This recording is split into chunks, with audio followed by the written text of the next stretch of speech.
up, son? What's up? Ice up, son. What's up? Carolina, keep pounding. Carolina, keep pounding. The Panthers on the prowl will continue driving down the field to the red zone. We just got a first down and 10. Smitty on the loose, wide open Ted again. Stack 6 more on the board, looking like a win. With the 6-game winning streak, put them out their misery. Brady wanna cry when the ref threw the penalty. Panthers got a hot team, Patriots the enemy. Draw the first blood, different team than we used to be. Cam swerving through the traffic signal in a first down. Fans on their feet and the crowd getting really loud. Offense did a job off the field. There's a towel. Bank of America. Stadium is going down. Defense got him pushed back to the end zone. Hardy with the sack. That's a safety and we got the ball. Rushing on your shotgun. Staring at the barrel, y'all. All New England fans hear him saying that ain't fair at all. Ice up, son. What's up? Ice up, son. What's up? Carolina, keep pounding. Carolina, keep pounding. Ice up, son. What's up? Ice up, son. What's up? Carolina, keep pounding. Carolina, keep pounding. Better watch the linebacker. He can read you like a book. Run 40 yards just to tackle Luke. Got him shook. Toby like a tank. And D'Angelo with the fake. Stiff arm out of bounds. 25 to game. Stewart back, healthy 3 lethal running backs. It's suicide at the wide receivers, it's a rout. Secret weapon make plays, Greg Olsen make it happen. Keep pounding on these haters, we ain't playing John Madden. Legion of the hometown go boom. Force and fumble, Panthers making sure the ball is loose. Jack move, Charles Johnson, yeah, he will come attack you. State of mind, mentally and physically, we pass you. Godfrey in the nickel back, and he making sure we're safe. Panthers on the prowl, we gon' come and elevate the state. Hard fought thriller, only 59 seconds left. Panther fans on the feet, heart beating out the chest. Ice up, son, what's up? Ice up, son, what's up? Carolina, keep pounding. Carolina, keep pounding. Ice up, son, what's up? Ice up, son, what's up? Carolina, keep pounding. Carolina, keep pounding.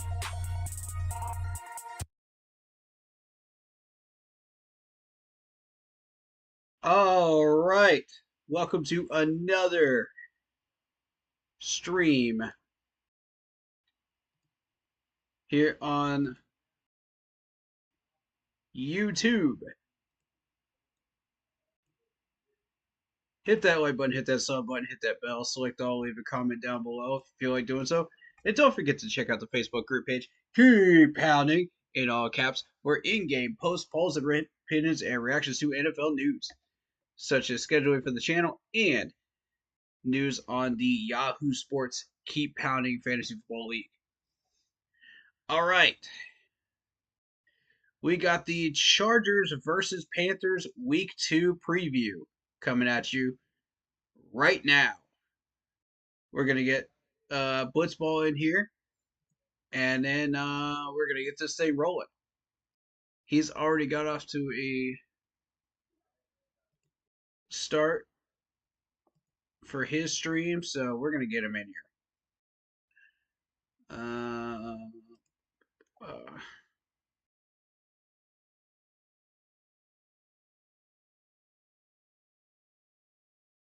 Let's see.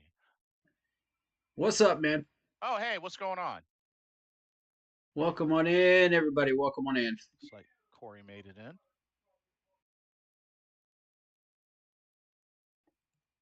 All right, so let's get this thing started. I already did introductions.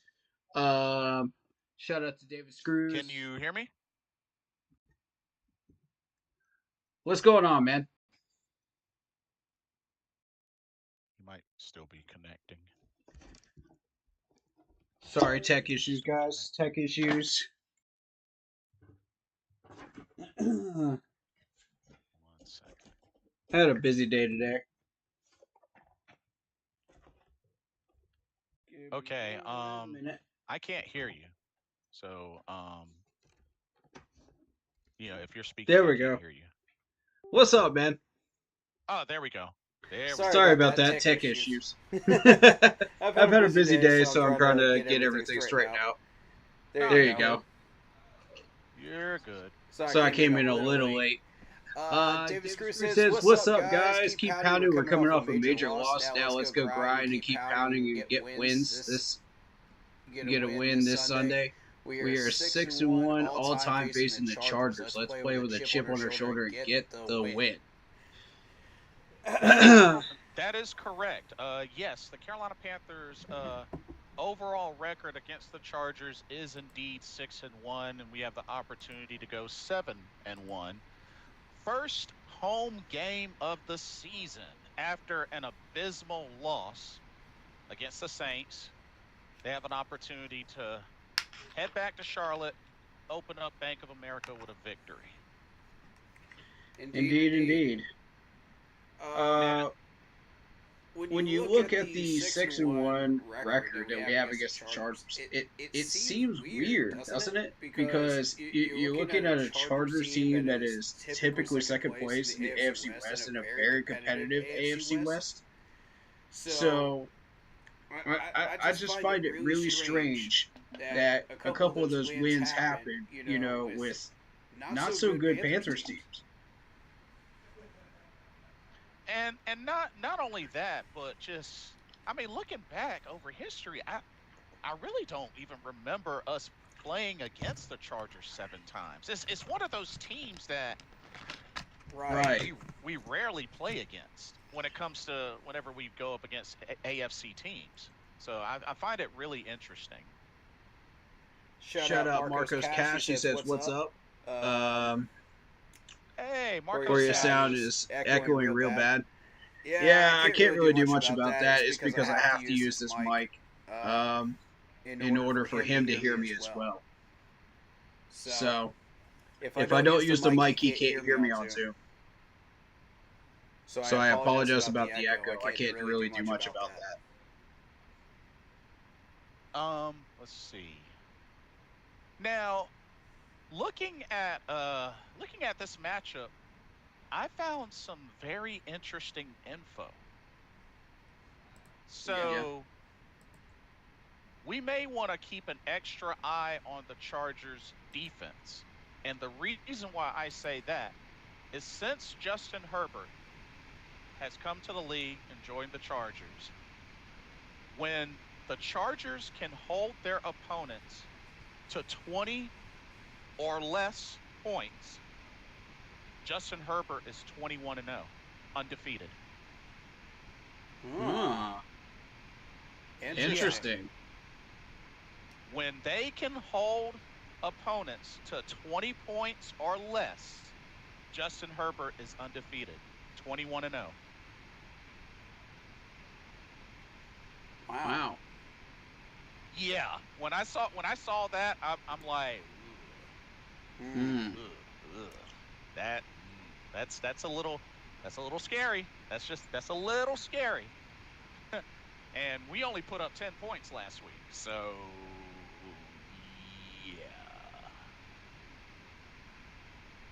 Yeah. Your thoughts on that? I think Justin Herbert is one of those quarterbacks that is very, very dangerous, and it's a dangerous Chargers team in general. If you've gone back and looked at the history of the Chargers, it's scary stuff. They've got weapons galore pretty much almost every year, and I think we're going to have our hands full. Yeah, I have to agree. Glenn Davis, welcome to the stream. He says, I feel like the Panthers might have the Chargers number right now, but those numbers change every so often, which is a fair point. We also have to keep in mind, leading that defense is the 1-2 punch of Joey Bosa and a face that we're very familiar with that has dominated us, even on a different team, in Khalil Mack. Y'all remember that Raider? Y'all remember that Raiders game? Khalil Mack, he had his way with us. I'm just saying, a combo of Joey Bosa and Khalil Mack that the O-line's got to go up against, especially after giving up 4 sacks. Oh man. Just something to keep in mind. You know, we're talking 2 Pro Bowlers here. Indeed, that is true. So something else that was brought to my attention by David Screws was the ticket sales. And I want to put that on screen. He was telling me that the basic seats, you know, the nosebleed seats, were $180. Oh, wow. Now, I want to call your attention to this because of the fact that during our Super Bowl run, when we were going 15-1, I was paying $100 or slightly over for those tickets. Ah, okay. Yeah, so that's a problem. How many games did you go to that season? 4. Oh, you went to 4? I only went to 1, but okay. Yeah, sorry having tech issues here, but I'm trying to get this to work. Because, yeah, I went to the last game of that season against that home game against the Bucks. That was the game I went to. Where is it?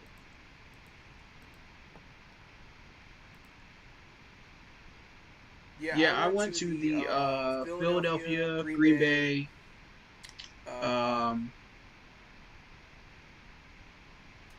I forget the 4th one, but I know I went to the Tampa Bay one at the end of the year. Oh, so I was there and you were there. Yep. Mm-hmm. But I know I went to those 2. Oh yeah, the Colts game and this monsoon rain. Oh, the Monday Nighter. You went to that one? Oh yeah, I did. Nice. Yeah, I did. Okay, you can't see me on the screen for some reason. It's being weird. Try again. Tech issues galore today. Sorry. Yeah, take your time. I don't know why it's doing this, but I don't know. Some days the software just wants to work with me, some days it doesn't. Anyway. Alright, so yeah. You got the nosebleed seats at $180 for the Kansas City game, and I forget which other one too. But interesting. David, you want to fill us in chat, buddy? You're the one that pointed me out to this. And I'm showing it on screen because it's important for us to know about that. And the reason why it's important for us to know about that is the fact that remember the renovations that they're doing on Bank of America Stadium. Oh yes, yes indeed. Yep. The second I heard $180, for tickets, and this is before service fees on Ticketmaster, I was like, this is exactly where this money is going. Like, at this point, I connected the two immediately. And Mr. Tapper, come on, man. This is how you want us to pay for this? You want to raise the ticket prices? After we just had a 2-win season? And then we just went 31. Yeah, we just suffered a huge loss to the Saints? Yeah. Looks like David says the Dallas Cowboys. Dallas Cowboys game. Oh, boy. The Dallas Cowboys game and the Kansas City Chiefs game. And why these two singled out are because we know we're not winning these two games. So they jack up the prices, because people are not going to go to these games, knowing we're going to lose. So, I mean, the vendor sales are going to be the same, all that stuff, but they have a very, very strong inclination that we're not winning these two games. So the prices get jacked up to way astronomical numbers to try to make up for it, and it's not going to work. Mr. Tepper, it's not going to work. I'm telling you right now. Shout out to Sonata number 8. Yo, hope you're having a good night, man. I am. Good to see you. Welcome.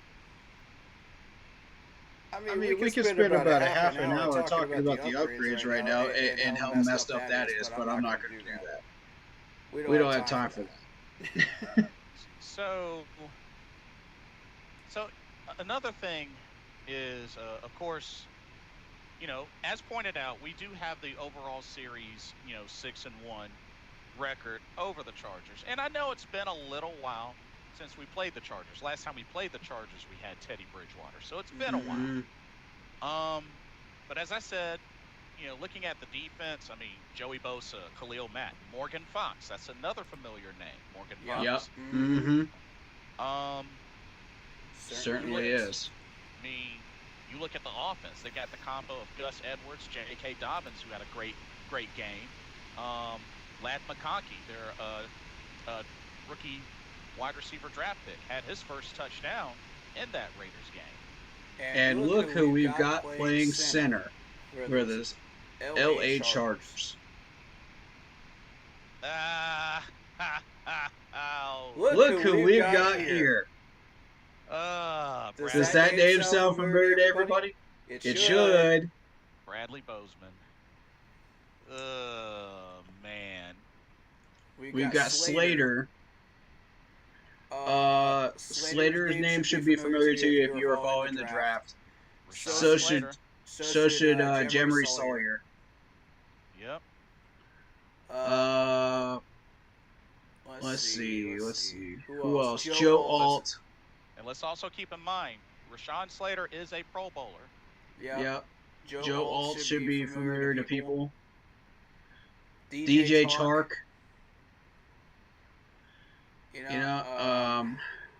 Oh, they picked up DJ Chark?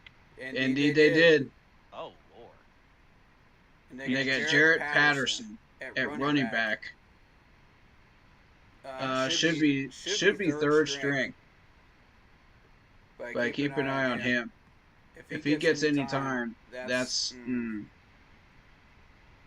Yeah, and, that J.K. Dobbins, Gus Edwards, because, Gus Edwards, who used to play for the Ravens, that's a pretty... That's quite a combo there. Oh, and another familiar face, Hayden Hurst. Yep. So we got some familiar faces for this game, this upcoming game. And all of these players are going to come back to haunt us. Yep. Mr. Gemini, welcome to the stream. Mr. Gemini, it's got a rough one here. Mr. Gemini says, if Bryce plays the same, is it time to find a new quarterback? I say it's been time. I really wanted him to work out, but he's trash. He ain't it. He hasn't progressed at all. Any feedback? Here we go again. Here comes the Bryce haters. Boy, y'all just love to talk trash when we lose games. But when we actually win games, y'all are silent as the graveyard. We're doing this again, y'all. I think it comes down to, unfortunately, some folks have... Y'all want to throw all the smoke at Bryce Young for that loss. And yet many people forget there's 10 other people on that offense. Some folks have made up their minds, though, bro. They are like, and they're pretty... They think the quarterback is the entire offense. No, it's not. Come on, bro. And I have to go into other people's streams and listen to this and read people's comments throughout the week, and I'm just like, Mr. Gemini says it's not hate, it's reality. Oof. Well, your perception of reality is different from mine, sir. I'll say this: I haven't given up on him yet. I need to see a little more. I need to see a little more. I need to see a little more. Mr. Gemini said he missed targets by 5 yards. Look, man. If If you've seen anything of what I have, as far as like his abilities, like you would not be giving up on him so quickly. Blitz, I know you came with me to camp last year. You saw it for yourself. Yeah, This dude's got the talent. Yeah, and that's why I'm not ready to give up on him just yet. I mean, little by little, And I think little by little, the door is slightly closing, but it's really going to depend on him and how everything else works out. But no, I have not officially given up on him yet. And I think that's a smart call. Because if we can get him the protection he needs, we can get him the weaponry he needs, we can do all the stuff that he needs to succeed, then he will succeed. I believe that. But he's got to have every tool working, in a game in order for him to succeed. And that last game, everybody screwed up. Everybody. From top to bottom. Even the special teams screwed up. So you're going to sit here and tell me that game was completely Bryce's fault? Come on, man, please. No, I'm not saying I'm not faulting him for the parts that were his fault. But you can't fault the entire offense on him. That's a little ridiculous. Mr. Gemini said he smiled when he threw that interception and he had protection on Sunday. Oh, just because he smiled. Oh, he smiled. That's what you're going off of? He smiled? Man, please. Which I remember they did show that, like, when they did the replay of that interception. I mean, Y'all pick up on the most garbage stuff and try to use that as your whole argument. And it's so stupid, bro. Marco says, O-line gave Bryce 3 seconds on average. Wide receivers open all day, but Bryce overthrows by 8 yards. Look, man, if you're going by the PFF grades on the O-line, the PFF grades were garbage. That was not what we saw. Use your eye test. They were average at best the entire day. Icky was getting pushed around like a tackling dummy again. I'll give credit to Taylor Moton because 75% of that game, he was actually doing what he was supposed to be doing. Except for the 25% where he stood there like a lawn gnome, preventing Cam Newton from running. Bryce Young from running. My whole thing is, where are the audibles?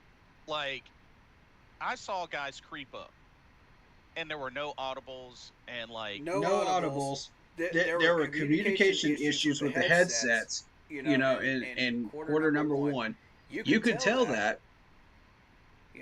Because we had to call a timeout for that as well later in the game.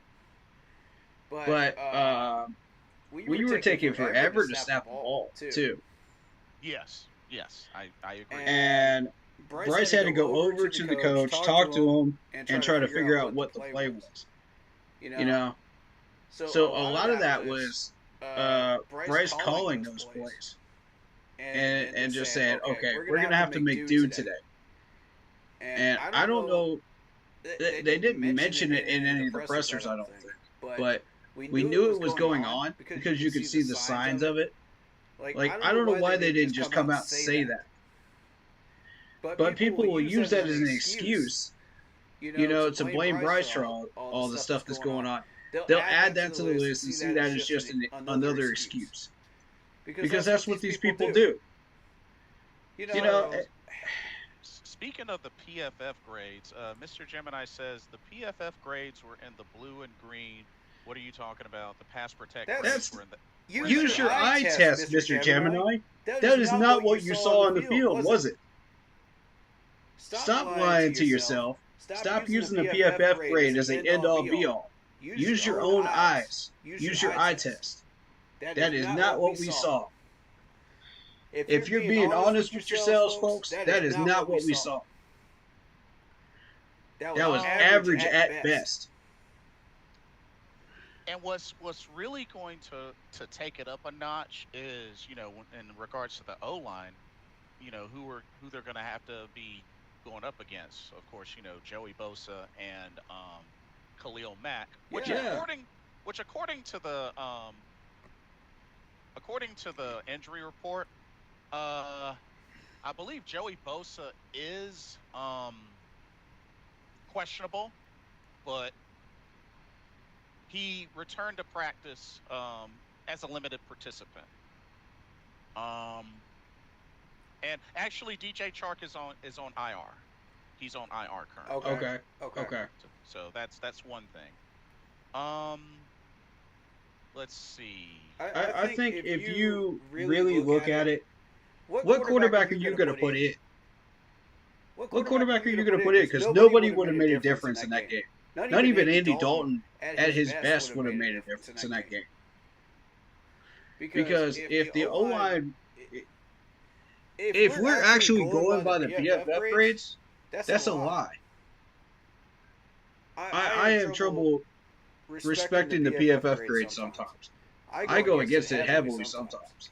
And that did not pass the eye test. So you're going to try to put in a hurt on Andy Dalton in there that's lost a step, that has been terrible all preseason, last year and this year.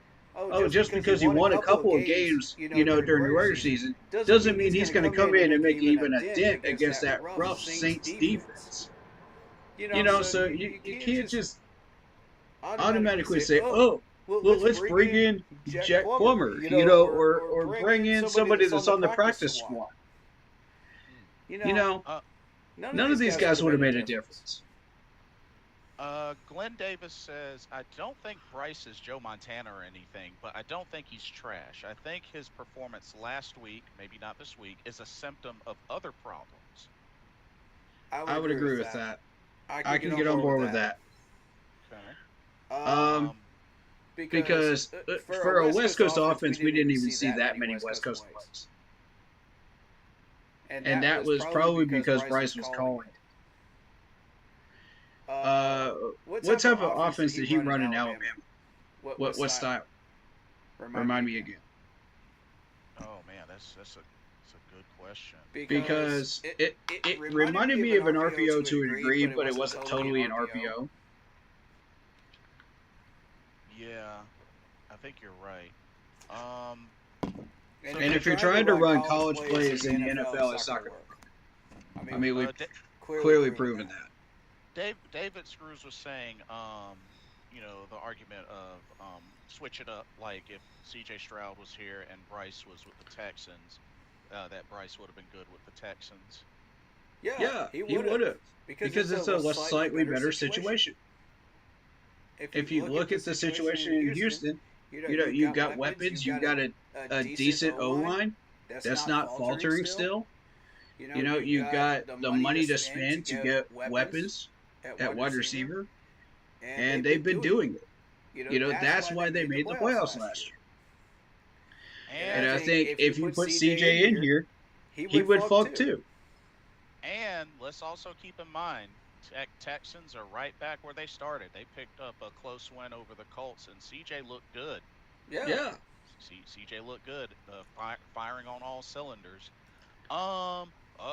Corey, question for you. Mr. Gemini says, did you go off the PFF grades when it was in the yellow and red? Not necessarily. I use my eye test as well. Okay. I look at both. I don't totally rely on the PFF. And if people are going to fault me for that, they can fault me for that. But I use my eye test too. And if it doesn't match up, it doesn't match up. I'm sorry to tell you, that did not match up. Anybody with eyes watching that game could tell that did not match up. So I don't know where they're getting these PFF grades from sometimes, but it's questionable sometimes. It really is. Kevin McFarland. Wow, that's a name I hadn't seen in a while. Welcome to the stream. Hello, I'm just coming in for a few chats, but what was the unbelievable performance last week? Jeez, I know, bro. I know. Mm, Mm, It's good to yeah. see yeah. you though. It looks like Marcos Cash. He pretty much has made up his mind. Bryce is not it. Yeah. Yeah, I Yeah, I haven't haven't gotten to gotten to my my chat chat here. here. Let me Let see me if see I if I can can read read some of some of these. these. Let's Let's see. see. Where are Where are we we at? at? Where are we at? Where are we at? Yeah, I got both up just in case because I got your stream going. Yeah, I just have you muted on YouTube. That's all. Got it. got it. Shout Shout out out to to Corey and Corey and Jason. Jason, Dave, Uh, uh, David David Screw says. Scrusez. Hmm. Um, Um, Isaiah Isaiah Sazik Sazik says, says, just hope just we hope we come out come with out with uh, fight fight this this game. game. Yeah, Yeah, I I agree. agree. As As long as long we're as we're competing competing and and we we actually actually show show up up and we and we don't don't look look like like uh, uh, raw raw meat meat out out there, there, for for predators predators in the in the league, league, Right. then then I I think think we're we're doing doing okay. okay. You You know, know, I I don't don't expect a expect a win win over the over the Chargers. Chargers. I I really really don't don't, because of because of how how competitive competitive they they are. are. But But if we if we somehow somehow get it, get it, I'm I'm happy happy with with it. it. But But uh, uh, as as long as long we as we fight fight till the till the last last whistle, whistle, that's what that's what matters to matters to me. me. I'm more I'm more focused on focused the on the long long term. term. Where Where we we end up end up drafting, drafting, what what this this long long term term plan plan is. is. How are How are we we building this building this team team up? up? You You know, know, so the so the record record this this year year is going is to be going to what be the what the record record is. is. But But short short term term wise, wise, of course, people are people going are to going to complain complain and and whine whine about it. about it. But But it it is what is it what it is. is. You know, If we if we miss the miss the playoffs, we playoffs, we miss the miss the playoffs. playoffs. We're We're still still set up set up really really well well to to pick pick good good players players off off the the draft draft board board this this year. year. So So no no matter matter where we where we fall, fall, that's that's going to going to help help build this build this team up. team up. There's a There's a lot of lot of people that people that just just want to want to tear the tear the whole whole doggone doggone thing thing down down already. already. After After one one game. game. And It's just slow slow your roll, man. These These are the same people every year. And I'm like, now if we were under the Matt Rule era and we were under the Frank Wright era, I would say, okay, yeah, fair enough. We've seen enough. Let's retool the whole doggone thing. Let's reset the whole thing. But we're not. We're under the Dave Canellis era. Let's have a little patience. Let's see if we can work this thing out, man. With all due respect to everybody that disagrees in chat, I love y'all. But hey, sometimes we disagree. Kevin says it really seems like the standard is just completely different from past years. Certainly after 2017 with Cam Newton, our team is just not at the same level of performances. Yeah, so far. I want to know why all of this hard work during practices and preseason and training camp is not translated. That's my question. I was asking it last week and I'm still asking it this week. Why is it not translated?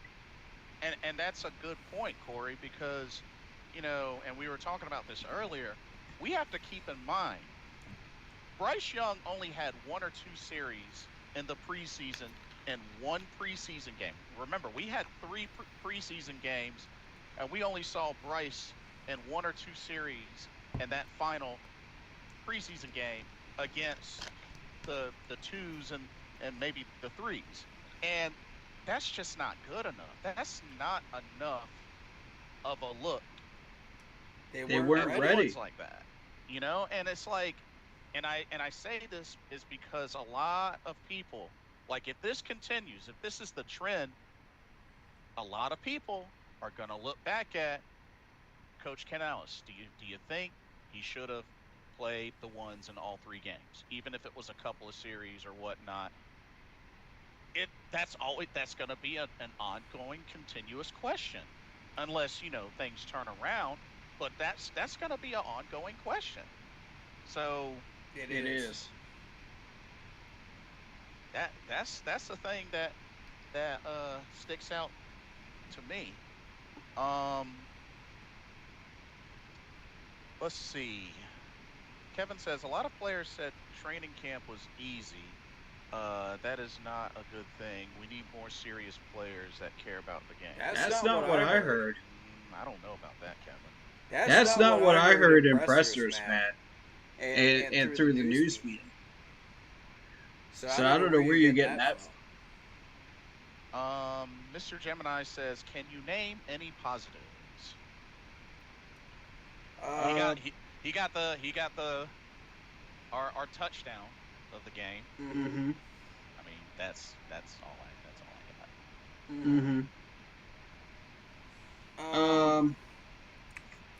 I could probably name. Oh boy, that's a tough one. Ooh. I don't know, man. And that's fair. That's totally fair. Let's see. David says, well, Isaiah says we didn't look like the Panthers. We looked like kittens. Yeah, that is true. Yeah. David says Bryce had one series, but his feet and posture were on point on Sunday. It was not this. This is my point. Not talking about the starters. Talking about his posture in the pocket. Here's the thing, though. Like, you know, if that's the case, then, you know, why did things turn out the way that they turned out? I mean, there wasn't really a lot of positives there, David.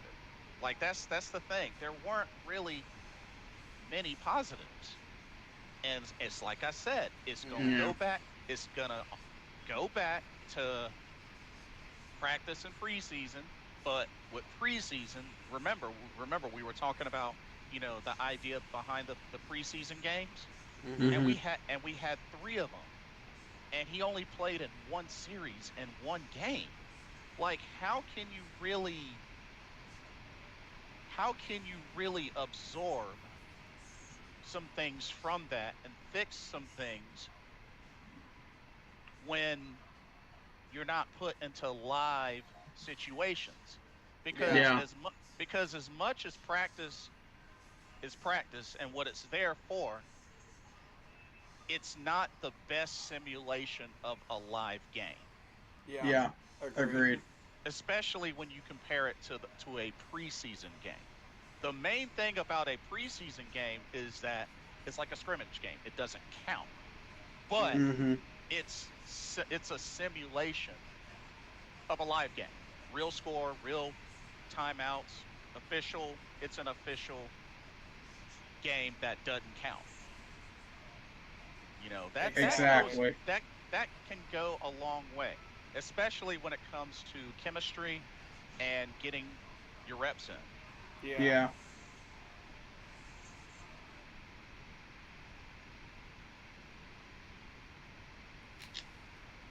I would agree with that. Marcus Cash says, I've lost all faith in Bryce. I'm giving him 2 more drives and that's it. Bench him. Really?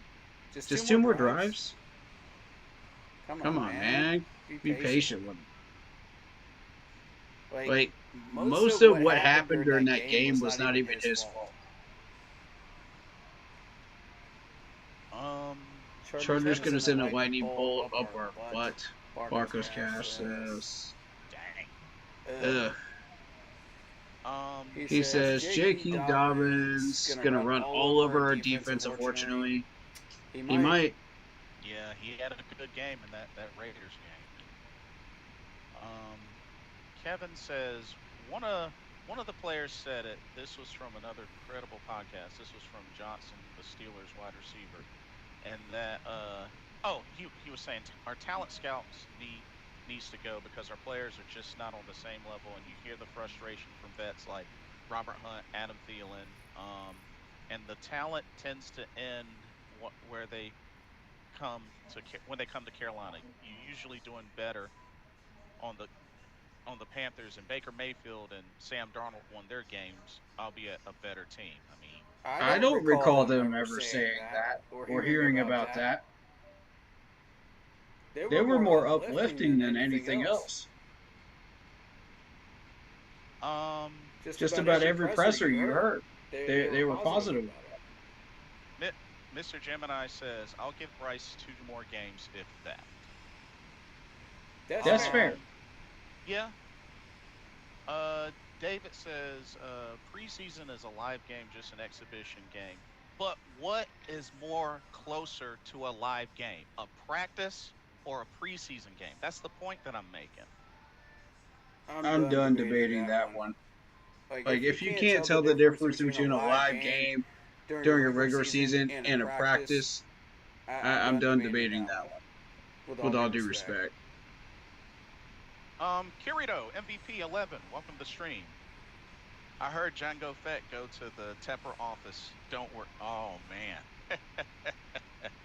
More bounty hunters threatening Mr. Tepper. I like the reference because I'm a Star Wars fan. Nice one.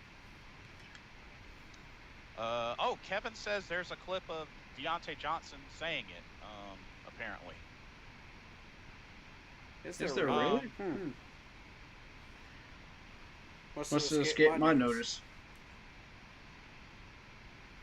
See if you can, Kevin, see if you can link it in the chat. I mean, I don't know. YouTube tends to be iffy about links sometimes, but yeah. see if you can link it. You're allowing links in your chat, right? It should, as far as mine should too. Should work. But yeah. I mean, if you can, great. If not, it's okay.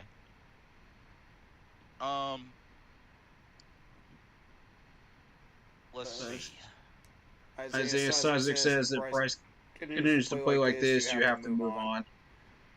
I mean, you've got to put everything into perspective. Not everything is Bryce's fault. You know, I think if Bryce plays like this, they're going to keep him throughout the rest of the year. But, because we don't have any help, Andy Dalton is not the help that we need. Jack Plummer might be, but he's sitting in our practice squad. Why? I don't know. You tell me. And I called out Jamie Sheriff, last week as one of the players that we could move down to the practice squad. Guess what? He got cut. So we can move people around. Yeah, he did get cut.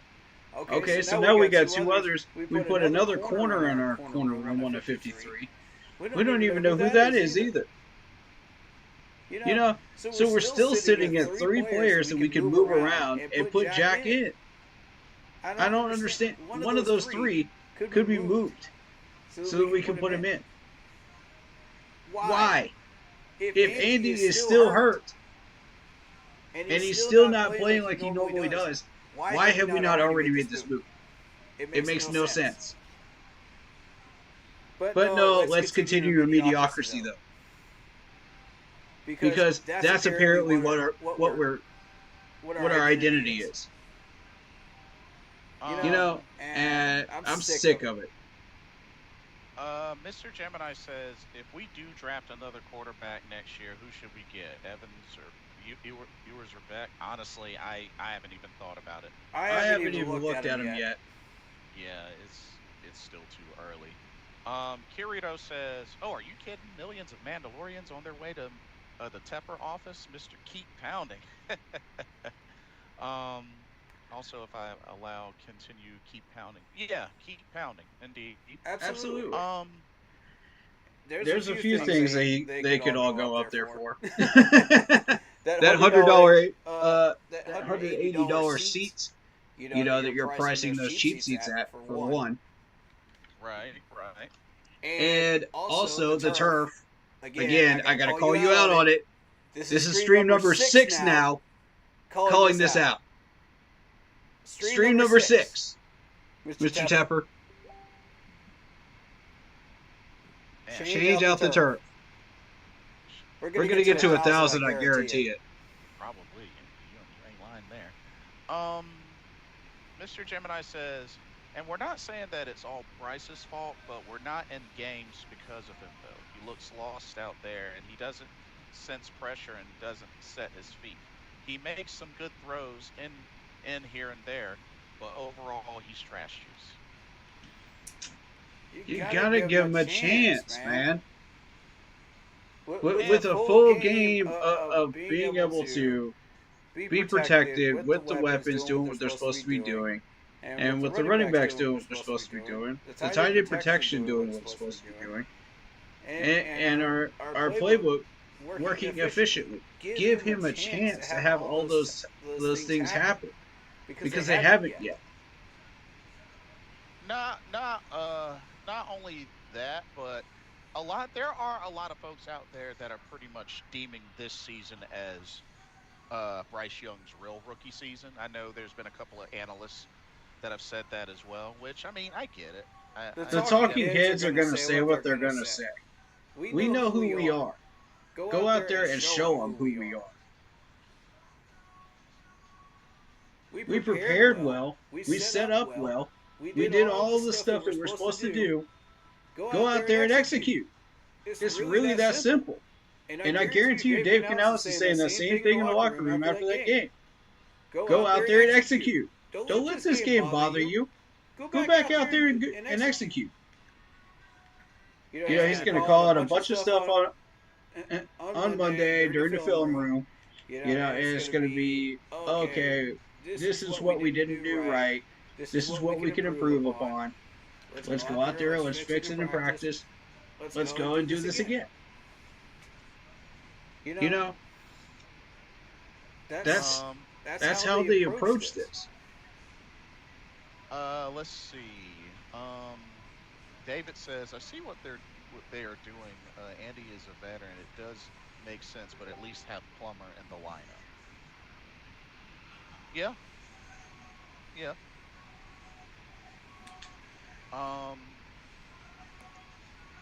Are you caught up on your chat?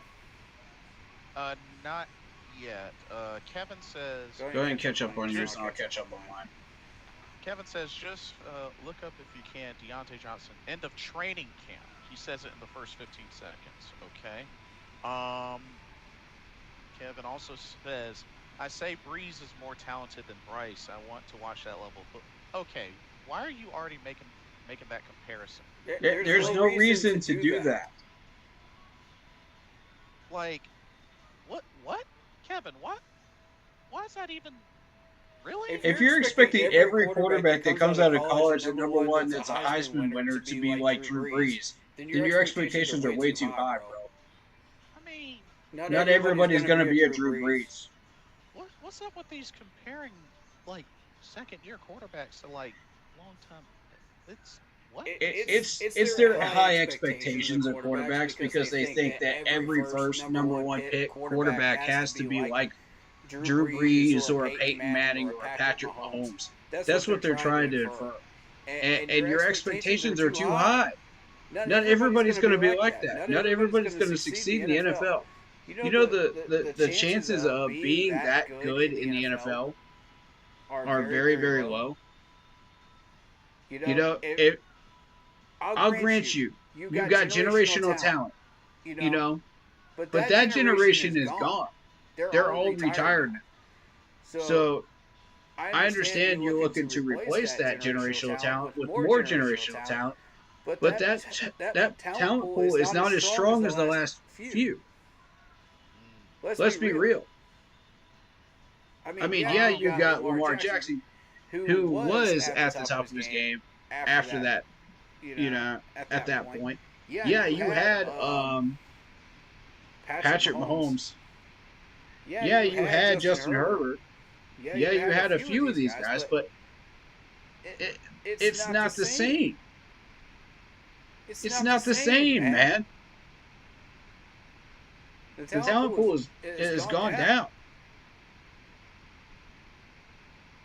Rebecca Nice, thank you for the like. Curito says, if Bryce Young go to Seattle and sit behind Geno Smith for 2 years, maybe 3 years when Geno's God, really? Bryce Young, new starter in Seattle, looks solid. Meanwhile, the Panthers are still bad. You know what? You know what? Let's get this out of the way. All the Bryce haters, all the people that don't like Bryce, get it out of your system. Go ahead. Go ahead. Get it out of your system.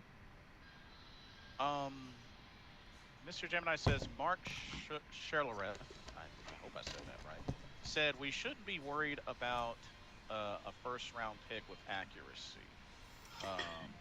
I'm not even. Um, Kevin says for the same height, Breeze has much better footwork um and oh, he was joking. Well, it's a bad joke. Kirito says Bryce Young is solid high level IQ game manager. Why is Panthers ask Bryce Young be Patrick bleeping Mahomes? Exactly. He's not Patrick Mahomes. Thank you. Get that expectation out of your brain. He's not Peyton Manning. He's not Drew Brees. He's not Russell Wilson in his prime. No, he's Bryce. Y'all need to get those expectations out of your head. That's that delusional stuff, man. Just let Bryce be Bryce. That's why we fit an entire system around him. Now, It wasn't the opposite. I will say this though. If this doesn't end up working out, there's potential that one, like like it was mentioned, draft a new quarterback. Two, if people, give up on Dave Canellis, or if they're done with him, that get another coach. If a lot of this continues to happen, then and I know I was talking to David about this, they're gonna have to trace this up to the main top source and Mr. Tepper, because is it's starting to become a domino effect. You know, like, because my whole thing is, when you have that trend of bad coaches, trend of like certain players that were projected to be great and projected to make an impact, and they're not doing that here, but they're doing that elsewhere, then I'm sorry, that's a problem with the organization.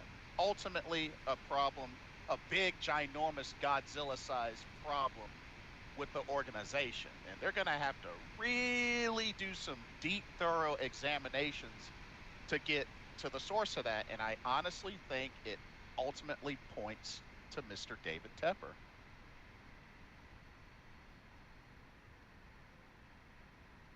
That's honestly what I think. You're exactly right. At some point, you got to hold Tepper accountable. Yeah. It can't be just Bryce Young all the time. You can't be coming up with some player scapegoat all the time, people. Eventually, you got to go to the top and ask yourselves, why are we cycling coaches like we're changing water in our plastic cups at an event? You know what I mean? This is ridiculous. Yeah. And not only that, like, we got to look back at history. Yeah, Baker Mayfield, Sam Darnold, they're doing better on other teams. But ask yourselves, did y'all or did y'all not? At least most people. I'm not going to specify names or anything like that. But did not most of us trash those same quarterbacks when they were here? The Teddy Bridgewaters, the Sam Darnolds, the Baker Mayfields, the Kyle Allens, all of the above. Were we not those same people that trashed these guys while they were here? Whether it was their fault or not. Exactly. While they were here. But yet, when they go elsewhere, now all of a sudden we miss them. And like I said, and they become Pro Bowlers. Right. And like I said, I'm not trying to and come back to haunt us in a game versus them.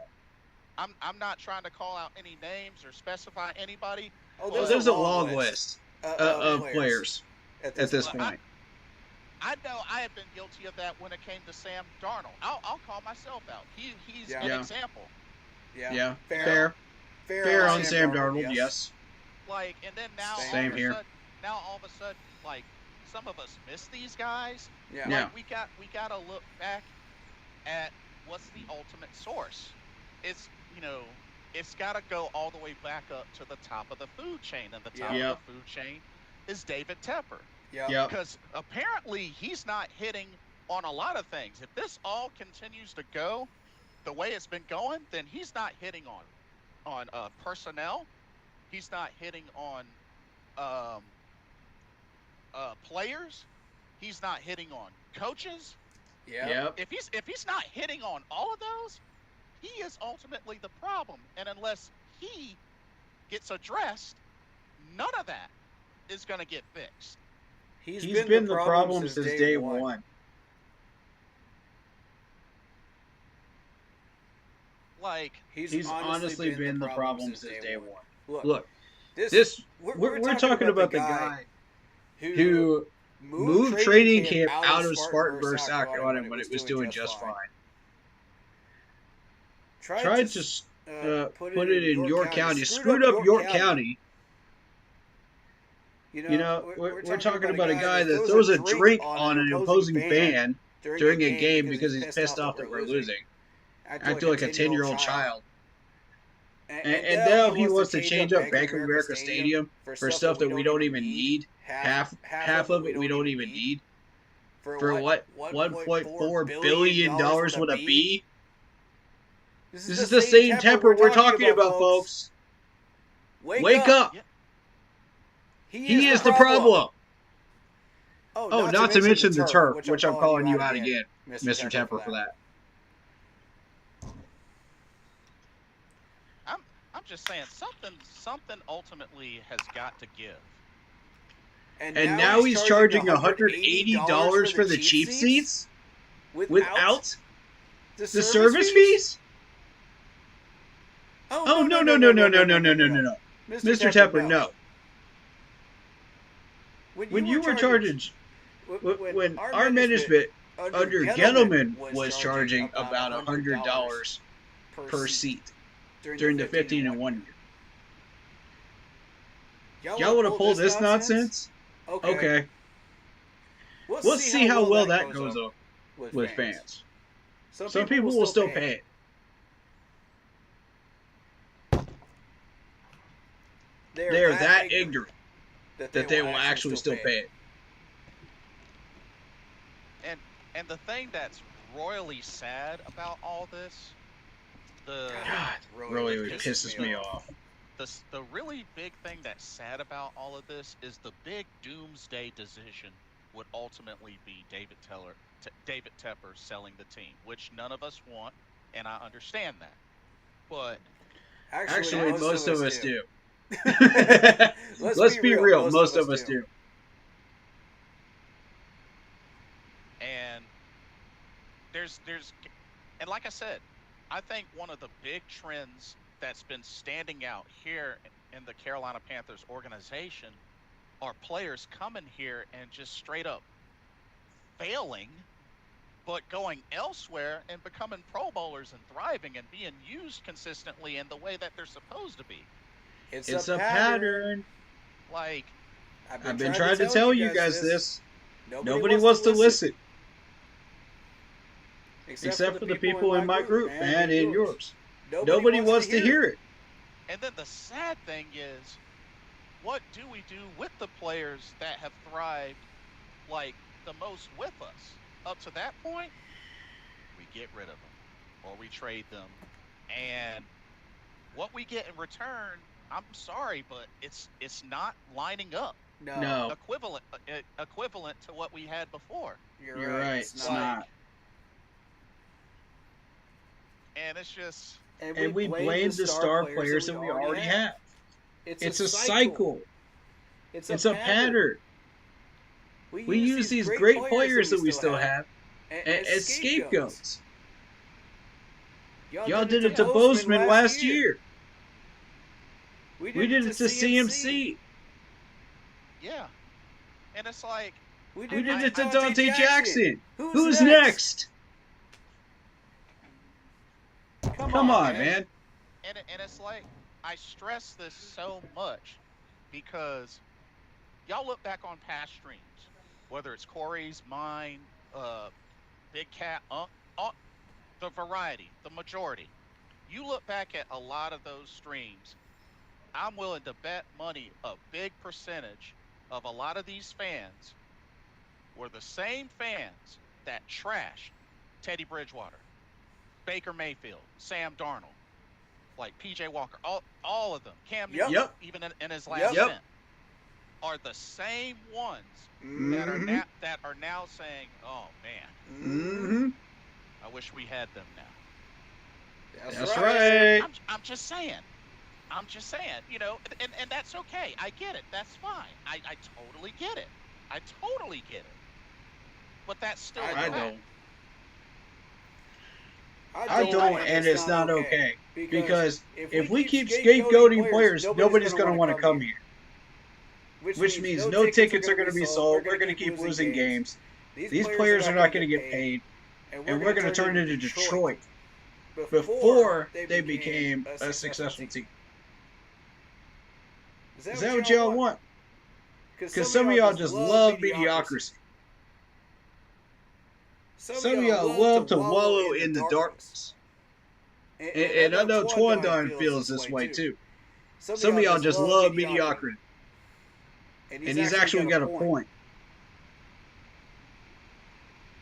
Because what do we do? Every time we start losing games, look it up. Look at the viewer count.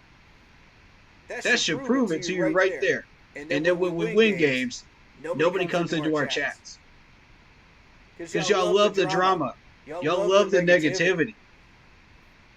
And Some of these people feed off of it, bro. Like vampires.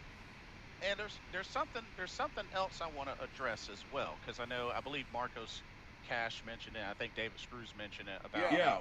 how Frank Reich wanted C.J. Stroud, and the whole thing was David Tepper overruled that and wanted Bryce Young. Here's my thing with this. Yeah, and you know what? I'm gonna call it out. If I get backlash for it, so be it. But when the heck are these general managers and coaches gonna grow a backbone and not let the owner overrule a decision that's supposed to be focused and done by the personnel that specializes in the scouting, in the Yeah. drafting, in the talent? David That- Tepper should have had no business overruling any decision like that. Period. Facts. I don't care if he's the owner. I don't care Facts. if he's the richest owner in the entire planet. Facts. You're paying for these guys to do a job. The fact that happens. Stop interfering. The fact that happens so easily. Where is the backbone? That's all I'm saying. Where is the backbone from these GMs, from these coaches? Like, yes, I understand Mr. Tepper shouldn't have been interfering, but where is the pushback? Like, in all There's none. honesty, and in all honesty, think about it. If you were in that situation, you mean to tell me? And like I said, I get it. He's issuing out paychecks. I get that. But you mean to tell me you were in that position and you got somebody that you're under, or that you work for, that's the owner, that clearly doesn't seem to know anything about good scouting and talent and whatnot, and wants to overrule your decisions when you've done your homework, you've done your scouting, then it just goes to show there's no backbone. I mean, I hate to say it. Yeah. I would agree. I mean, I can kind of buy the argument for like half a year that you're trying to keep your job because you just got it. You know? So I did defend Scott Fitterer on that for a little bit. But after a certain point, like, the talent is not lining up. You know? and that's after 2 years. Where do you draw the line as far as like where that stops being an excuse? It Exactly. starts being the reason for us sucking Exactly. as a team. You have to draw the line somewhere. I'll allow for a little bit, but you've got to be patient, for that, and allow the talent to develop. Okay, well, we did that. The talent developed, and it still sucks. Now what? Who's getting the blame? Somebody's getting the blame here. It's got to be somebody that gets the blame here. But I think if we go through another 4, 5, 6 games of this year, somebody's getting fired. I hate to say it, but yeah, you're right. Because David Tepper is not going to put up with this. He is the most impatient owner in the NFL. It's been proven. Not to mention, I'll also say this. If it comes down to this, and we unfortunately got to get a new coach if things don't turn out well for Dave Canales, how long that might be. When it comes back to the coaching search, he better not be involved. I'm sorry, but Mr. Tepper better not be involved. Yeah, I agree. Because it'll just be more evidence that he really doesn't know what he's doing, and we can't have somebody meddling in the important affairs that don't know what they're doing. We call him Mr. Metal, the meddler. He's got to stop doing this, bro. Like, we can keep going through coaching search after coaching search, but if he's the source of the problem, how are we solving it? You can't just kick the owner out just because, he's hiring bad coaches. He's got to do something that gets him in a lot of trouble. Like Jared Richardson, Yeah. So, I mean, 3/4 of the ownership doesn't like him. And was already jealous because he was the richest person in the room, or third richest in the room. I think it was third richest, if I'm not mistaken. But still, point being, second. Either way, go for it. Point being, if you're going to be a rich, spoiled gentleman like that and act like a 10-year-old, the ownership's not going to like you. Yeah. Interesting point from Kirito. Says, Blitz, do you see why Nick Saban left the NFL now?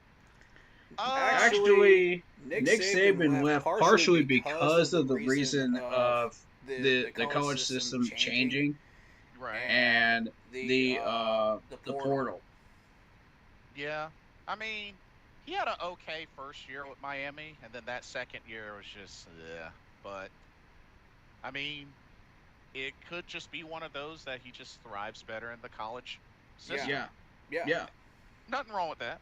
Nothing wrong with that. Yeah, Chip Kelly was that way, with Oregon. And, when you try to bring that system up to the NFL, it just doesn't work. But if you take it back to the college system again, what do you know? Top 10. So, it's just right back where he left off.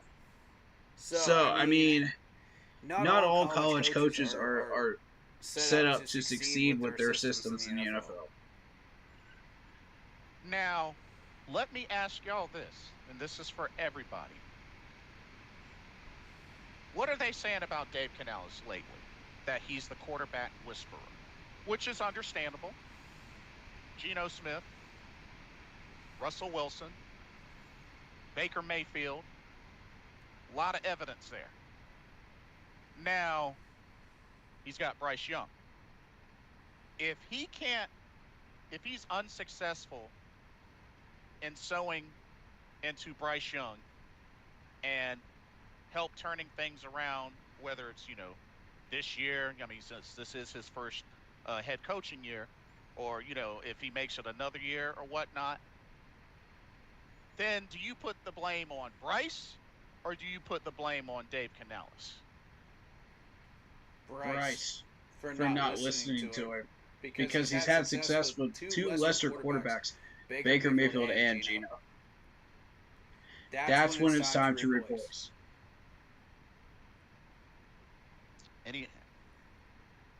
Anybody else? I haven't even caught up on my chat yet. And David, I appreciate your confidence. I appreciate you, sticking with that. Very, very good. Continue to do that. But that still doesn't change the fact that it is a possibility, bro. It is a possibility. I'm just saying. I mean, I'm not buying into all the negativity and nonsense right now. Like, people can say whatever they're going to say. They're going to anyway. But you got to come out and you got to guns ablaze and prove them wrong. Bryce, I need you to be that bull. Okay? If you don't have that in you, then we need to replace you. And I believe it's in you. We just got to get you to do it.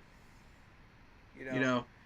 And if we've got all the pieces working around him and he's still failing, then yes, Bryce would then be the problem. If we've done that consistently for 2 to 3 games.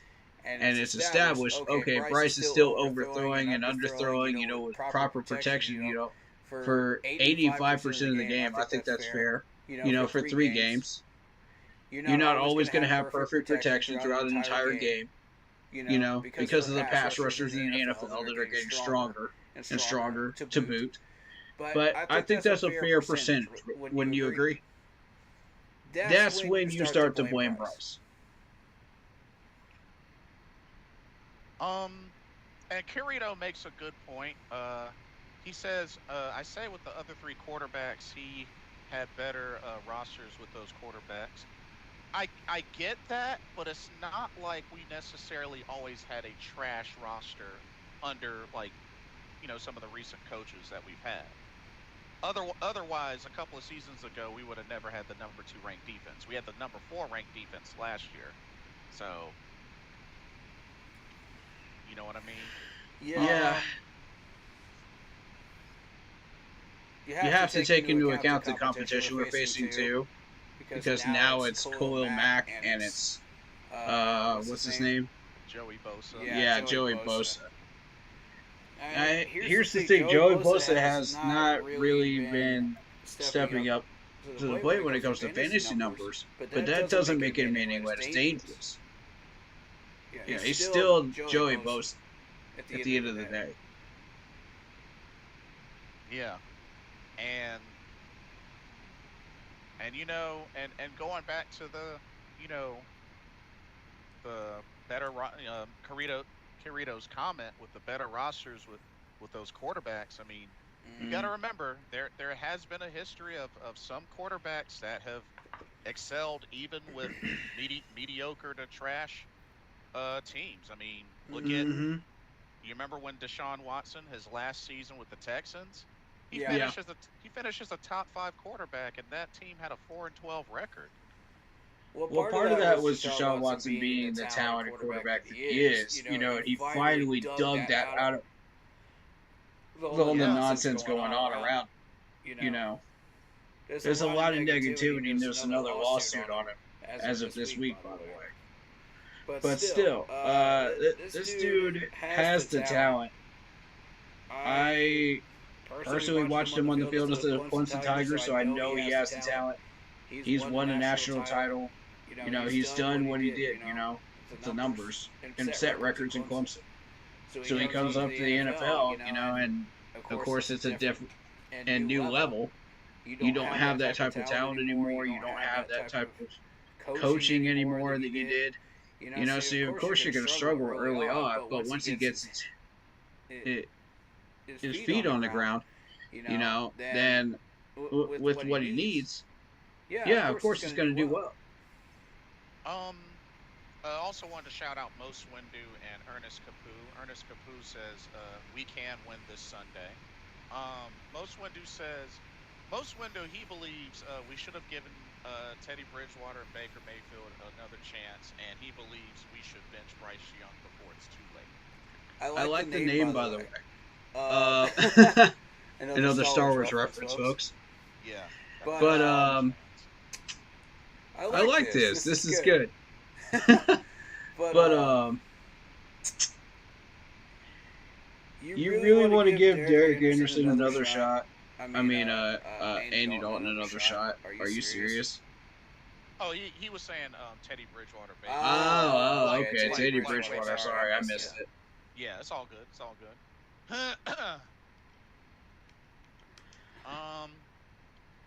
But Teddy's not even available, is he? Teddy, he is somewhere right now. Yeah, he's not available. Yeah, Teddy Bridgewater. Or wait, I think Teddy Bridgewater retired. I I think so. Yeah, he retired. He retired. Yeah. So he's not even available anymore, bro. Yeah, if I Sorry. remember correctly, he retired. If I remember correctly. But looking at this matchup, I mean,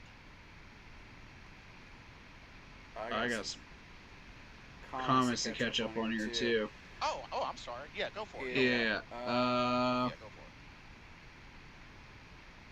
for it. Let's see. David Screw says Bryce is breaking out of his show on Sunday. Man, I hope so. I hope so, bro. He needs to. Yeah. Marcos Gash says, I hope so, David Screws, but I have faith in the kid. Yeah. I mean, I hope so too. I have faith in it too. David Screws says, blame it on the trash coaches. We said the same thing about Baker and Sam. Yeah, fair. Marcos Cash says, week 1 loss was 60% Bryce and 40% defense. How about the offensive line that was average at best? How about the wide receivers not getting separation? Are we not going to talk about that? How about the fact that Miles Sanders was our number 1 running back for that game? If Miles Sanders is our top running back for that game, you're not going to do well. Because this dude is barely making over 4 yards a carry. When Chuba was averaging way more than that per game, why was this ball not being handed to Chuba? You know, so and then you've got Taylor Moton that's basically like a walking refrigerator for one play that kept Bryce Young from running for a first down. So I mean, there's a variety of things that you can blame on the offense, and we're not even talking about the defensive part. We haven't even gotten to that yet. That's just the offense, folks. So it's not just Bryce, man. You know, so, but I think 60% is maybe a fair number, considering. I think those are fair numbers. Okay. So I'll give you credit for that. Looks like they're doing just fine. Dallas Cowboys. Yeah, they are. I think Dallas is going to run the Saints out of their building when they play each other. That's in Dallas, right? No, that's home. That's home. Oh. When we play them, yeah. No, I'm talking about like the Dallas Saints game. Oh, the Coming Dallas up in week Saints. 2. Yeah. Where is that one? Oh, well, let's find out. That is in Dallas. Yes. Yeah. Dallas is going to run them straight out of AT&T Stadium. Let's be real. I mean, the Saints think they've got enough firepower to go 4 quarters with Dallas. They don't. Sorry, they don't. The last 3. Marco says, Cash says, Corey, come on, bro, about Bryce Young. O-line gave Bryce 3 seconds on average. Wide receivers open all day, but Bryce overthrows by 8 yards. No, they weren't, bro. Use your eye test. They were not open. Okay, then why didn't they get targeted? Okay, so Bryce is apparently blind now, too? He can't see any of the wide receivers. Oh, Oh, I forget. It's the old excuse of, oh, he can't see over the offensive line, right? That's the excuse we're going with. Come on, man. Please. He saw just fine over the offensive line when we played against the Bills' second string in preseason. Didn't look like a problem then, did it? Looked just fine in training camp, too. He saw just fine. So you can't even use that excuse.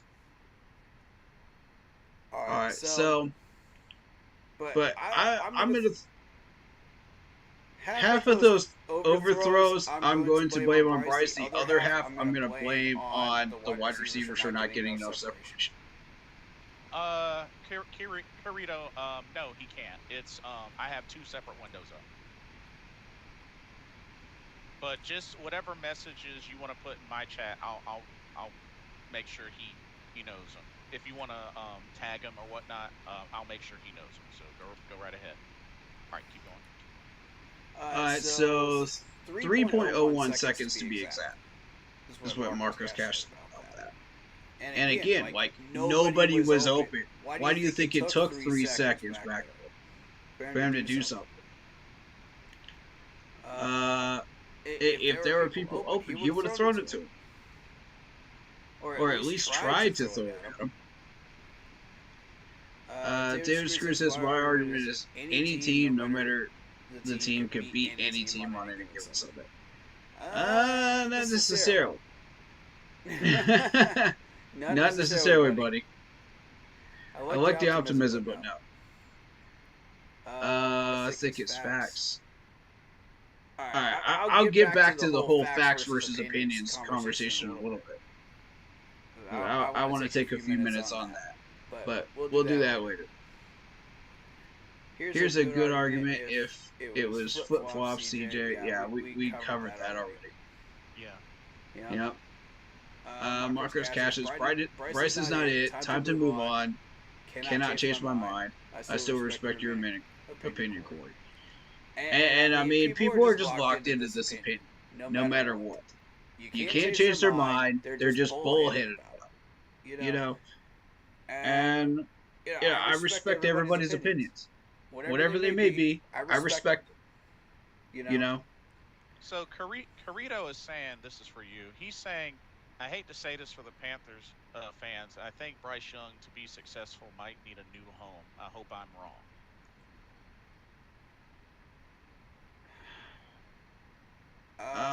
I'm not ready to say that yet, but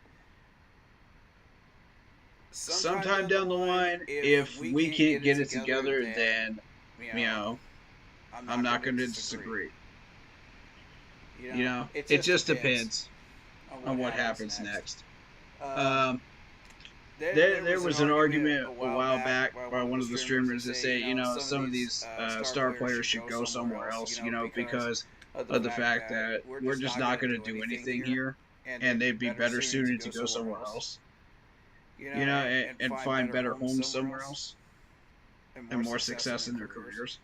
And, you know, for a little bit, I didn't disagree with that, because of the fact that we had Matt Rule in here, and we had Frank Wright, you know.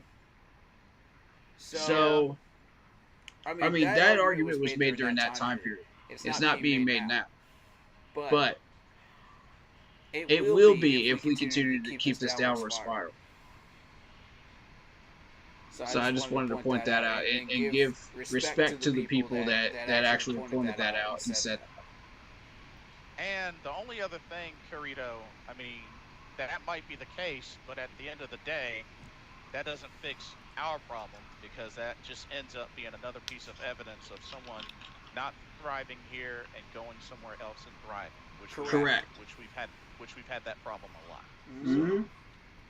All it does is add pieces to the machine and the list. Yeah, exactly.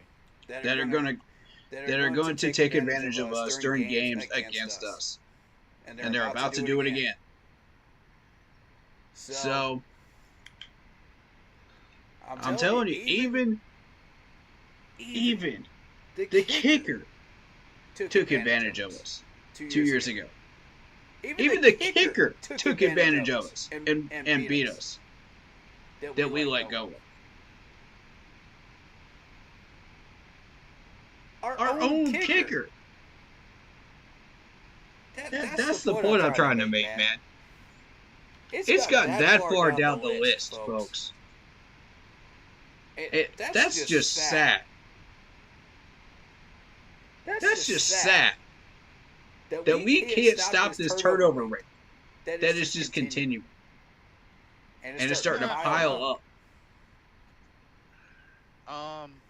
Carrito says, for you, Corey, to be honest, if the Panthers want a quarterback that could make this better, they should have traded for Kyler Murray because he can run around and make things happen with his leg. Another thing to keep in mind, we're not a quarterback away from being at the big dance. Exactly. I don't understand why people think that this is the mentality, of the Carolina Panthers. It's not. It's not at all. We are several pieces away. Several. As I've said before, this is a marathon, not a sprint, and this is year one of a 3-year process. Year two, we might get enough pieces, following the Lions' blueprint of their 9-7 first year, and then 10-win season the next year, 12-win season next year, and NFC Championship appearance. That's if we're following that blueprint, we're going to fall slightly behind where they are, the bar.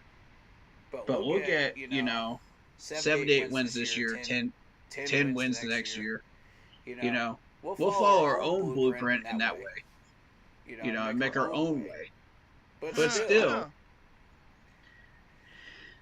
you're not going to do that if you keep raising the turnover rate on good players leaving this franchise and going somewhere else. It's not going to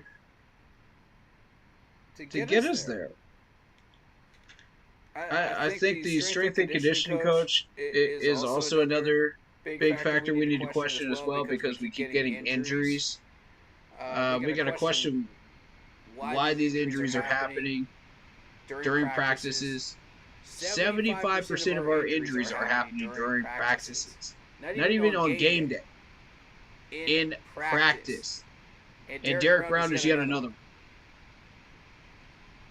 Derek Brown is yet another one, folks. I'm trying to tell you, something is going on during these practices, and we need to start questioning that and figuring out what's going on. Prevent that stuff. That's another puzzle piece that we need to solve.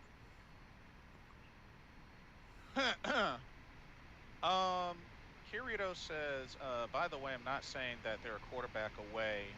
I'm just saying this because David Tepper kind of wants Bryce Young to be Kyler Murray, same height, but Bryce has better arm and Kyler has better legs. Here's another thing to keep in mind, Kirito. Have you seen Kyler Murray's contract? Have you seen his contract? Stop comparing Bryce Young to all of these quarterbacks. Bryce Young is not all of these quarterbacks. He is Bryce Young. That man has a 5-year, $230 million contract. Are you sure trading for Kyler Murray is a good idea, Kirito? What makes you think we can pay that? I'm not saying I don't like Kyler Murray. He has a lot of potential, but try to trade for him? Have you seen that contract? Yeah, that contract's huge. That contract is huge. Yeah, it is. Shoot, his let's see. Not that I wouldn't love to have that kind of talent here. That's next level talent, but for that price, yeah. His average salary alone is $46 million. That's almost our entire cap space for the entire year. For the entire calendar year. That we spent going out and getting prospects to fill up this team this offseason. Just in the last 4 months. Not to mention, starting from his rookie year, he went from a base salary of 965,000 to 2 million to 37 million base salary. Yeah, Ridiculous. too rich for my blood. Agreed. Okay. David Screw says, I think Dave Canales will help this team in the long haul. I agree. Marcos Cash says, the wheels on the bus must go round. On the bus go round and round. Bust in all caps. B-U-S-T. Okay, I'm not even going to address that. Dang. David Screw says, CJ would have struggled here. Agreed. Under the same offensive line and the same weaponry in the same situation, yes, he would have. It would have been reversed. You would you say CJ Stroud was a bust if he was here? Yep. Facts. Any quarterback that we bring in here, doesn't matter who it is, bust. Cam Newton, bust. Teddy Bridgewater, bust. Sam Darnold, bust. Y'all know exactly who I'm talking about because every single one of y'all called these players out and said bust. Look where they're at now.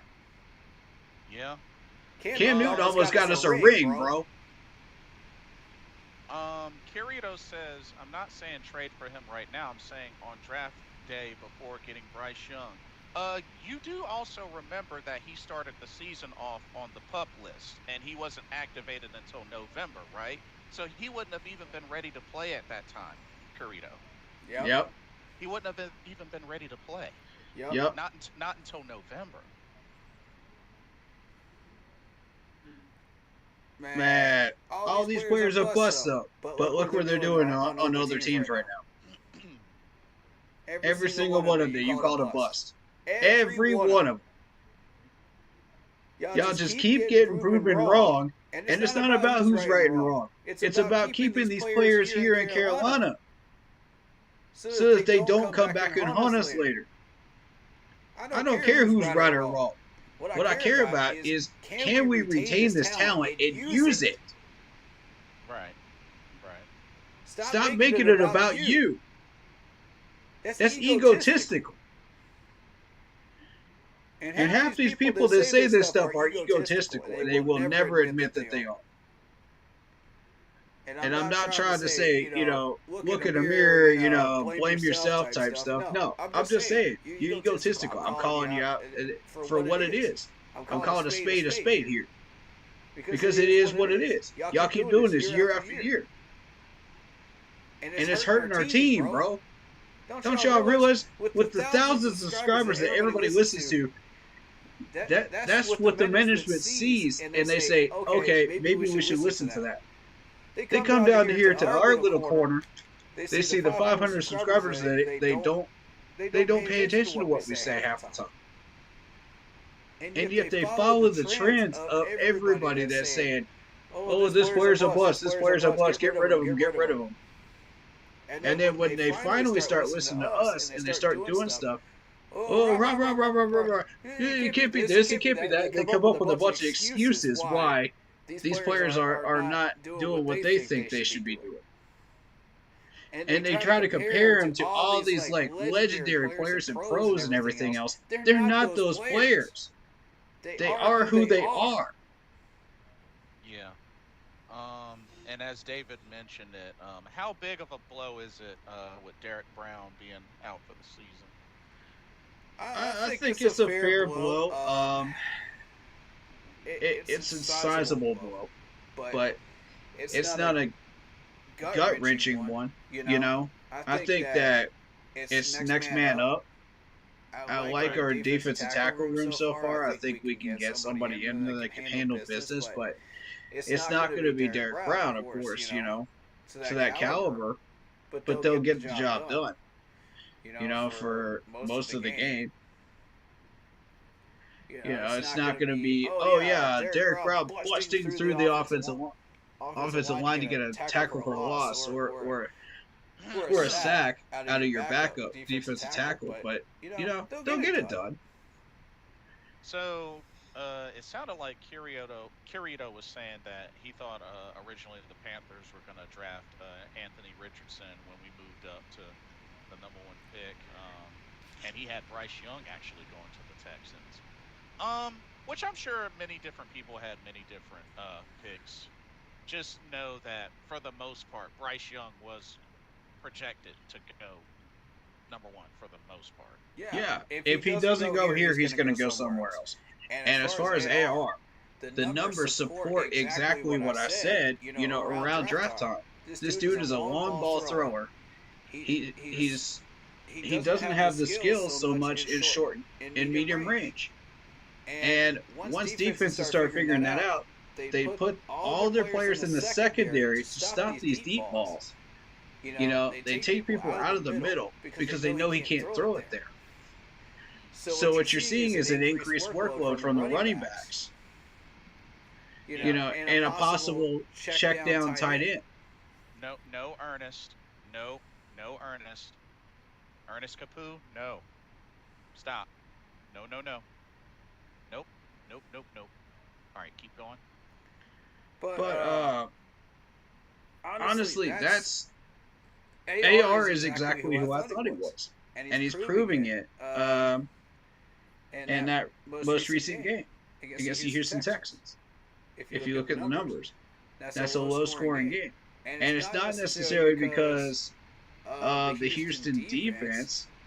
It's more so AR just not getting it done because he doesn't have that ability.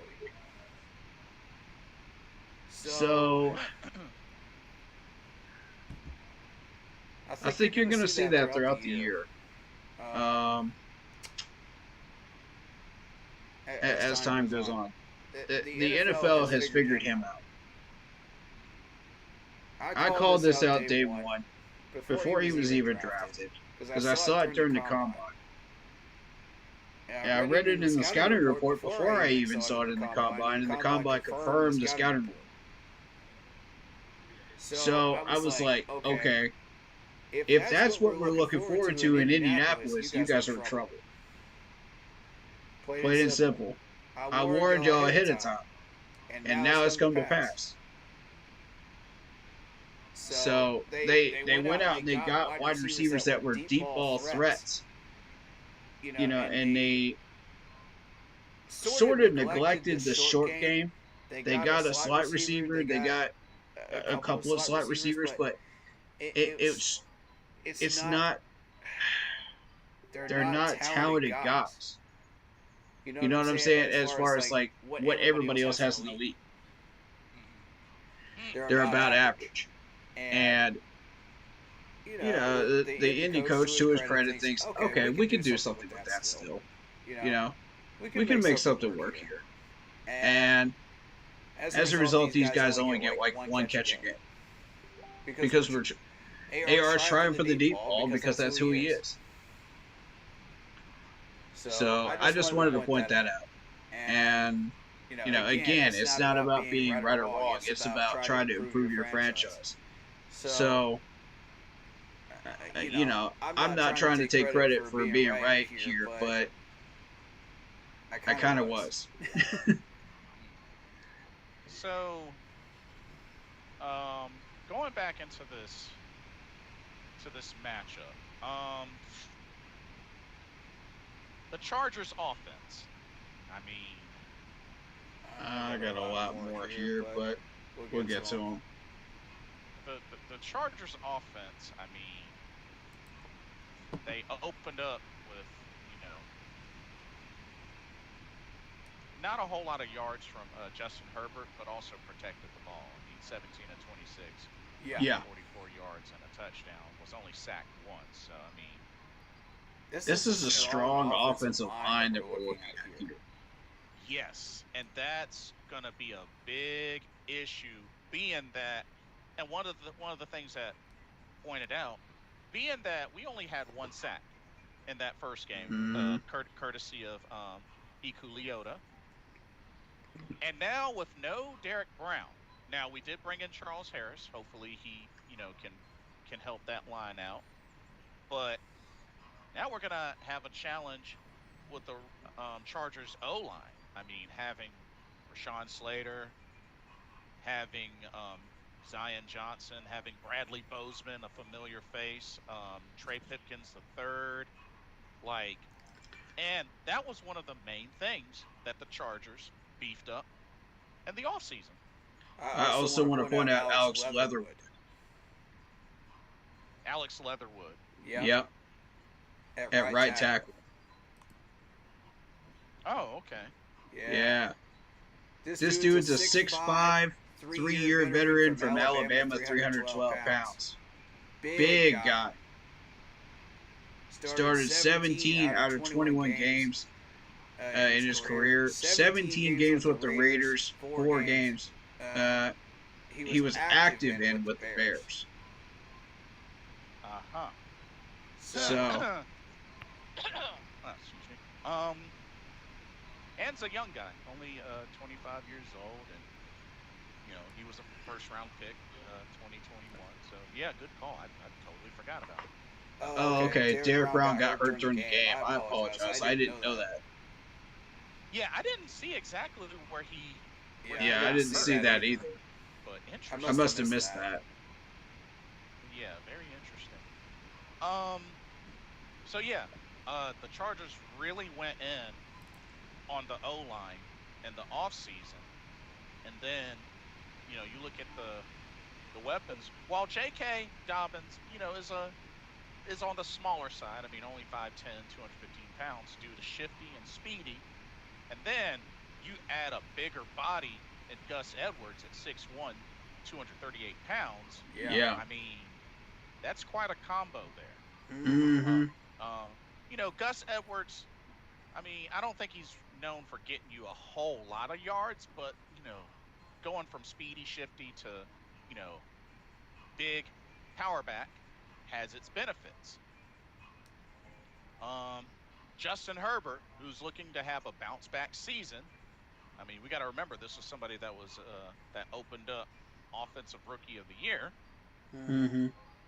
So, and see, looking at their wide receiver core, I mean, they got some young guys. I mean, remember Quentin Johnston, TCU? They drafted him. They drafted Ladd McConkey, who had his first touchdown in that Raiders game. Yep. So yeah, they got a young receiving core, and they look hungry. Oh yeah, they do. That was evidenced in the first game. Yeah. Tight ends. I mean, Will Dissly, Hayden Hurst, and Eric Tomlinson, like all veterans. So I mean, they got quite a handful on their offense. Let's not underestimate that Chargers offense, ladies and gentlemen. They scored 22 points on the Raiders, by the way, last week. Right. You got Justin Herbert going 17 for 26, 144 yards and a touchdown. J.K. Dobbins went 10 carries, 135 yards and a touchdown. Ladd McConkey, the rookie, went 5 catches, 39 yards and a touchdown. So that's a potent offense.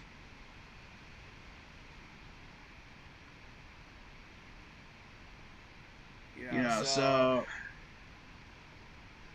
I'm really looking at this Chargers offense and just going, okay, how are we going to defend that after what we put up last week? Good point.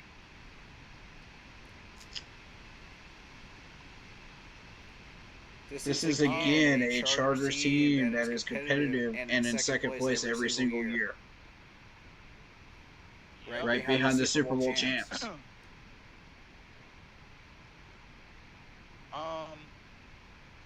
Kirito says, if you want to beat the Chargers offense, you must do 3 things. Your safeties and cornerbacks need to win their one-on-ones on man and zone. You need the linebackers contain the running backs. And lastly, make Justin Herbert run out of the pocket. Okay. That's a good idea. I think when Herbert's out of the pocket, he's not as good as when he's in the pocket. He's more of a pocket passer than a throw on the run guy, but he can do both. So you have to watch out for both. Good point. but taking away his targets is the best option. If you can cover his targets, we had coverage issues last week. So I want to see those gaps close up. I want to see us stop using the zone defenses and the garbage that we were using. Let's focus on closing those gaps. Marcos Cash says 3 corner blitzes and not seeing it to call the proper blocking is 100% on the quarterback.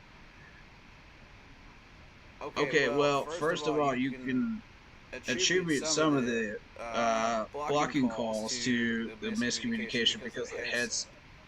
Secondly, these guys were not set up to succeed anyway. They were not doing what they're supposed to be doing, not proper footwork, not proper hands, and it was obvious during that game. You could tell. So, I mean, these were corner blitzes that should have been picked up by Miles. That's point number 3. Miles Sanders could not block a beach ball when it came to blitzes.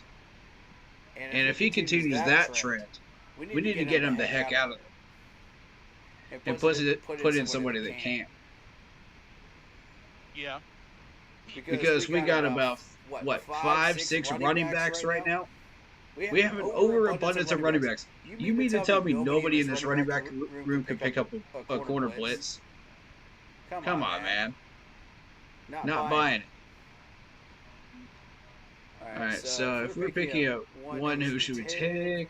Already answered that question. We didn't look like Panthers. We looked like kittens on Sunday. True. Yeah. Helping your son with your homework. Good luck to your son on his homework. Marcos Cash. Bryce had 1 series, but his feet and posture were on point. On Sunday, it was not. This is my point. Not talking about the starters, talking about posture in the pocket. I mean, that's fair. His footwork and his mechanics were not there. And I had pointed out he was hopping around like Tigger, from Winnie the Pooh. And it looked bad. You're not going to be able to throw a pass when you're hopping around like Tigger back there. You can't get settled. Because you're worried about pressure coming from all sides. You're worried about not getting sacked. So you're rolling out when you're not even supposed to in a few cases. The pocket collapsed multiple times during that game. Multiple. And you want to tell me that's green on the PFF? I'm sorry, it's not. That doesn't pass the eye test. So, yeah. As much as it is about the posture in the pocket, it is also about the offensive line as well. Not protecting him. So he'll see ghost pressure as well. That's not even there. And he'll get freaked out, so he'll throw a bad pass. Sam Darnold knows something about that when he was in Carolina and in New York. That is true. Go talk to him about that. So, and it continued down here because our offensive line was not that much better than New York's. All right, so preseason is a live game, not an exposition game. I'm not even going to address that. I'm done debating that one, David, with all due respect. It's cool, guys. I believe what I believe. Utmost respect. And that's fair. You are absolutely entitled to believe what you want to believe, man. And it is to be respected. I respect all opinions, like I said, even if I don't feel like debating. I still respect them. And I am giving them credibility. I see what they're doing. Andy is a veteran. It does make sense, but at least have Plummer in the lineup. Yeah. And the general idea is to have the veteran come in and save the day, because he's a veteran. That's the mindset. What they don't understand is veterans degrade in talent as they get older. Did y'all forget that? because I certainly didn't. And I see it on the field every time I watch Andy Dalton in a Panther uniform. You know, and yeah, just because he won a couple of games in the regular season against who now? Who do we beat with Andy Dalton in there? Remind me. We didn't beat anybody, but we got really close last year against Seattle. Okay, see, my point being, yeah, he did have a decent game because everybody was helping him out. Everybody was doing their jobs. You know, we had excellent communication last year with that. But that's not enough. You got to have the talent. And Andy Dalton was struggling in preseason. He was struggling in training camp. I sat there and watched it. For 6 practices last year, he did not improve. He came in this year. Did not improve. So, with all due respect, Andy is not it.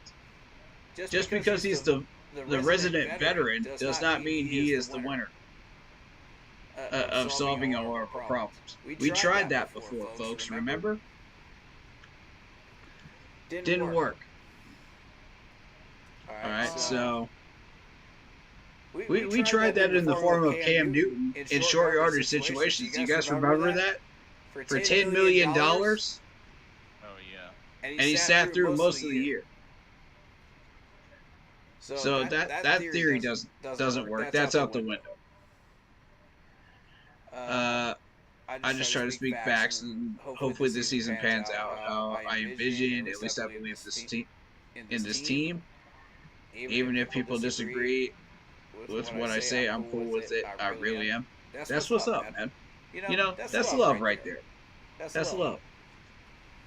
Because I feel the same way, man. You know, we're a family at the end of the day, even if we disagree with each other. Hey, we're all trying for the same goal. You know? Right. Kirito says, if I'm the Panthers, I only call short but quick passes, help Bryce Young settle down, screen, RPO, curl outs, check down passes. Trust your young wide receivers to get yards after the catch and quick and short passes. They're younger and faster. Use that. I would agree. I would agree too, but we need to eventually start getting chunk plays. Yeah. It's just a matter of when and where. If the defense allows us to do that, then we'll try to do that. But if we can't, then we've got to rely on just moving the sticks and getting down the field. Right. You know, and Bryce Young can do that. He has shown the ability to do that. That's where his bread and butter is in short and medium. So if he uses his bread and butter ability and moves us down the field, eats up clock, you know, prevents their offense from getting on the field, you know, and we just keep eating that clock. Even if we end up settling for field goals, at least we're doing something. It's better than last week. You know what I mean? It's a start. You know, but we've got to start getting touchdowns too. So that's why, you know, the West Coast offense can help with that because there's plays in that playbook that can open things up. And you can use certain plays to open up other plays. So it's more of what players do you want to use as decoys at certain points, you know, to open things up. But honestly, we didn't see very much of the West Coast plays at all. That did not resemble West Coast at all.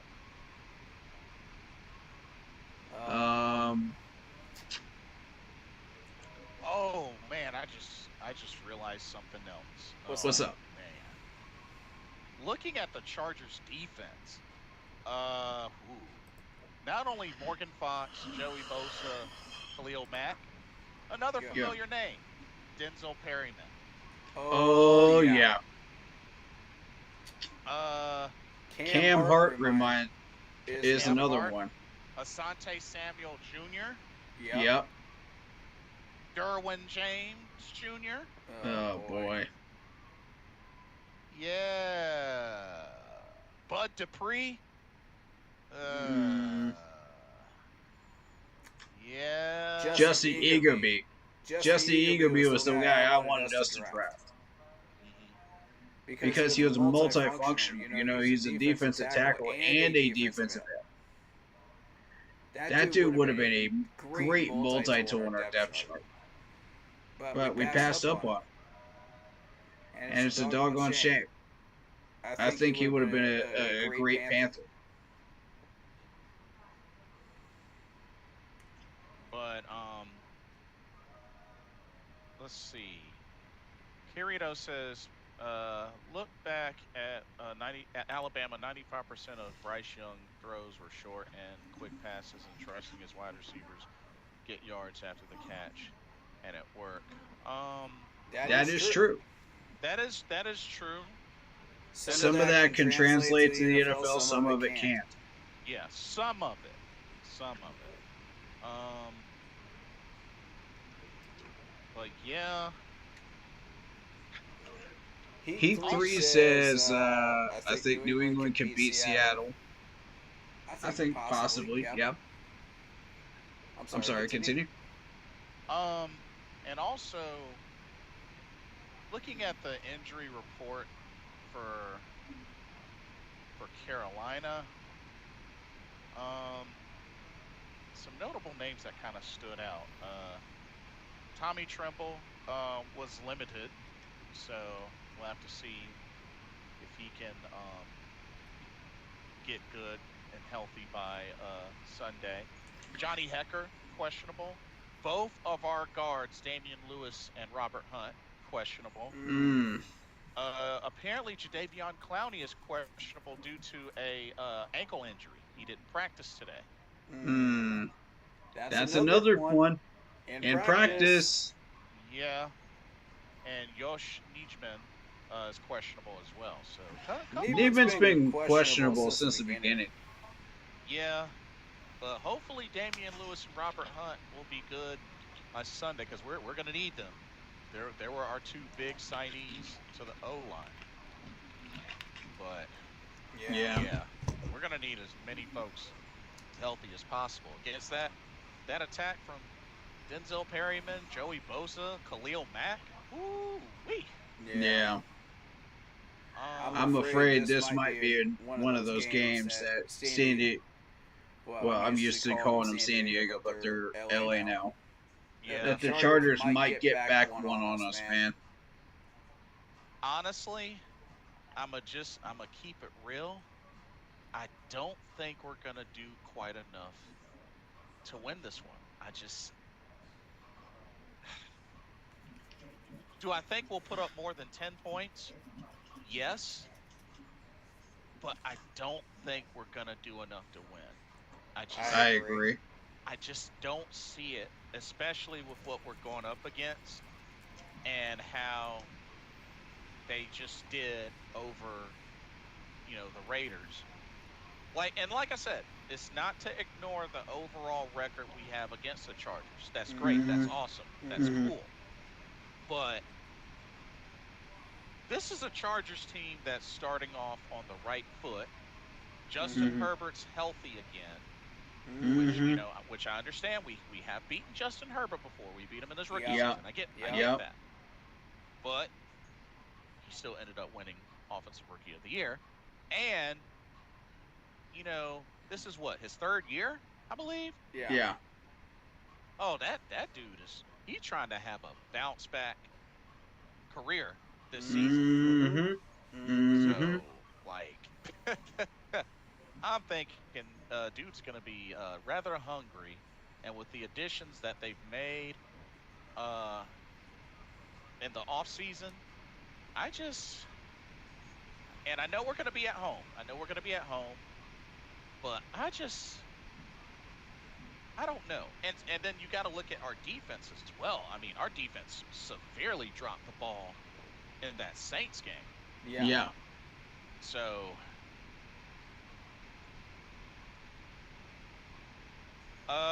Kirito says the goal should not be winning. The goal should be improvement, even if that means scoring only 14 Bro, you play to win the game. The great Herman Edwards, you play to win the game. You play to win the game, Carito. I If don't you're think not- it's as simple as that anymore because you've got teams that have become dynasties. How did they become dynasties? You've got to sometimes take L's where you build your team up to become a continual winner. Yeah, and I understand that, but you go out there and you play every game 100% on the line, no matter what. I want to see that attitude out there, whether we win or lose. I want to see these guys play until the final whistle. At least you can give respect to the players, and the coaching staff and everybody for doing the best they can, Yeah. at the end of it. Even if they take the L, it does help our draft pick. It does help, where we end up. So it exposes our weaknesses and it shows us what we need to work on. So at the end of the day, a loss can be a learning experience, but at the same time, you do want to try to win. Yeah. If you can. If not, at least put up a respectable showing and show people that we are not total garbage, on the field like we did last week, which is what pissed me off because we look like total garbage. And that's sending a signal to every team on this schedule saying, oh, this is going to be easy. We can just walk in here and take what we want. And we got to get back to the Panthers and say, heck nah. You walk up in Bank of America Stadium, you walk it up in the Panthers den. You go get a fight. Whether we win or lose, you go get a fight. You go have to come in here and earn it. There you go. That's the mentality I want in Bank of America Stadium. That's what I want on Sunday. That's right. Now, just because I didn't project us to win doesn't mean we can't come in there and act like predators. Right. And attack dogs.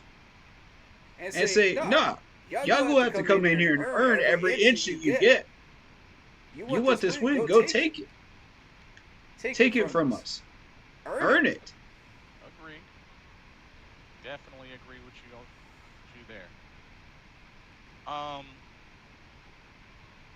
While it's on my mind, I guess, score prediction.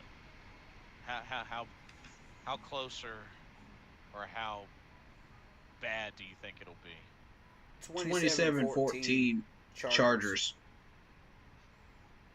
I'm going to say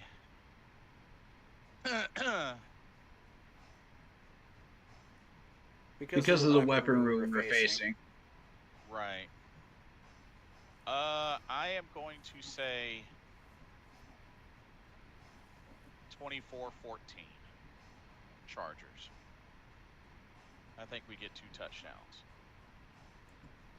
I think we get 2 touchdowns as well. I think we do put up a fight. I'd be maybe arguable 17, but we got to move down the field. We got to get it, Yes. But the rest of the game, we're going to end up just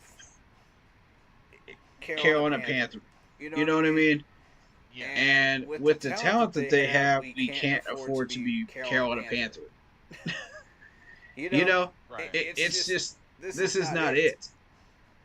If we want the Panthers to be different this year, and we want to live up to the hype that everybody's been talking about of these players that we get every year, nobody's buying into the hype. Everybody says, it's the same old Panthers.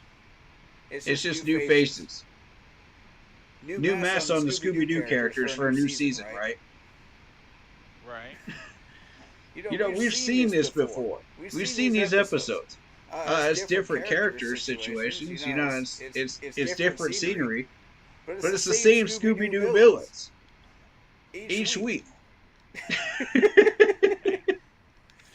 And if we don't start proving that we are not the same Scooby-Doo villains every week,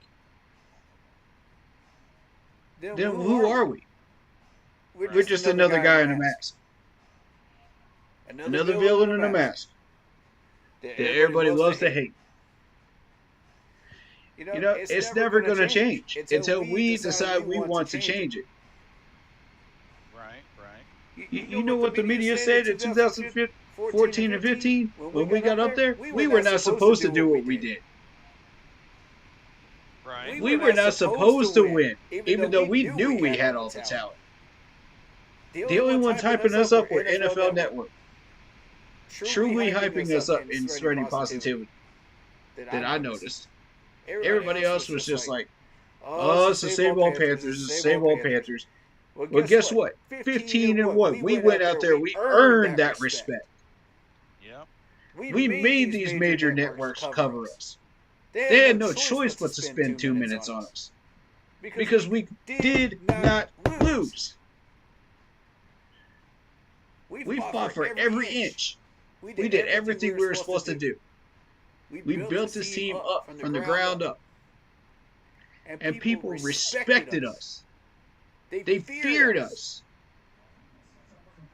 That's what we need to get back to.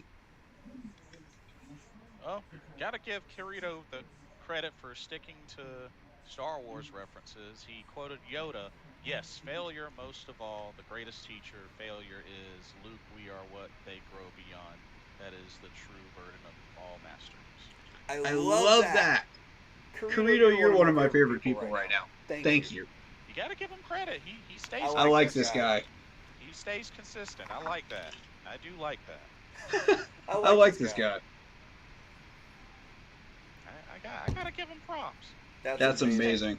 He sticks with it. He stays consistent in his words. And that's a perfectly relevant quote to what we're talking about too.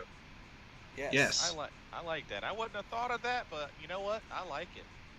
Me too. I will give you that one. Isaiah Classic says his fans, when they have a bad day, we jump to conclusions they're a bust, and I'm not giving up on Bryce yet, giving him to the end of the season. There we go. There's the mentality I'm looking for. Thank you, Isaiah. There's the mentality. Because we got to give this dude a fair shot. Just because things didn't go our way in game one doesn't mean we can't bounce back and we can't start putting some stuff together. It's not going to be perfect. It's not going to be a 15-1 season. It's not going to look like 2015, folks. I'm sorry, it's not. Not in year one. If that's your expectation, you need to lower it. Because it's not realistic. We're not even a 10-win team at this point. Although some people would like to believe we are. Which I respect those opinions, but I respectfully disagree. We don't have that kind of talent. 6 to 7 wins is possible maxing out this schedule. I'm still going to stick with that, but we got a lot of catching up to do after that first game. If we don't want to look like raw meat to the rest of our schedule, we've got to start catching back up. We're behind the 8 ball after game 1. Seeing that type of a game puts us behind the 8 ball. Now, if we start playing better, we at least come within 7 to 10 points of the Chargers. I'll say, okay, we have caught back up. Let's stick with that standard. Let's keep doing this. That's when I'll say, all right. If we can go through the rest of the schedule with that type of talent and that type of skill on display, doing everything right mechanics-wise that we're supposed to be doing and putting everything into it that we can do, then I will say, okay, we're on schedule. For the 6 to 7 wins. And that puts us in the conversation because this NFC championship, this NFC group has not changed. It's been 9 wins in order to try to take the division. Year after year after year consistently. If you look at the numbers. I showed you guys that in the post game and the live reaction last week. Oh, Curito says this next quote. This is for all the Panthers podcasters. Fear leads to anger. Anger leads to hate. Hate leads to suffering. Courtesy of Yoda. That's a good point, man. That's a good point. Everybody fears what they don't understand. I'll follow that up with that quote. Because what we don't understand is several different things with this franchise. That leads to anger. Matching up with what you said with the Yoda quote. We all get pissed off, we all get angry, and we start yelling at each other. And we start hating what we don't understand. We start throwing blame here, there, everywhere, when we don't even know where the blame should actually go. So I think we should first establish that and stop blaming the wrong people. Right. I've been saying that year after year after year. Y'all keep blaming the wrong people. And I don't know how y'all consistently keep getting this wrong. But no, it's at least they're consistent. I'll give them that. You know, they're staying with that energy, but they're just consistently wrong. It's not these players because we kick these players out. Okay, now what? We're still here. Now what? We can keep doing this year after year after year, and it's still putting us in the doghouse. Now what? Well said. Well said. And suffering is the result. Yes. It's the result every single year because we do not change. What is the definition of insanity? Doing the same thing over and over and over and expecting different results. This team is dealing with a classic case of insanity. And we refuse to admit that we're insane. Quite insane indeed. Hashtag Tepper sell the team. I agree with that. Everybody else agree with that? Keep messing around. That just might happen. Shoot. I agree with that. I think most of the fan base echoes that right there. David Screw says if CJ Stroud was drafted, he would have been the same problems as Bryce doing coaching, and people would call CJ a bust if it was reversed. Yeah, you already said that. But you're absolutely right.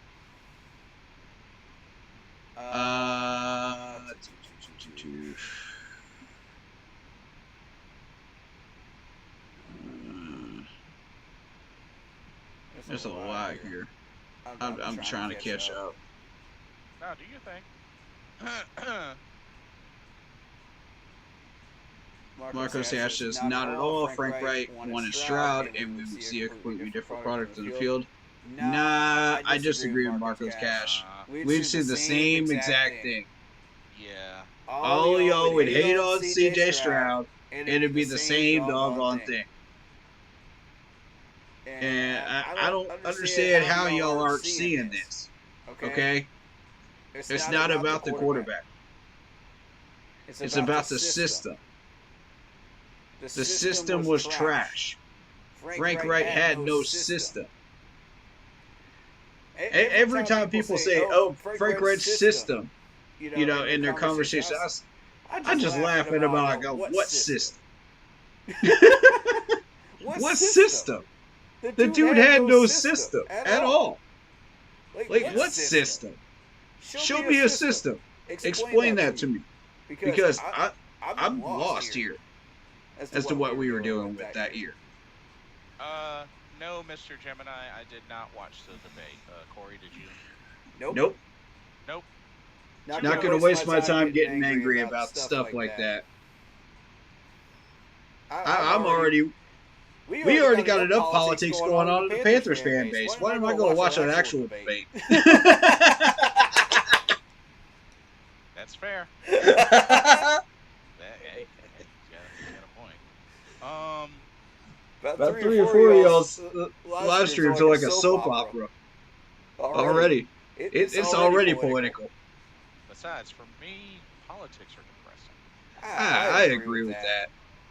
With all due respect, y'all turn this podcast into some political debates, man. It gets ridiculous. I love y'all, but come on, man. Yeah, but no, he was just asking though. He was just Yeah. let's see. I mean, I'll just say this: like, Carolina Panthers, like, I'm predicting y'all to lose this Sunday. Make me a fool and make me wrong, please. I agree. Please, I'm begging y'all. Like, just because I predict a loss doesn't mean y'all can't prove me wrong. Please do. Yeah. Please. I fully encourage you to prove me wrong. Go out there and win. Because I mean, like I said, I'm not putting so much on Dave Canales. Yeah. But opening up with a 47-10 loss is not what you want to remember. Yeah. If I'm throwing smoke at you as a player, that doesn't mean you can't improve. Yeah, exactly. But I do think they will get at least more points on the board this time than in that first game. I agree. But just, man, I just really hope that they just give the fans a reason to want to continue to come back to Bank of America Stadium. I mean, despite the crazy prices and whatnot, like, give us a reason to. Give us more of a reason to. Yeah. So, Frank Wright ruined Bryce? No. I don't think he did. I think Frank Wright was just Frank Wright. All the players had to train on their own and do all that stuff on their own. And not to mention, Frank Wright got let go after 11 games, so there were still 6 more games without him. So yeah, I keep pointing that out. Like, yep. I I wouldn't say he ruined Bryce. I would say he did damage to his career. Yes. Because the only other notable game that really stood out in a big positive way for Bryce was the Green Bay game, and we still didn't even win that. So it is. Bryce deserves better, in my opinion. This is Bryce's rookie year. Whoever heard of 2 rookie years? Marcos Cash says, and yes. Yeah, I think that was in regards to some folks taking this season as his rookie year. Yeah. When you have a trash coach that doesn't care, that's the point. Deserves a fresh start. Need a coach who will say, you hired me to do a job and let me do it and back off. Isaiah says in regards to David Tepper. Yeah, I agree. La Poppy, welcome to the stream. My moderator says facing 2 former Panthers, Chark and Hurst. Yeah. Scary stuff, man. So Mr. Gemini, let me ask you this question, because he says Frank Wright was limited in his play call with Bryce because he knew that's all that Bryce could do. Let me ask you something. What exactly do you believe happened with Bryce Young that warranted the attention for him to even get drafted in the first place? I'm curious. I'm curious to get your honest take on that. Good question. Because, and the reason why I'm curious is I wonder if you feel the same way about him being limited versus, like, when he was in college, if you felt a similar sort of way. Hmm. I'm actually curious to get your thoughts on that. Good Good And the question. question.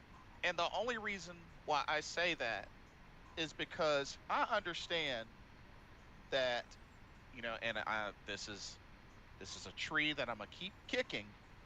I understand that not every Heisman Trophy winner translates well into the NFL. I mean, there's evidence of that. But at the same time, can we at least all agree that he was going to get some level of attention, being that this dude won a Heisman Trophy? Hmm. I mean, folks can say size this and size that, but obviously the man was doing something right Hmm. to earn himself a Heisman Trophy, the highest Facts. Facts. the highest honor a player can get in college. Mr. Gemini says he only did mostly screens and short passes in college, and most of it was to the running back. But bro, he got a Heisman Trophy. He got a Heisman Trophy. Now, hold up now, Mr. Gemini, because I gotta do this. I gotta do this. Bryce Young, Alabama. So I mean, 2021, he had almost 5,000 yards passing, had 4,872 in his final year with Alabama. Hmm. Uh, And And that's that's three against against that tested tested opponents opponents yeah, in the in the 3,228 SEC. SEC. 228 yards. I mean, not to mention 47 touchdowns, 7 interceptions, 32 touchdowns, 5 interceptions. I mean, at the end of the day, there's no way that he got all that from mostly screens and short passes. Ain't no way. I I agree. agree. Now I understand that the average yards was, around 8, 9 yards. But I mean, what is a screen? Screen is usually out to the side, no more than like what, 3, 4 yards? Correct. Correct. So I mean, I'm not saying that he threw a ginormous load of deep balls, but I would imagine that he had his share of chunk plays through medium to long throws. Hmm. Hmm. Because I find it hard to believe getting almost 5,000 yards on just shorts and screen passes. Nah, ain't no way. Ain't no way you gonna convince me that he got almost 5,000 yards from just short passes. Ain't no way. Ain't no way. No. No. Um, Mr. Gemini says, do you think he could do that on another college team like Florida or something like that? Sure. Yeah. Yeah, I don't He see he why can. not. can. I don't see why not. I'm just saying the dude did something right. If he If he can can do do it it in at Alabama, Alabama, then then he you can can do it do it everywhere everywhere else. else. Yeah. I mean, the dude did something right to earn himself a Heisman Trophy. I Hmm. mean, Hmm. you know what I'm saying? It's like, and it's just like me and David were talking earlier. Like, we gotta stop downplaying some of these successes. No Right. Right. matter no matter how big, how like in numbers, no matter how big in numbers they were, no matter how small in numbers they were, we gotta stop downplaying these successes. Some You Some people people know, act act like he like he has has no no deep deep ball at ball at all. all. Man, Man, I'm I'm trying to trying to tell tell y'all, y'all, he he does does have a have a deep deep ball. ball. You're You're not not winning the winning the Heisman Heisman without a without a deep deep ball. ball. yeah, And then you want to say, oh, well, look who it's against. Well, it's against the SEC. It's against quality opponents, so you can't throw that argument out there. But I will say this: the only thing I will say is that typically, the Heisman Trophy and even the NFL MVP is typically won by quarterbacks more than other positions, and that's history shows that, and there's nothing wrong with that. I mean, Yeah. but Y'all were not saying the same things at the college level that you're saying at the NFL level about Bryce when he won that national title. Where were those comments then? Oh, they weren't relevant because he's not a Carolina Panther. Doesn't matter. You weren't saying those things back then, even if you were watching college ball. Some of us watch college ball and the NFL.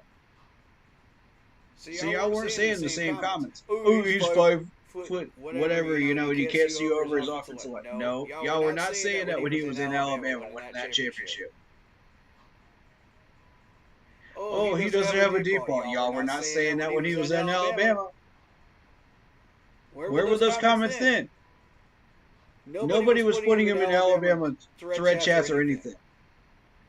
I would know because I'm a Clemson fan and I keep up with that stuff.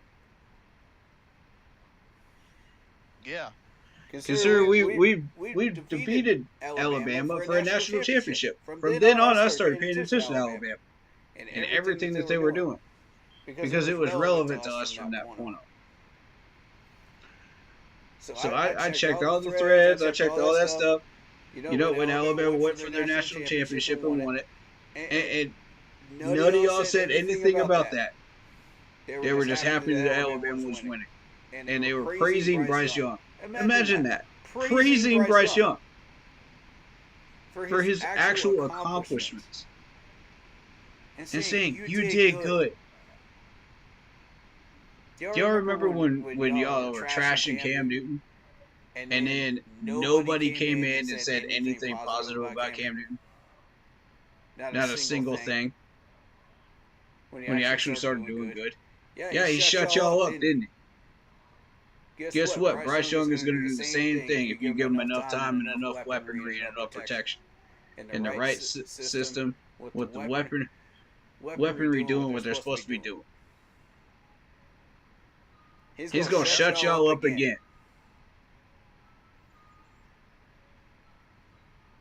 So I don't want to hear it. I don't want to hear it when we start winning. Keep that same energy. It's game 1 out of a 16 games left. 16 games left. The season is not over yet. It is not over yet. Look me in the eyes, guys. It is not over yet. And Mr. Gemini was saying Bryce wasn't the quarterback when they won the championship, which I understand that was in 2020, but that still doesn't change the fact that in comes Bryce, dude won a Heisman Trophy.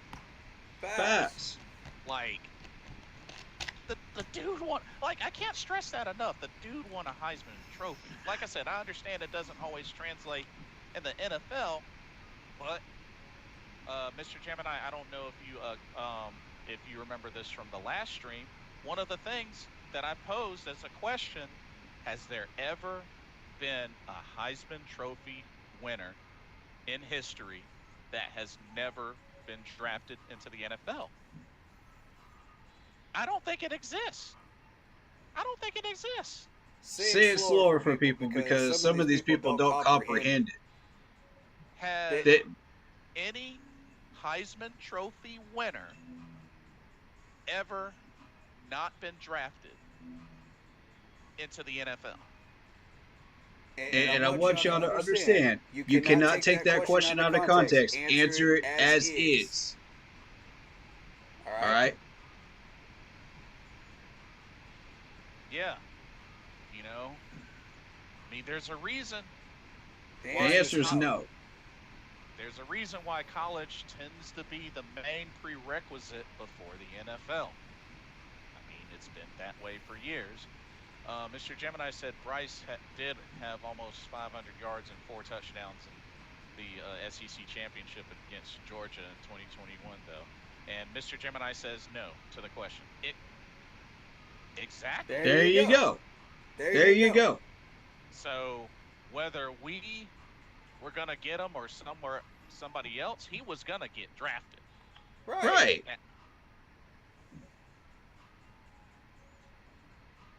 I I mean, if we didn't get him, then Houston would have. If Houston didn't, Indy would have. Yeah. One of our three teams would have got him. Same with C.J. Stroud. Y'all know that's the truth. And if you say anything different, you're lying to yourselves. And you're not evaluating this properly. Because every single analyst out there said the same thing. Imagine that. Mr. Gemini says, but a lot of Heisman winners were average and or bust though in the NFL. Like I said, I understand that it doesn't always translate in the NFL, but bro, they're not going to be ignored when it comes to the draft. That's the whole point. Yeah, and they're not going to be Drew Brees, Peyton Manning, or all of these elite quarterbacks that you're expecting them to be. They are who they are. Because here's the thing. Stop putting unreal expectations on these guys.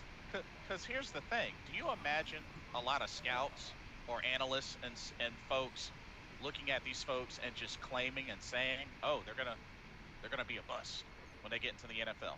No, like they're praising them. They're like, "Oh, exactly." They're declaring for the draft. Oh man, what teams need a quarterback? What teams need, what teams could thrive on this person? That's what they're talking about. Exactly. Like, I mean, if they end up being busts, it's usually after we see how things go. It's not before that. Like, I mean, you won't know until you see them in action in the big leagues. Mm-hmm. But Heisman Trophy winners are not just going to be ignored when it comes to draft time. Right. That's just impossible. Agreed. It's impossible.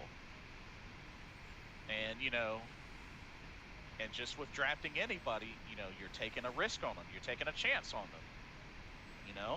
But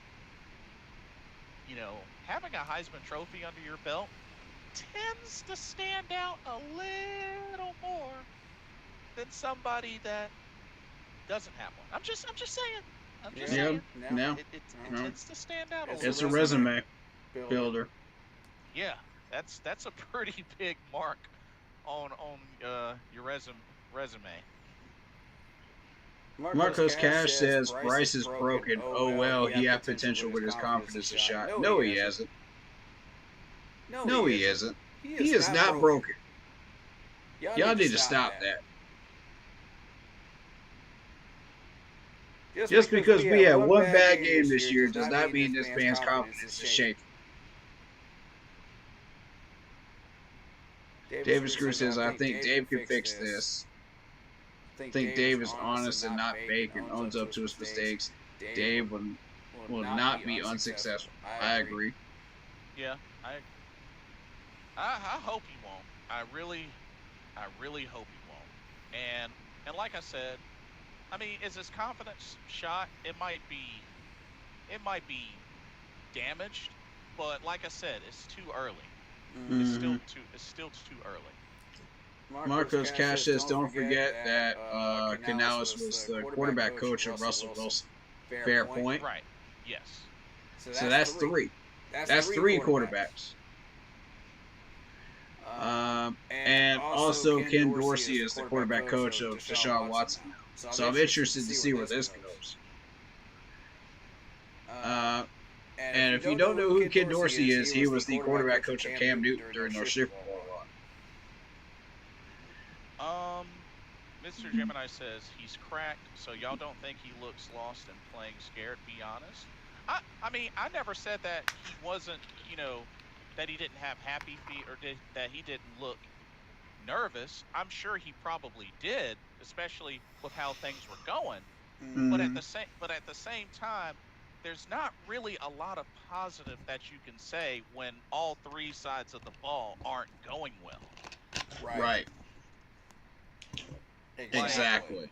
Like all three, Mr. Gemini, all three sides of the ball weren't going well. It's Everybody was playing like trash. There was maybe half a dozen people that I could call out that were playing pretty well, but the rest of them play like trash. Yeah. And they know they've got more skills than this. We've seen that they have more skills than this, and they still walked out and played like trash. So again, it goes back to the question of why isn't this translating? Right. Absolutely. David Screw says, I'm more excited about this coach than any other coach we've had. I am too. I think he's got the potential to do a lot of great things. We could go into a dynasty with this coach. You know, if we do everything right and we stay on schedule. The problem is we're not staying on schedule. We got a lot of stuff to fix, and it's not going to be perfect. It's not going to be a perfect process. You're going to have games like this, that are a massive teaching tool, for this team and this franchise. But moving forward, we can get past it, and we can put out a productive and successful product on the field. It just takes execution of our players. It takes understanding and communicating properly. It takes footwork and technique. It takes discipline, and it takes knowing that you need to get it done with motivation. And if you put all of those factors together with what you learn throughout the week from the scouting reports, so you do what you're supposed to be doing, then it will translate. With hard practices. Right.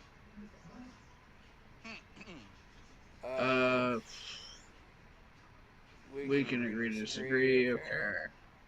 David Screw says he talks to Tony Dungy and Pete Carroll on a daily basis. Okay, well, just because you talk to prior coaches doesn't mean that that's going to completely translate. Again, these guys need to execute. They need to execute what they learn.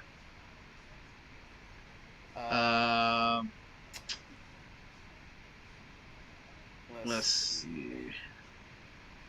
Black Poppy says Sam about to have an MVP season with Justin Jefferson. Oof. That's a bold statement, but it could happen. It could happen. I'm not ruling it out. Sam did look good, but it's only game one.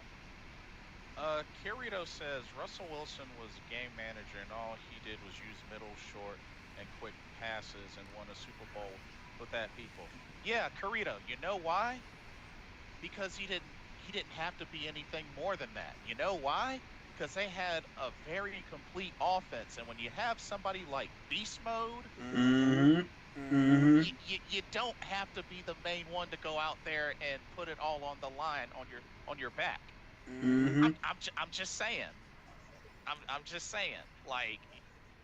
And as far as Bryce goes, the first thing he said in his introductory press conference was, "I'm not Cam Newton. I'm me. I'm going to play like me." Yeah. Come on, man.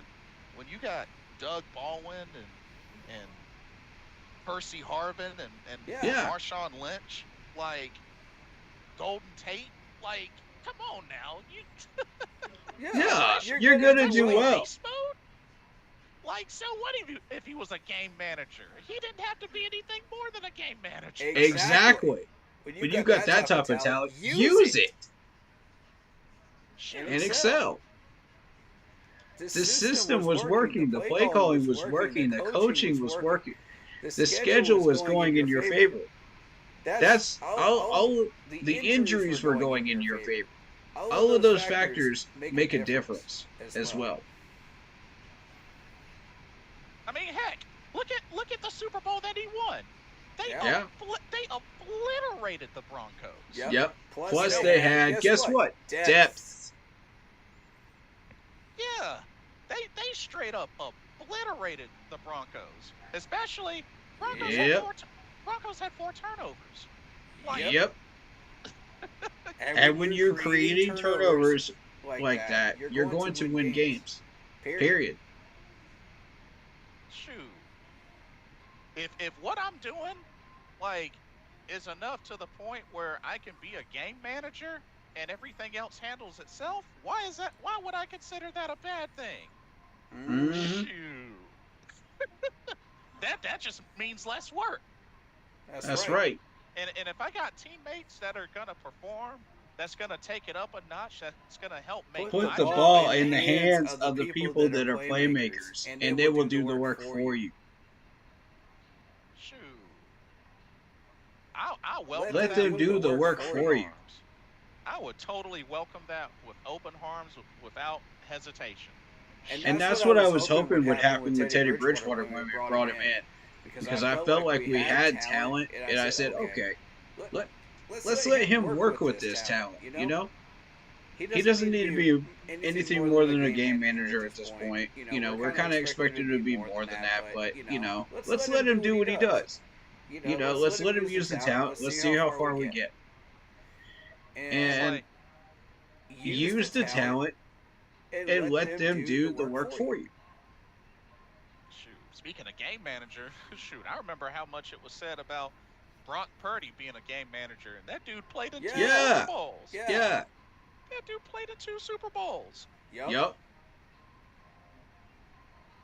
He shut Cam Newton up on that one. I'll tell you that. I'm just saying. He shut Cam up. Cam was one of the main ones saying it. Mr. Gemini says, should the Panthers go back to the 4-3? I think they should. Now, I have been hearing that quite a bit here and there. Here's the thing. Now, those of y'all that have known me know that I've never been a crazy fan of the 3-4. Y'all know Me neither. But the fact that I we have prefer a the 4-3. But the fact that we have a coach, a defensive coordinator that has thrived in the 3-4, in Coach Ajaro, I mean, if that's his base, so be it. I mean, it is what it is. But am I a fan of the 3-4? No. Never have been.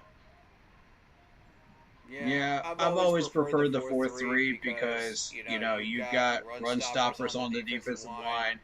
That way you're forcing the other team to throw the ball against you. You know, and when you have good corners, you have a good secondary, you have guys that can force turnovers, you know, in that way.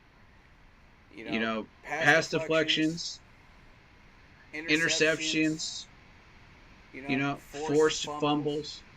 I mean, the 4-3 has always worked for us in the past. We've had playmakers, we've had ballers out there, and most of the players that go into the draft are 4-3. Just right out of the gate. So, yeah, I've always been a huge proponent of the 4-3. But you've got to get the right players. You can't get these hybrid players. You've got to get straight 4-3 people.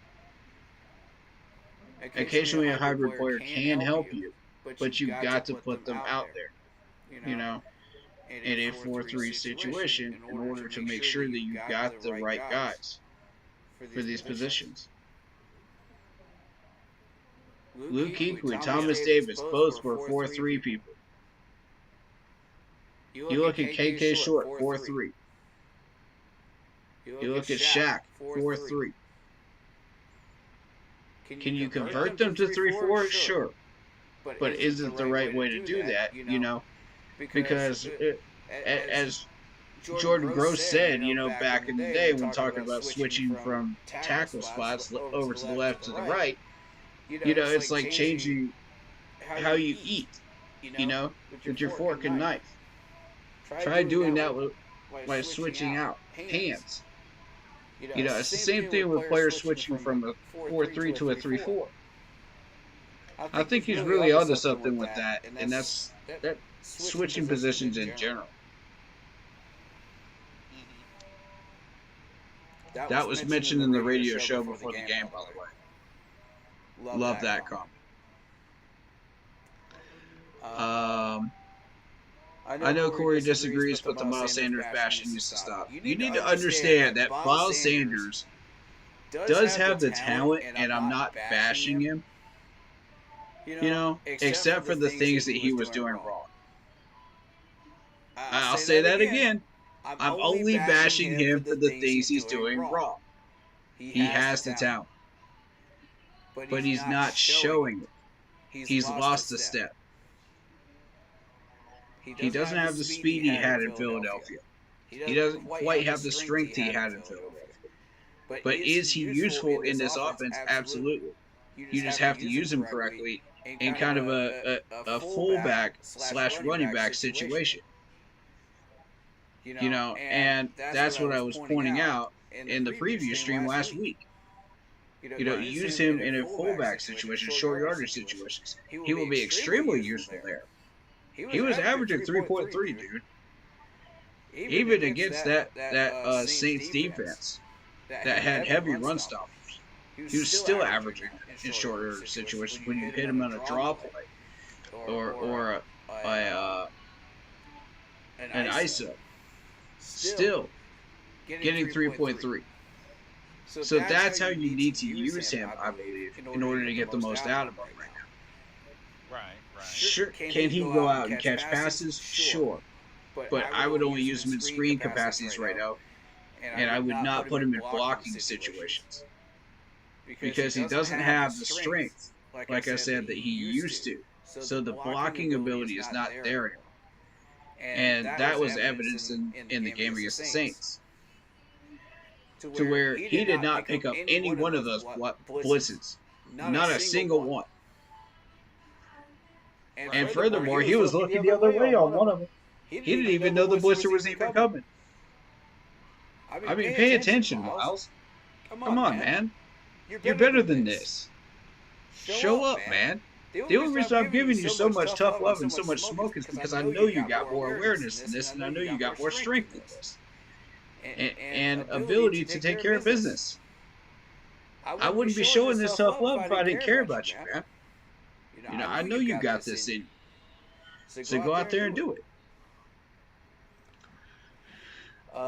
David Screw says, this man was in a Super Bowl. Keep in mind, when Canales can get this man up to speed. Yeah, and I'm not saying that he doesn't have the talent, like I said.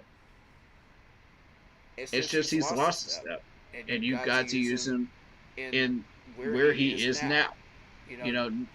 Not to the capacity where you think he should be, but to where he is now. Meet him where he's at on his level of talent. Dallas will expose the Saints. Yes, they will. Yeah, because, you got to remember, a lot of folks are saying that, Saints deep down aren't really a good team. Yeah. They're a 9-win team at best.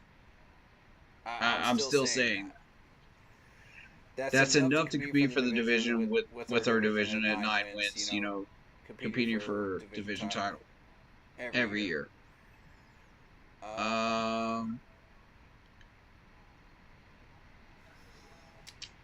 David Screw says, I agree with Marcus Cassidy. He overthrew them. The players were wide open.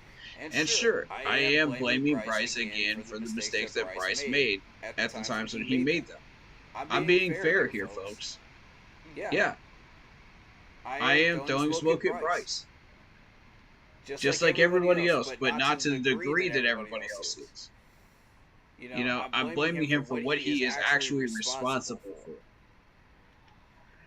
I'm not making up excuses for him. So I want people to understand these are not excuses from this point forward after bashing him. These are reasons why he was not succeeding. Please understand the difference, folks, because you're going to hear from everybody else on everybody else's stream oh, these are excuses. Ooh, he's, you know, and they're confusing the two. They don't understand the difference. And that's why you hear a bunch of BS from everybody else about Bryce Young being 100% responsible for this or that. You know, it's like, come on, man. Y'all need to quit. Y'all need to quit this. There's 10 other people on that offensive line at any given time. Do they not exist?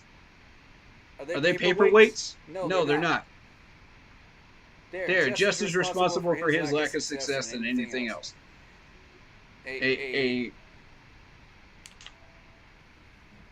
Whatever it was is the sum of all of its parts, right? I forget what the quote is.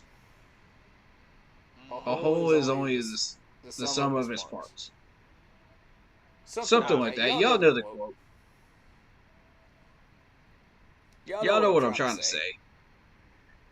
A quarterback can only be successful with the weapons that he has. Right. He can't just walk in there with like subpar weaponry and subpar offensive line and expect to win. That's not how that works. Some of y'all need to understand that that's not how that works. Y'all can't just blame Bryce Young when that doesn't happen. All right? And you set your expectations way up here, expecting him to be some Cam Newton wannabe, you know, or a Peyton Manning. He is not that. He is only who he is. I'll continue to say that, man, until it's any less true. Did he overthrow players? Yes, he did. Did he throw picks? Yes, he did. He was responsible for that. I'm not saying he ain't. But y'all need to quit trying to make this man more than what he is. Let's see. Any given Sunday is happening in the NFL. True. You never know. Kirito's got another quote for you. For when someone is hating on Bryce, many of the truths that we cling to depends on your point of view. By you. Yeah, and it's subjective. It's subjective. When you're using the eye test, some people are going to see something, and other people are going to see something else. Yeah, I guess that's, yeah, I guess. And they're going to be bullheaded about it, because that's how this fan base is. With all due respect, that's how y'all are. You know it is. Don't deny it. Don't dance around it. You know it's true.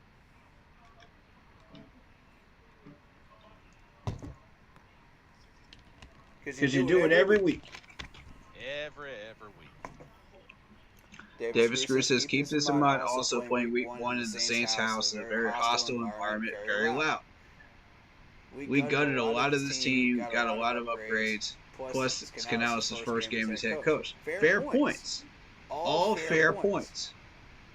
So if you're basing our success for the entire season on one game, it's ridiculous. There's 16 more games. We are not done yet. This game would have been at home. It probably would have been a better performance. Fair point. And that's why a big question that I wonder is how is Dave Canales gonna bounce back from this? Yep. You know, that was one of the things that, you know, even in our group chat, you know, as much as successful as he can potentially be, I want to know how he responds to adversity and to where, you know, the tough blows. And this past Sunday was a tough blow. Mm-hmm. So how is he going to bounce back? And that's going to set a tone for who he is as a coach. That's going to start his identity. This team, when it starts to gel, watch out. Bold statement. Bold statement, buddy. We'll see. Derek got hurt during the game. Yep. Sure did. My voice is echoing through the other dude's stream. Yeah. Didn't watch one stream and mute the other one. Brock only played in one Super Bowl. But still...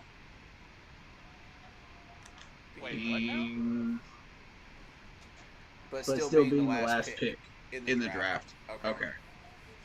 Yeah, Brock did only play in one Super Bowl. Even though he was the Mr. Irrelevant pick. Oh, that's right. The other person was Alex Smith. I'm sorry. You're right. Yep. Mm-hmm. Yep, you're right. Good catch. All right, so I am caught up now. So let's get into some of this. All right. Let's really dig our teeth in here. I think Asante. Go ahead. Shout out to Brian Stowe. Are you a Chargers fan? Interesting. We got a Chargers fan up in the chat, huh? All right, cool. I'm curious. Very cool.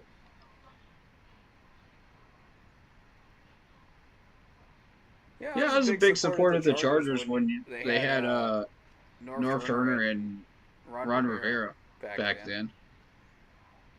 That was a fearsome Chargers team, man. Whew. I loved every part of it. Those guys were nasty.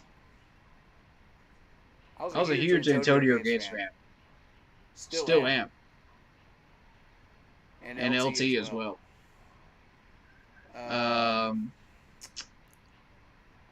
So let's kind of get into this. Asante Samuel Jr., if you really look at him, he was famous for his time in Florida State. 5'10", 180. He's already got 5 solo tackles so far. 6 combined tackles just in the first game. Overall, you're looking at a solid tackler. 132 solo tackles out of 169 combined. You're looking at somebody that can pass deflect as well. He's got 35 career pass deflections, consistently in the double digits every year. He's got at least 2 picks a year, leading to a total of 6. And overall, just a major threat. Healthy, too. He's played 44 of his 47 total games starting. So this dude is a threat. So if you test Asante Samuel Jr., he will win. I don't recommend it, personally. I think we need to be aware of where he is and who's on him. We do know who Cam Hart is. Cam Hart kind of had trouble with coverage. So if Cam Hart does end up in there and Asante Samuel Jr. does get hurt, be aware that we can take advantage. Go ahead.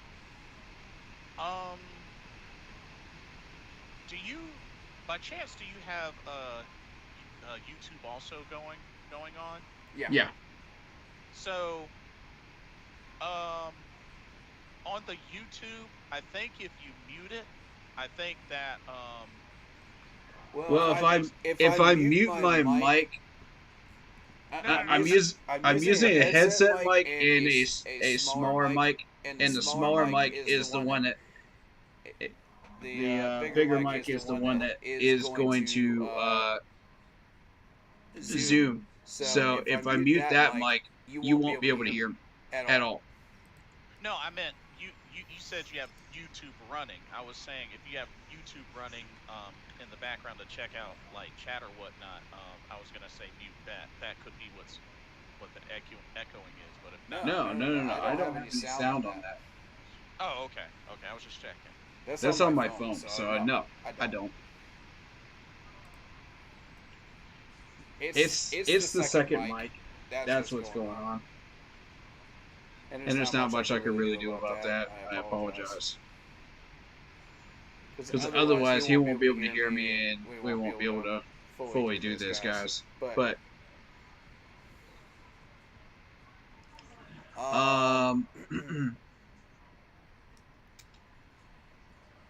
So looking at let's see.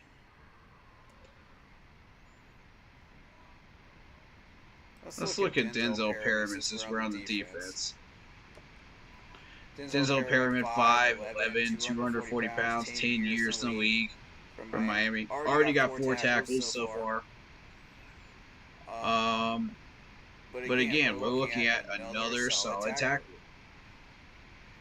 You've got 410 solo tackles out of 667. 6.5 sacks over his career. But what he excels at is pass deflection. He's got 14. And 4 forced fumbles over the years. Be aware of that number.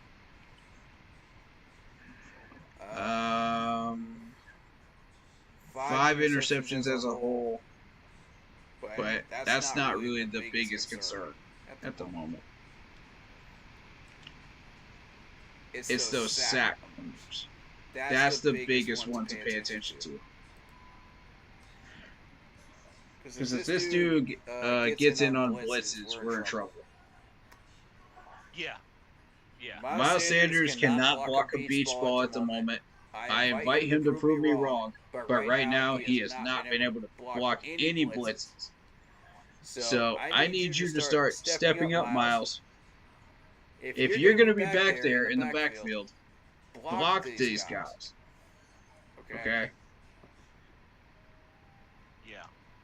I understand this is a big dude. This is a 240-pound guy. I get it. But, you know, you're big enough to at least hold your own for at least a couple of seconds. And buy Bryce a couple of seconds. That's all he's going to need to roll out, you know, and do something. He's probably not going to stay there in the pocket. But this is a veteran right here. A very, very good veteran. Bosa, everybody knows about, 6'5", 280 pounds, 9 years in the league from Ohio State. He has 6 solo tackles, 1 sack, and 1 forced fumble in the first game. This dude went off against the Raiders. 7 total tackles. Yeah. And overall, as a whole, you're looking at 209 solo tackles out of 328. He has 3 pass deflections, so that's not his strong suit. You're looking at 16 forced fumbles. That's a big number right there, ladies and gentlemen. He had 7 forced fumbles in 2021. 7. This dude could change this game. Stay away from Bosa, especially running the ball. I'm warning y'all right now, do not run this ball towards Bosa, or you will regret it. We have had fumbling problems in the past. Right. That's not going to help. What this is going to do is only increase that number, and he had a forced fumble in game 1. Keep that in mind. He's already had him. Do not make that number 2. So, I need people to understand this dude is just as dangerous as you think he is. Alright? Just because he's lost a step in the past couple of years in fantasy doesn't mean he can't put up the numbers in real life, though. Khalil Mack, after just coming from the Bears. And we know who this dude is, 6'3", 269, 11 years in the league. Solo tackle, sack and a half in the first game against the Raiders. And we're looking at 394 solo tackles out of 594. 103 sacks career. I'll say that again. 103 sacks in his career. Yikes. He had 12.5 sacks in 2018, 10.5 in 2017, 11 in 2016, and 15 sacks And in remember, 2015. and remember, y'all, we're talking about a player that has already had his way with the Carolina Panthers. Oh, I fully expect him to have his way today, this Sunday as well. Here's the other number I'm scared of. 30 forced fumbles. Yeah. 30 forced fumbles career-wise. Ladies and gentlemen, that's two major turnover machines. That's what they're made for, is turnover machine. So you got 6 forced fumbles in 2018. You got 5 forced fumbles in 2016. You got 5 forced fumbles in 2019. 5 forced fumbles in 2023. That's recently, folks. And he's got fumble recoveries too. 13 fumble recoveries out of the 30 he's caused. He's a big dude. He can get into that pile and get that ball. 6'3", 269 pounds. Buffalo native. So this is another player I want us to avoid. And I'll bet you, if Clowney becomes a non-factor, this dude will not be. He will pick up the slack on the other side of the ball. That's what I'm worried about, man. And our offensive line has shown last week it cannot handle that type of pressure. That's a little bit of a concern, man.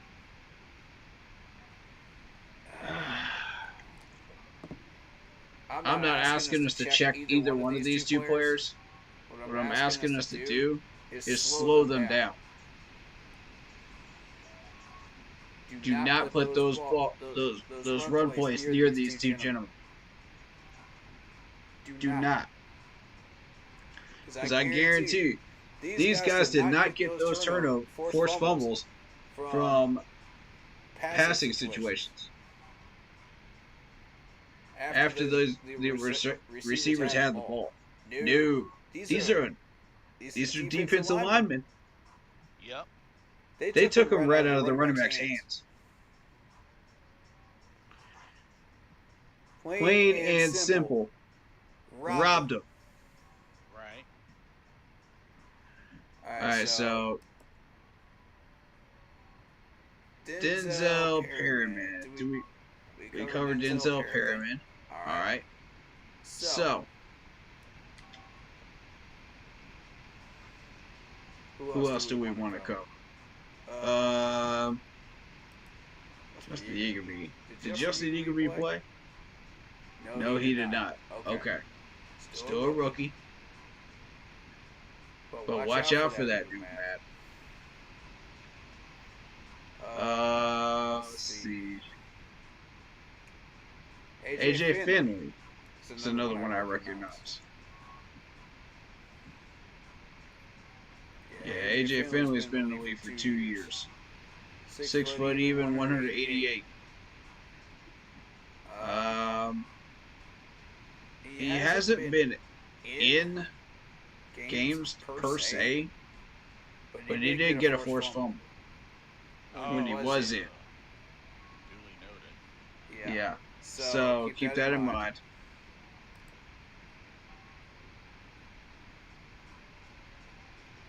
That's just the defense alone.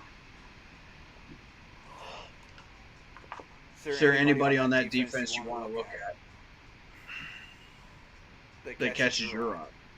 I mean, you pretty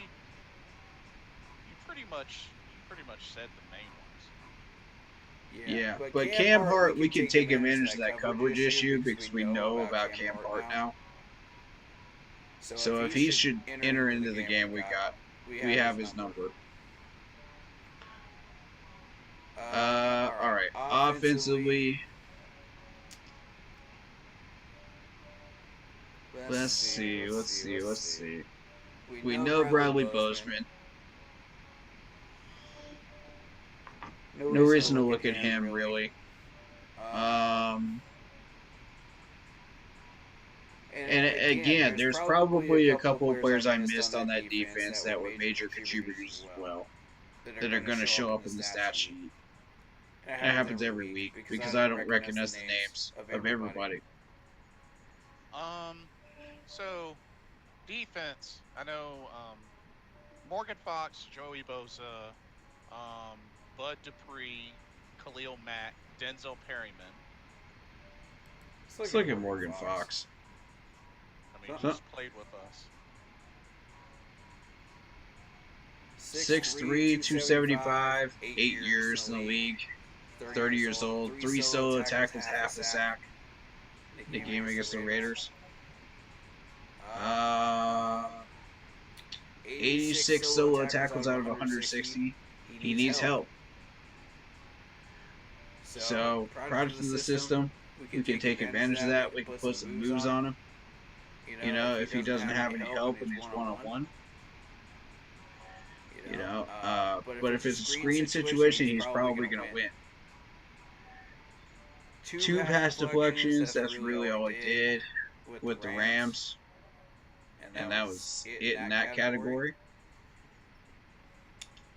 He had 4 forced fumbles over his career. One of them was with us. And he had a fumble recovery too. He recovered his own fumble.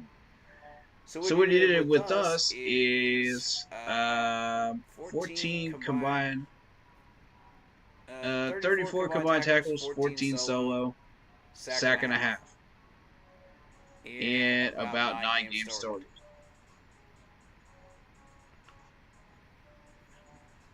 Okay. Wow.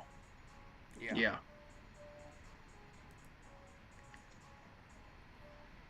I would not say he is one of the major contributing factors. He's more of a product of the system and one of the gear cogs, you know.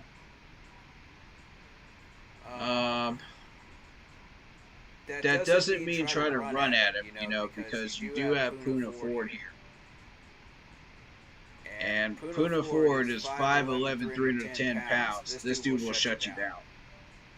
2 solo tackles, one pick during the Raiders game. 8.5 sacks over his career. 6 pass deflections. So we need to be aware of that.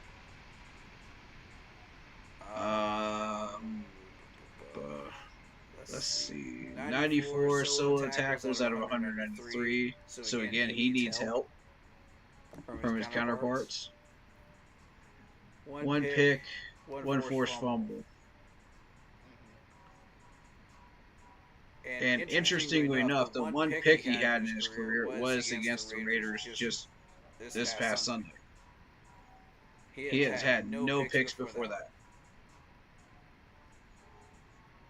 So, I'm not so much concerned about the forced fumbles either because he only had the 1 in Seattle. But you never know any given Sunday. Any one of these guys can become a contributing factor of a turnover. Yeah. At any one point that is not previously showing. But history has shown these guys are not doing it so far. So you got to kind of trust that to a degree and not expect it. But then again, your job, if you're a head coach, your job is to expect the unexpected and try to prepare for the unexpected as well as the expected.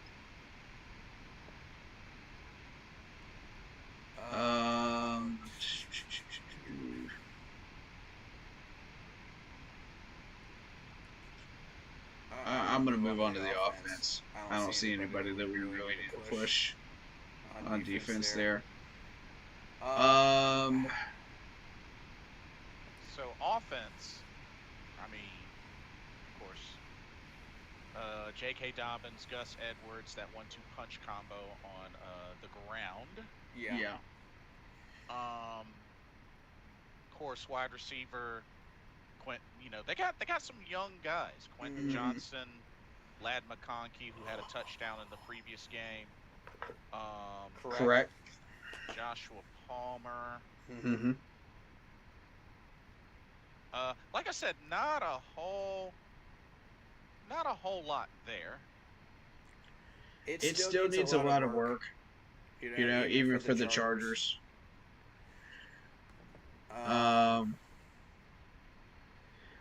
Also, I do want to keep in mind when we're evaluating our performance last week, I'm going to give kind of a break to the tight ends because, we've had a lot of injuries, and getting down to that point in the depth chart at tight end, we're going to have a lot of, you're going to see a lack of blocking and overall ability in general.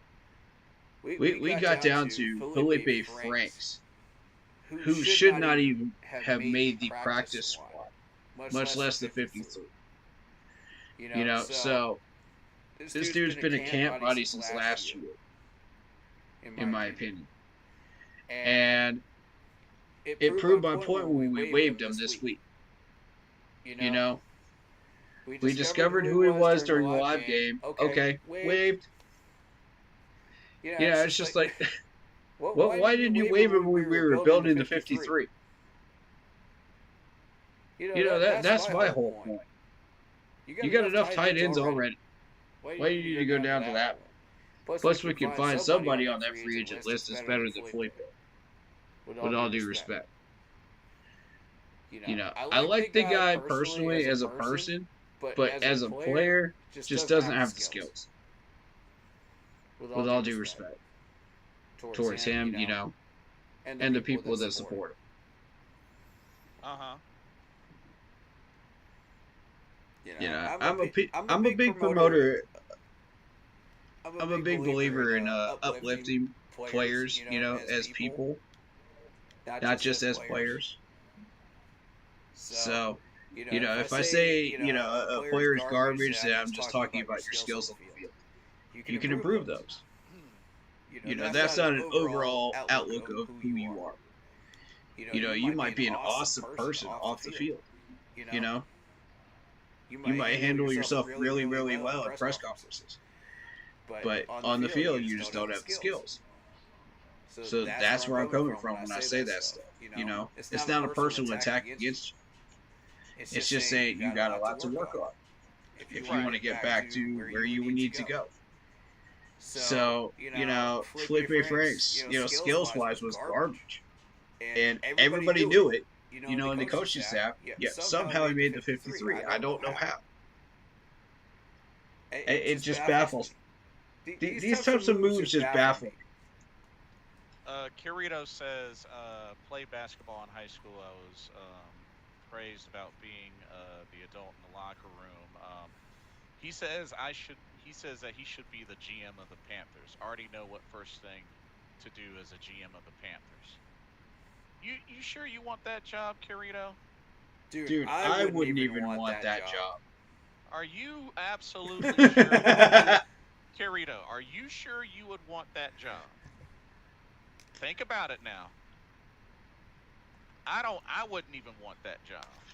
Dude, I wouldn't even want that job, and I'm actually qualified to do half the things that they're doing right now. I could walk in there and do them right now.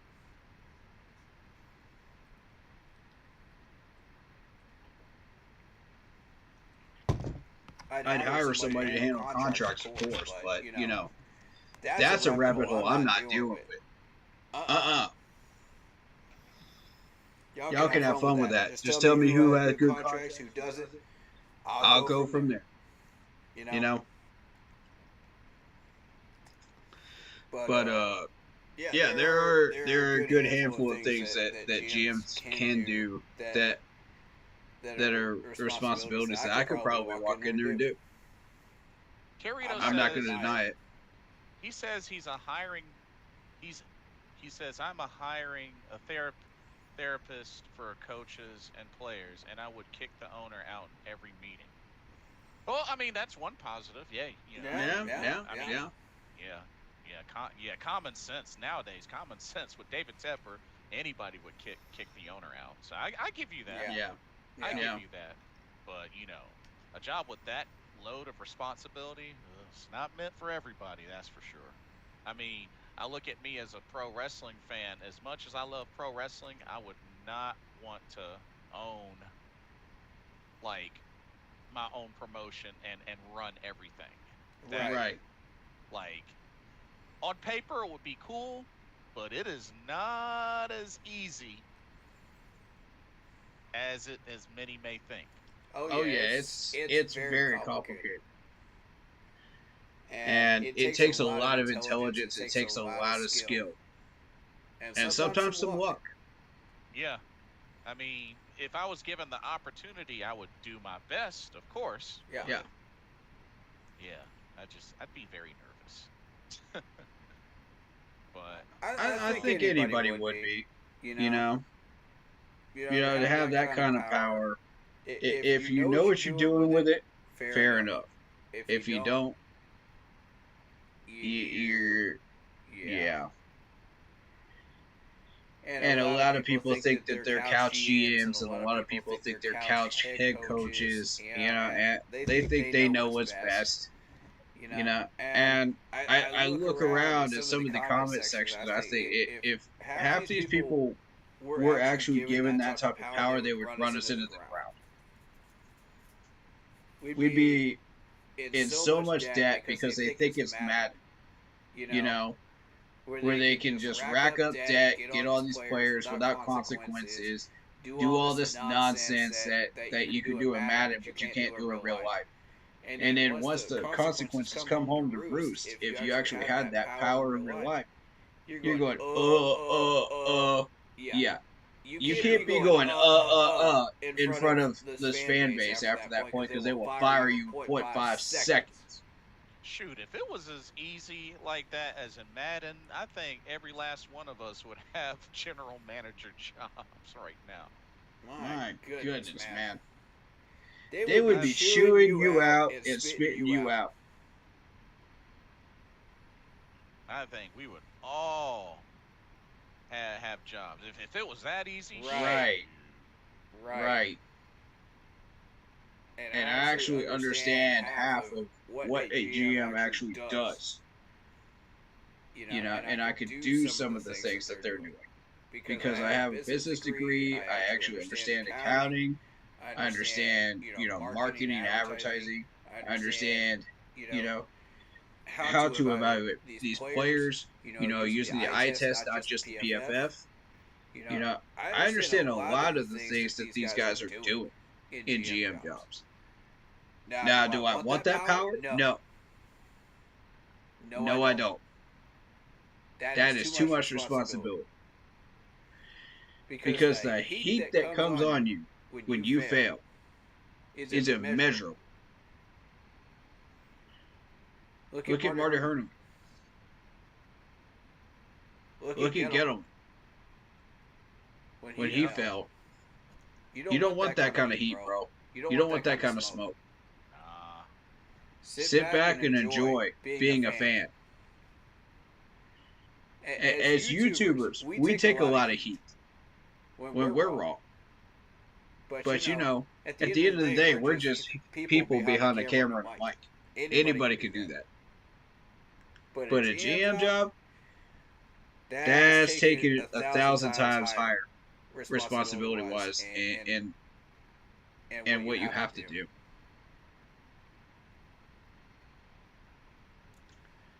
So that's okay. So let's kind of look at this offensive line, starting with Rashawn Slater. I heard rumors that a lot of people wanted us to draft Slater during the time that we were doing the draft. Do you recall that? Because Northwestern guy, 6'4", 315 pounds. This was 4 years ago. It was the same year that we were a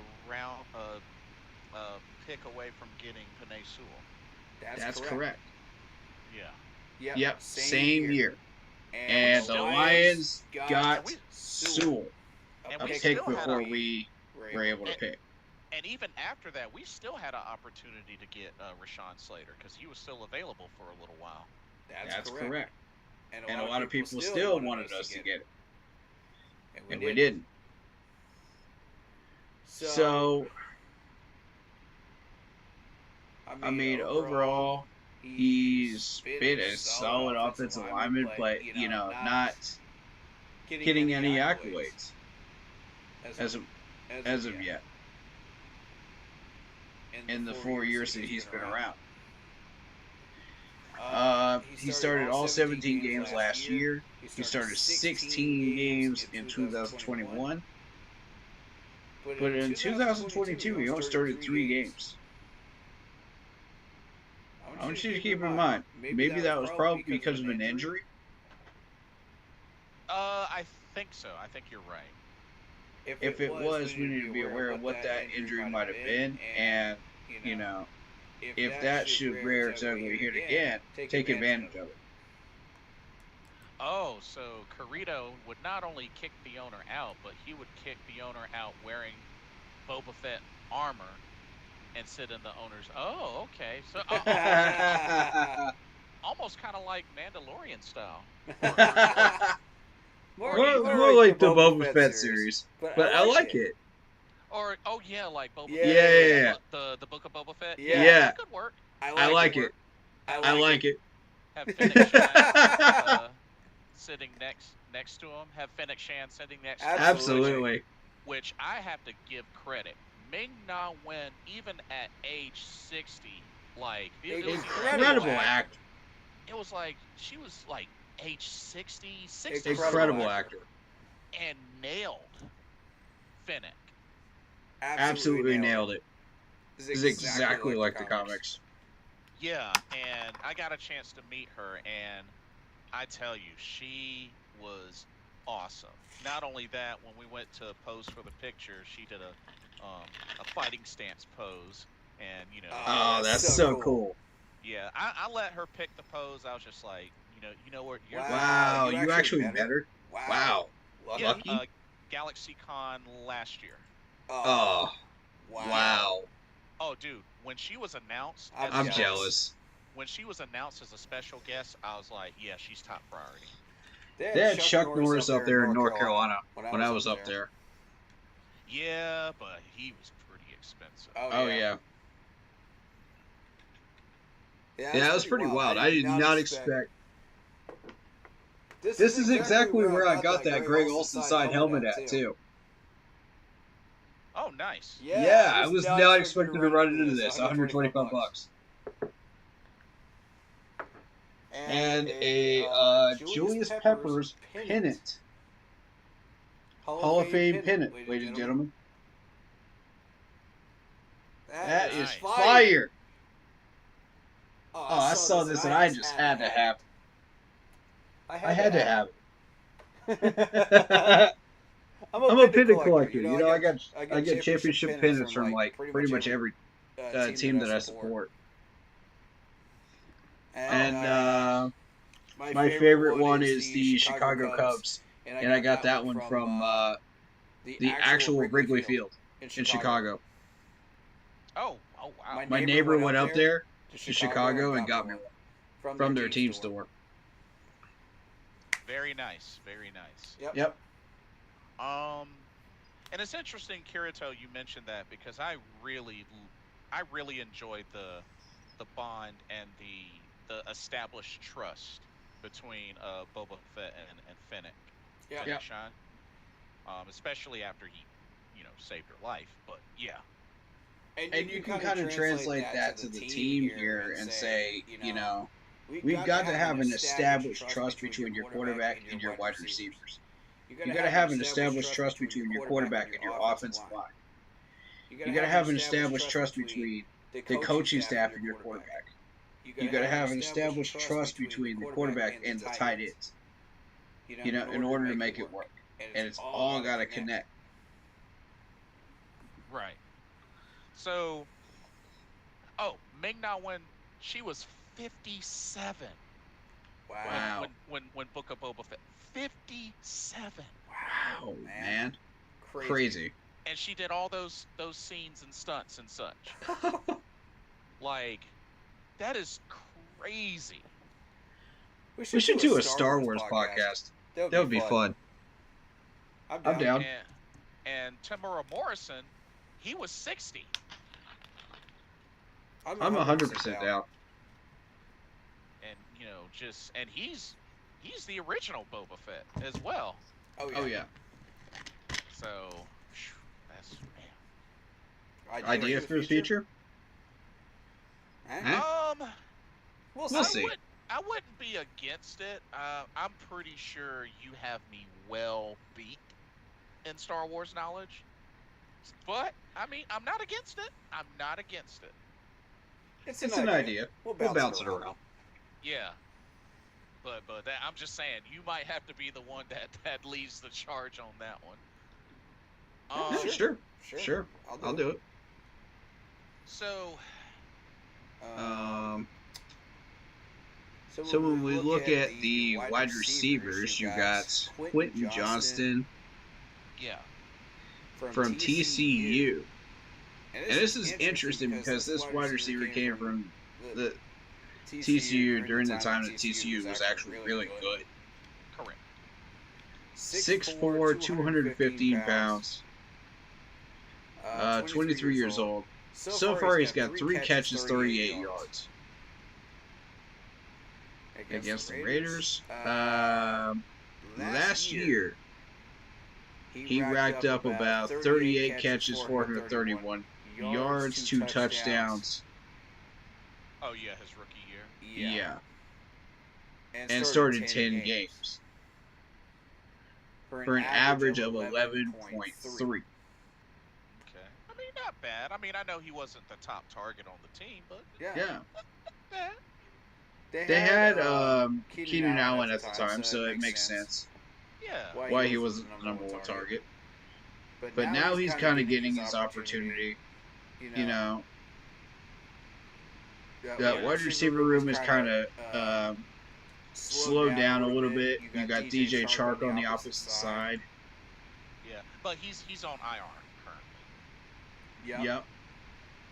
But I just kind of wanted to look at DJ Chark's numbers just for the heck of it. Oh, go for it. You got 212 receptions for 3,000 yards so far in his career. Dang. Yeah, he got 525 with us and 5 touchdowns with us. Out of a total of 23. Yeah, and Lad McConkey, like his final year in college, he didn't have beastly numbers or anything like that. But at the same time, being that he played with Georgia, I mean, he played on a championship team. So. Yeah. But I mean, 6 foot even.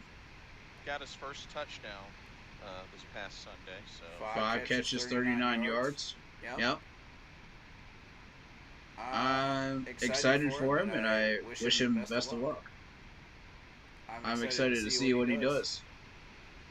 So I like him. So I mean, when you think about it, bro, you look at this offense. I mean, average age is like mid-20s or lower. So it's like there's a good number of young talent on here. Now, I mean, you got your veterans that stand out. Don't get me wrong. I mean, you got your Gus Edwards, you got your Eric Tomlinson, you got your Hayden Hurst. Like they're there. Your Bradley Bozeman. Yep. So I think what's really scary is, I know they got some players questionable and some players out, but I think the more healthier the Chargers get, don't be surprised if The more dangerous they become. Yeah, and I'm talking like as much as like 12, 13, maybe even 14 win seasons. If they do it right. I'm going to say 10 to 12 because that's been their average. They've been second place. The Chiefs are still going to be number 1 in that AFC West, of course. Yeah. They've got way more firepower than the Chargers, but the Chargers could still battle and maybe pull off a random win over the Chiefs, but it's going to take a lot. You know, because the thing is with the Chargers over the years, it's like they'll have a 5-win season, Right.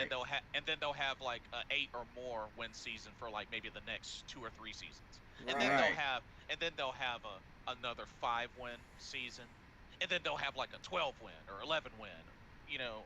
and the way I look at those 5-win seasons is this reloading. You know, Yeah. you're going to have 1 year where you have to reload, and then you come back and then you start doing what you usually do consistently. Because, I mean, we have to remember, at that time, you know, they were just, you know, getting ready to exit the Phillip Rivers era, and now we got the Justin Herbert era. So, Blind Starzer is actually a Bolts fan, and he says Bolts up. this season 8 to 10 wins. Next year is probably going to be better, more cap space. Yeah, I can see that. You know what? I can admire and appreciate that. I don't think I've ever known a Chargers fan. Like, I find it kind of rare, especially here in North Carolina. I don't. Yeah, same here down in South Carolina. I haven't seen any down here either. I don't know any Chargers fans. Blind Starzer, nice to meet you. Like, you know, no, Yeah, same. You know, no joke. Like, I've never really seen a Chargers fan. Yeah, if you'd like to come in and react with us, we'd love that. Yeah, I just Give your find it- perspective on the team. I I always, I was just gonna say, I just find it very unique. yeah, definitely. I always welcome, fans of the team that we're playing to react with us. Sometimes they'll have knowledge that we don't have of the other team. Yeah. So I always welcome that. We can learn something about them. And not to mention, I mean, talking about the Chargers, I mean, where do I start? I mean, LT, Phillip Antonio Gates, man. I loved Antonio Gates. Like, Heck, man, we got Norv Turner and Rod Rivera from you guys. yeah, Thank you for that, by the way. We love them, I mean, shoot. and we had a lot of success with these guys. Heck yeah. I mean, it goes So- back, I mean, Drew Brees was there before he went to the Saints. Yeah, I got a Phillip Rivers jersey sitting in my closet right now. No joke. So I mean, Darren Sproles has played for the Chargers. I mean, I gotta admit, when you really think back to it, I mean, I feel like the Chargers, I don't think it's a team that a lot of folks go crazy about initially versus, like, say the Packers or the Patriots or the Chiefs or, but the Chargers over the years have had some really solid teams. Like, and especially dating back to as far as I think it was either 05 or 06, they finished like 14-2. If I remember correctly. Very dangerous team. Because I think they went on a 10-game win streak. Yeah. They were scoring like an average of like 30 to 35 points a game. Like, oh my god. Yeah. I think it. Actually, yeah, here it is. 06. Yeah, 14-2. Oh man, they were a beast of a team. I mean, they were beating everybody. Because after week 7, they won the rest of their games from week 8 to week 17. Like, whew, yeah, Crazy stuff, man. So Yeah. But yeah, I feel like the Chargers aren't really a team that's talked about enough. Honestly, they're not. And this is a competitive team every single year. Playoff team. Competitor. Yeah. They're knocking on the door of being one of the best AFC teams out there. Every year they're knocking on that door, man. And they surprise somebody in the wild card round every year. Yeah, that much is true. But man, I tell you, Let me look up their playoff record because it's interesting. Playoff history, yeah. Let's see what we got here. makes me think back to the old recent Tecmo Bowl days where Stan Humphries was the quarterback. Now, here's the interesting thing. When you look at the advancement of the Jacksonville Jaguars, they came within 1 point of the Jags. I told y'all the Jags were going to surprise somebody in the wild card round, and it happened to be the Chargers this past year. Oh yeah, In 22. In 22. 2022. Yeah, I warned y'all about the Jags, man. I warned y'all. So they surprised the Baltimore Ravens in the wild card round, and everybody knows the Baltimore Ravens, when they fight for a wild card and they get a wild card round, they are dangerous, especially in their own building, and they beat them in their own building. Look at that, 23-17, back in 18. Yeah, exactly.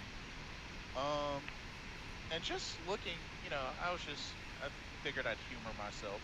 Looking at the Chargers' schedule this year, it's not that well. It is competitive, but there's some games on here. I mean, they got us, they got Pittsburgh. I could see them doing a little something to Pittsburgh. Kansas City now, the two matchups against Kansas City, those will be tough. Oh yeah. And They may be able to get one of those, but probably in their own building. Yeah, the one in Kansas City, that's actually a Sunday night game. Yeah. They got to play Denver twice, of course, which I think they probably have a good chance of sweeping Denver. Yeah.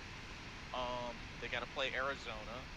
Arizona is on the comeback, but they still got a ways to go. Oh yeah. They got the Saints. They got the Browns. Browns have been kind of struggling. Mm-hmm. They got the Titans. They got the Bengals. Falcons and Buccaneers. Yeah, Falcons, Buccaneers. Patriots. Saints, and Raiders. Honestly, Chargers have a good shot at making the playoffs with their schedule. I would agree. Like, I honestly think they have a shot. The only thing is they have a very early bye week. Their bye week is week 5. Yeah. So that might be a disadvantage, but Maybe. I mean, The game I could see being a trap game for them most likely is going to be the Baltimore Ravens week 12. Because this is when Baltimore is starting to crank up, you know what I mean? right. I think if they can perhaps split with Kansas City, I think they got a good chance at making the playoffs. Yeah. Because they'll beat the Raiders twice. They'll beat the Broncos twice. Yeah. Although the Raiders have been known to be feisty and possibly take them. So you got to be careful. But I think if they can do that and at least split with Kansas City, I think they can be a very dangerous team in the playoffs. But If you're a Chargers fan, watch out for Jacksonville yet again. I'm telling you, watch out. Yeah. But since we're at it, and it's almost getting to that point, shall we do score prediction, or not score prediction, win-loss predictions for the other upcoming games this week? Sure. Let's do it. Alrighty. So, What you got for me? So, starting tomorrow, the Thursday nighter, the Bills at the Dolphins. Ooh, that's a tough one. Over 1-0. That's a tough one because if you consider,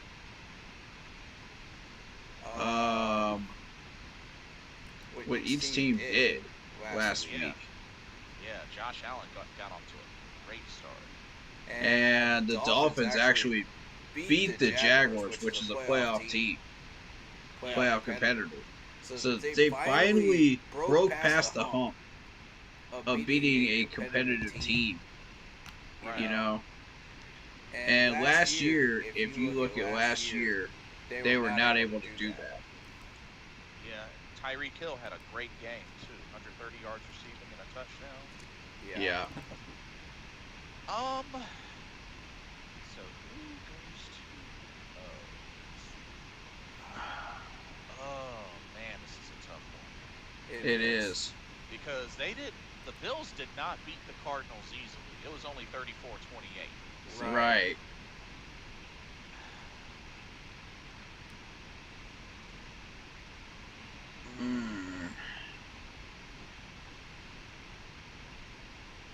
Bills kind of took a step back in a way because the Cards don't really have that much. So what that score right there tells me is the fact that the Bills have some work to do on defense. Yeah, I mean, gave up 28 points. Yeah. It was close. But the offense is doing good. Right. Not to mention, the Cardinals went into the second half with a 17-10 lead. So. All right, and we look at the Dolphins with the Jaguars game, 20-17. Yeah, the Dolphins didn't score much, but look at that defense against Trevor Lawrence.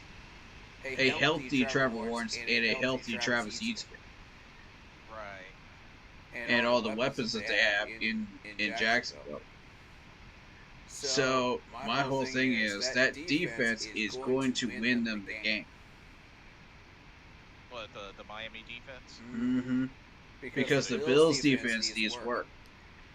So if Tyreek Hill can get open enough times like he did in this past game against the Jacksonville Jaguars, which Jacksonville has a pretty decent defense, and Tyreek Hill still managed 7 receptions for 130 yards and a touchdown.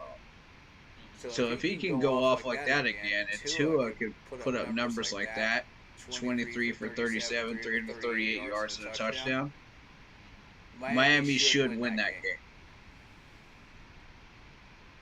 Yeah, I'm going Miami as well.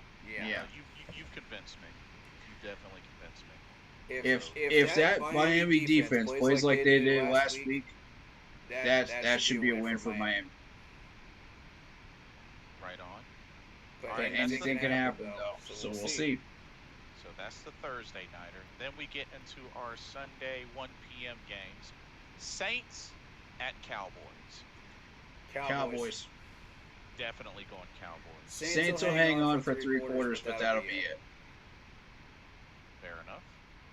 Once they hit that Cowboys depth, that's it. Yeah, that's a good breakdown. Buccaneers at Lions.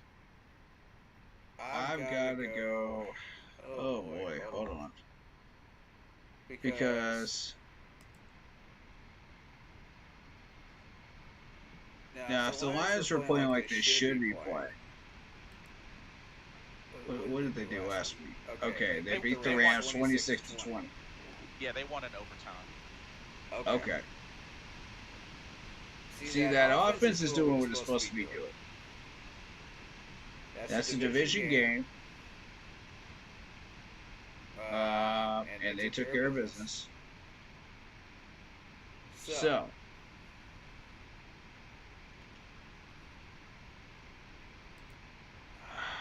boy, Buccaneers with Baker Mayfield though. Yeah, blew up in that first game with 4 touchdown passes. Man, holy cow. Baker Mayfield could replicate that. Oh, man. Yeah. Not to mention 24 of 30. And the 289 Buccaneers yards. defense looked really good, too. 20 points. Only giving up. If they can replicate that, I'd say Tampa's got a really strong chance of winning this game. Yeah. And I know Amon-Ra St. Brown only had 13 yards in that first Detroit game, but I expect him to have a better showing in this one. Mm-hmm. Me too. But at the same time, the Bucks, they just...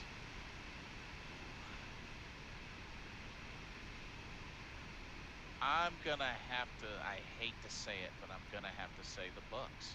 Same here. Okay, this next one may be very interesting. Mm-hmm. Colts at Packers. Colts at Packers. All right. Now, the Colts are coming off a very close 2-point loss to the Texans.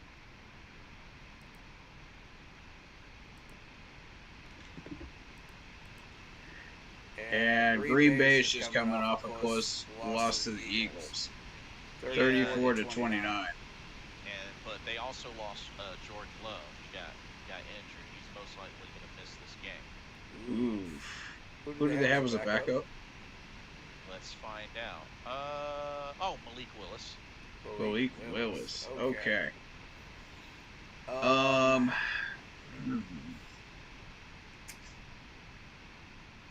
That's a tough one for me. Because Malik Willis has some talent, but at the same time, AR has been exposed. Yeah. And that defense did do a little something. I mean, forced 2 interceptions from Jalen Hurts. Mm-hmm. So, I mean, the Eagles had 3 turnovers, which surprisingly still won the game, but they forced 3 turnovers, so yeah. My argument is, AR has been exposed now, so for the quarterback that he actually is, the curtain's been pulled back. We know who he is. So all the defense has to do is figure him out and figure out a way around him, which they can do that. Malik is going to outplay. Now, it's what everybody else is doing. That's where that's going to be the outcome of this game. I'm going to say it's probably going to be close, but I'm going to give the edge to the Green Bay defense. I'm going to say Packers at home. I'll agree with that. Yeah, but it may be That's as fair. close as it may be as close as like a touchdown or a field goal, to be honest with you. Yeah. Okay. Next, Jets at Titans. Jets at Titans. Okay. Let me get to it here. Now, the Jets, what did they do? They lost big to the Niners, 32-19. Yeah. Oh, wow. Shout out to the Kevin Long family for the loss of Kevin Long, the ex-South Carolina Gamecock, Jets running back. Dies at 69. Let's have a moment for him.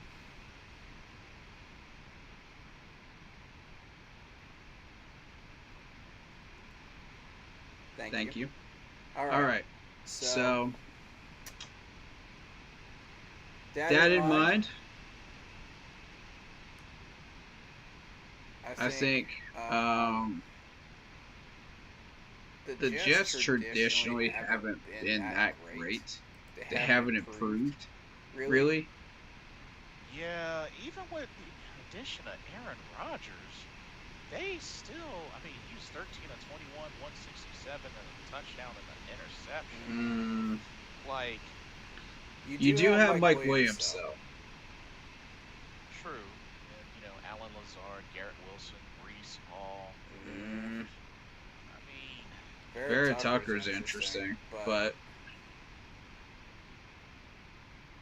Jets defense.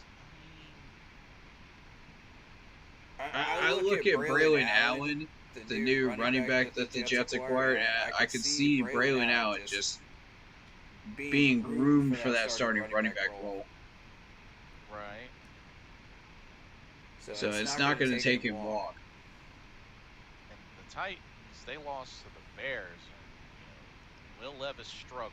He struggled quite a bit.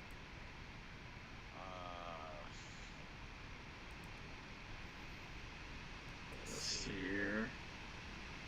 Ooh, boy, yeah. And the crazy thing is, Caleb Williams was 14 of 29, 93 yards. So it's not like he lit anybody up. Right.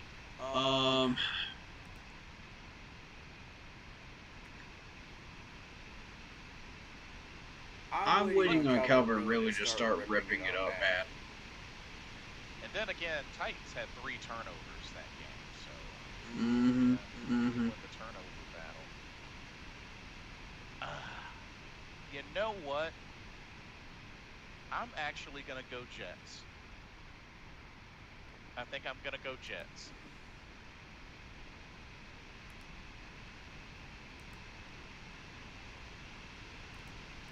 Let me see this again. 19 points. This one could get close, actually. It depends on how well Will Levis does with the weaponry he has. DeAndre Hopkins is still hurt, right? Or is he healthy? DeAndre Hopkins. Let's find out. That's actually a good question. That's my dude, man. If D-Hop is healthy, man, that's gonna. Says he's active. Ooh, this is where things get interesting. Because then again, you have him, Traylon Burks, and Calvin Ridley. Ooh, yeah. Tyler Boyd. All right. Dang, That's going to force these secondary people to focus on one or the other. And the one they don't focus on is the one that's going to hurt you. Oh yeah, I forgot. The Titans did get Jamal Adams, and they have Quandre Diggs. Yeah. You know what? It probably is going to be closer than we think. Mm-hmm. But I'm still gonna give the slight edge to the Jets. Just a slight edge. You do have Trevonder Sweat. You do have Quandre Diggs. You got L'Jarius Sneed for the Titans defense. These guys are nasty people.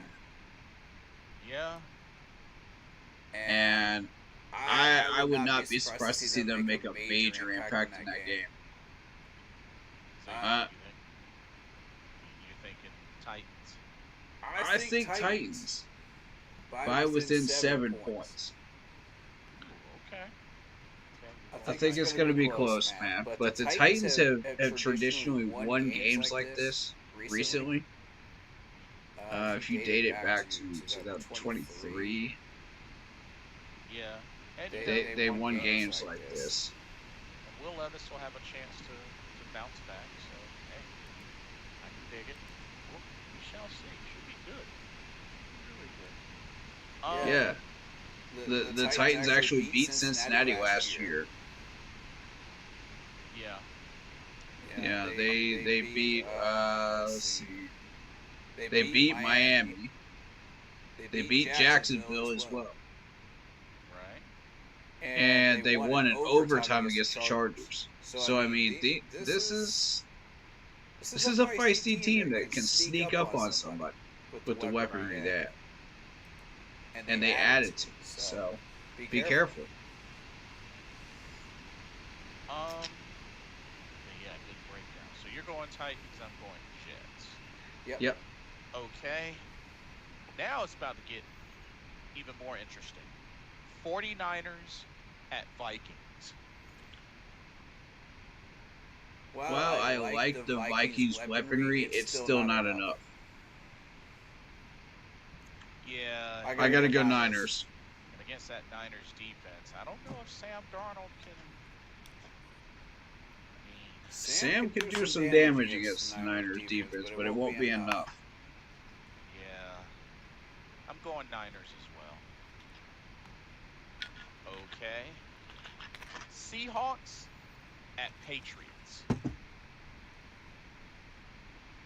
Now, here's the interesting thing. If you look at the Patriots' first game, they actually did win that one. Yeah, they pulled against the last Bengals. On the Bengals. So, I mean, that Patriots defense has gotten real feisty. They held Joe Burrow to only 29 throws. Right. And no touchdowns. But they've got some holes in that defense as well because Zach Moss was able to get 9 carries on him for 44 yards. But they left Jamar Chase open. 6 receptions, 62 yards. And So you can't do that. And Jacoby Brissett didn't really get much. I mean, 15 of 24 for 121 yards. I mean, if anything, Ramondre Stevenson was the cornerstone of that offense. But that was really good defense all around if you look at it, because stats-wise. And they forced New England to be one-dimensional. That's why you see 25 carries, 120 yards, and a touchdown from Stevens. Yes, he does have that talent, but you force them to go one-dimensional. Look at Hooper's numbers here: 2 receptions for 31 yards. right.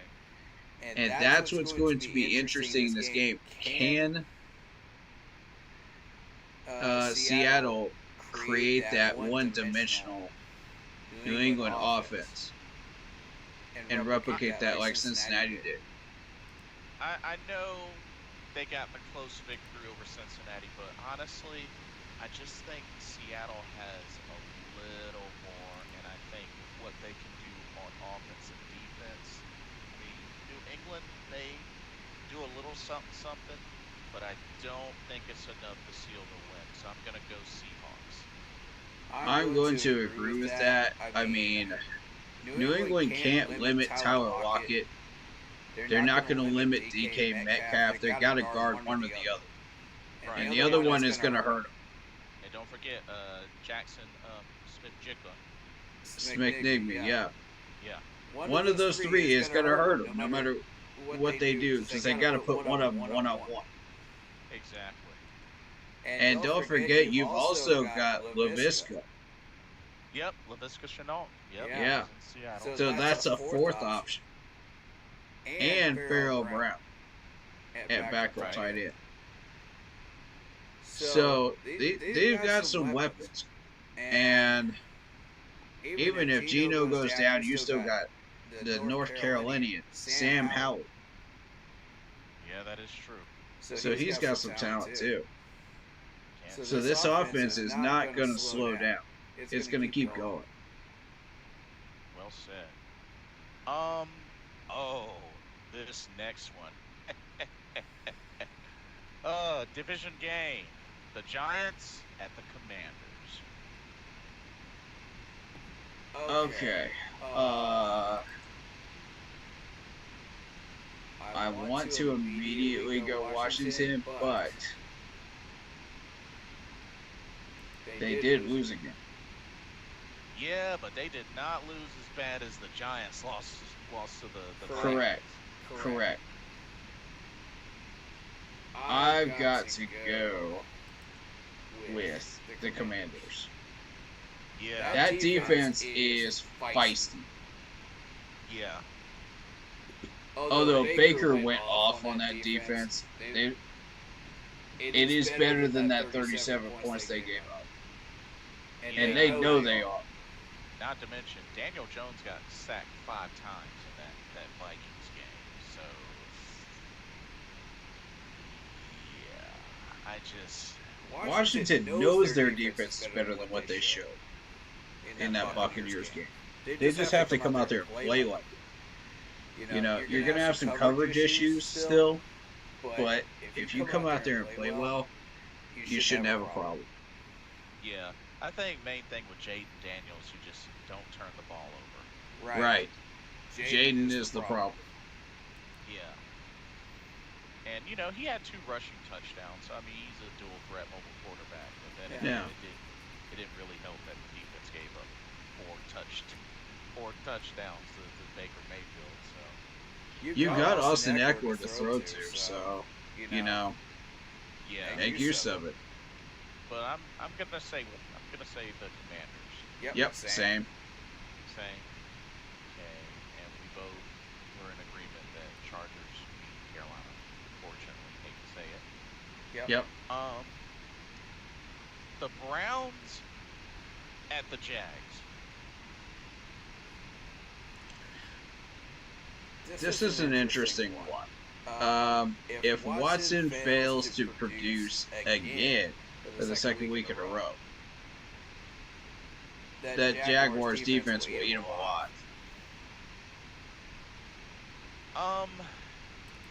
I know the Browns very talented. I mean, after all, they got last year's Coach of the Year and Kevin Stefanski.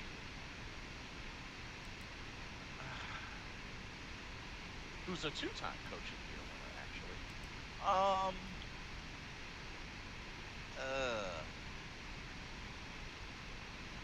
Browns got beat up by the Cowboys, but, I mean, they've got talent. Yeah. A lot more talent than they showed in that first game. So don't let that score fool you. I am going to say, not by a lot, but I think Jacksonville will escape with the victory, but barely. What you think about that?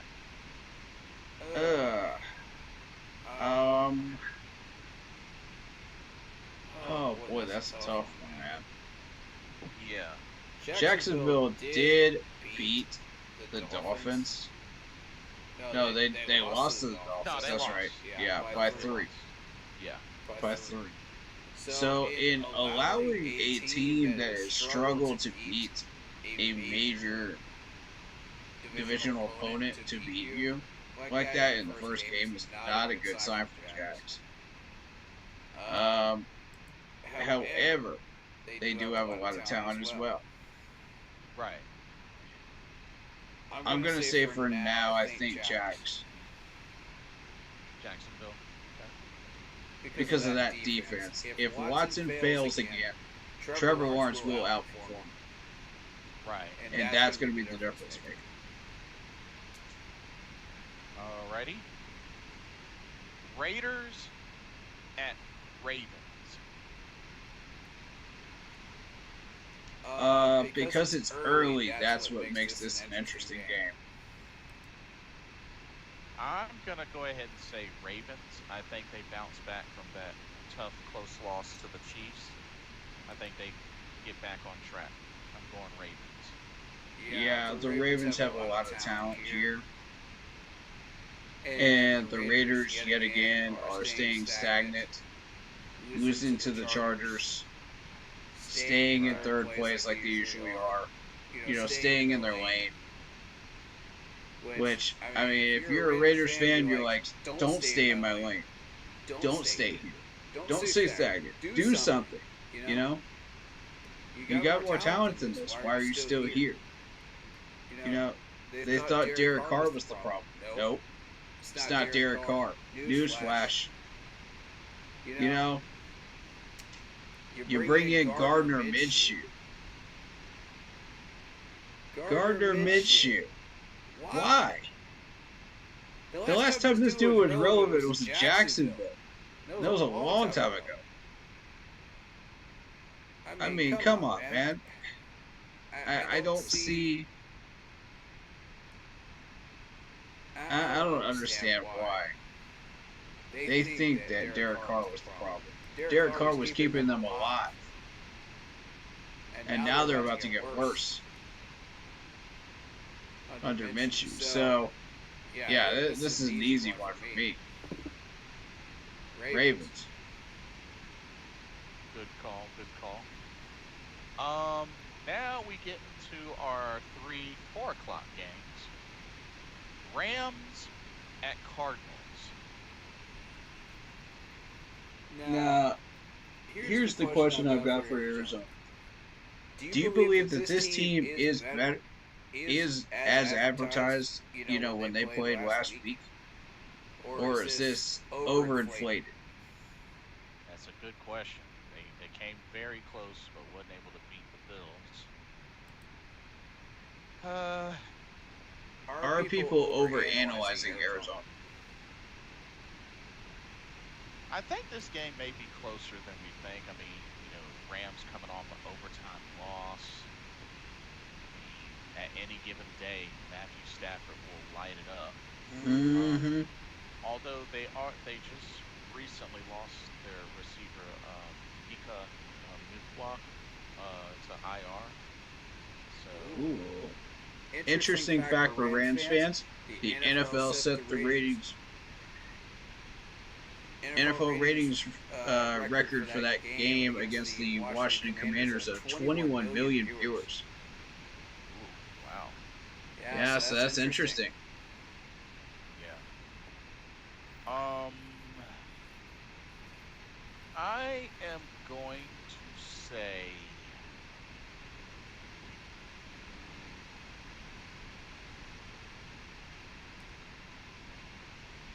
I'll say Rams.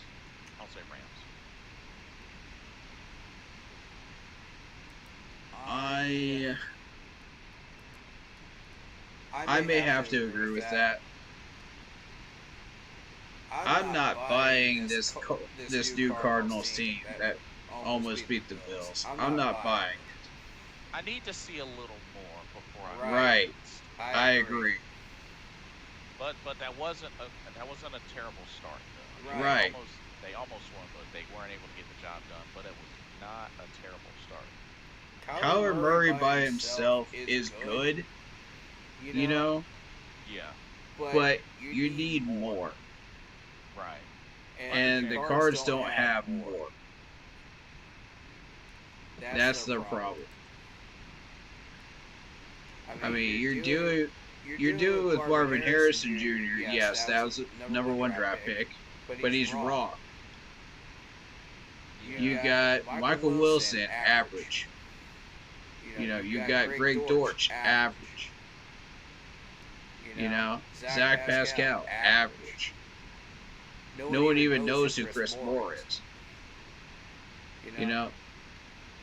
At this point, like, James Conner is a decent running back, but I'm just not seeing anything where I'm scared of a Arizona Cardinals team that has Trey McBride as a tight end. Come on, man.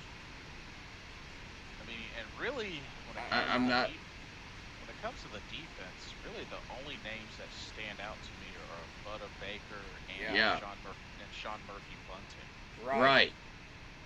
I mean, that's not. I'm not afraid of that team right now. Like, I still don't think they've really been at their high point pretty much since Fitz. Yeah, I mean, Darius Robinson as a defensive end could have made an impact, but he's on the IR.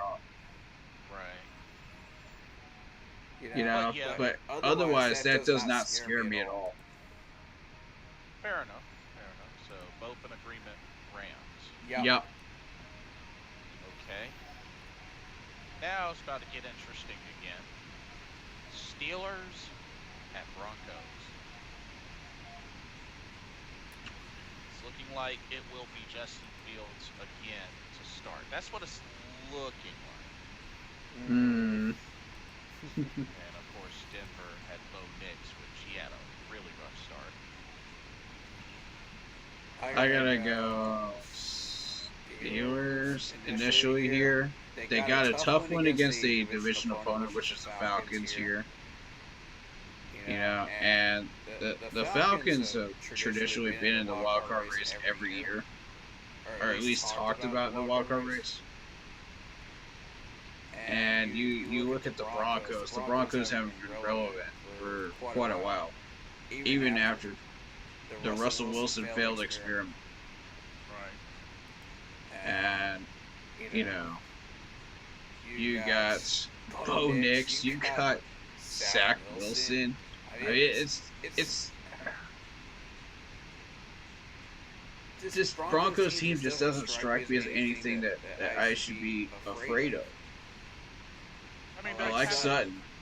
There's Patrick Surtain the second, but that's about it. I like Cortland Sutton. I like Marvin Mims.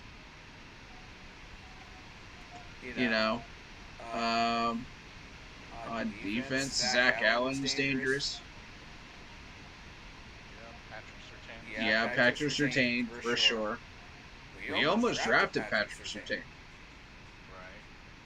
Well, we ended up going. Yeah. J.C. Horn. But I mean, Yeah. this Broncos team just doesn't scare me. I'm sorry. Yeah. But yeah, I'm gonna have to agree. Pittsburgh. When you beat a playoff contender or come that close to beating a playoff contender, yeah, you should be taken seriously. Yeah, absolutely. Let's see. Okay. Next up, we got ourselves a very familiar AFC Championship rematch.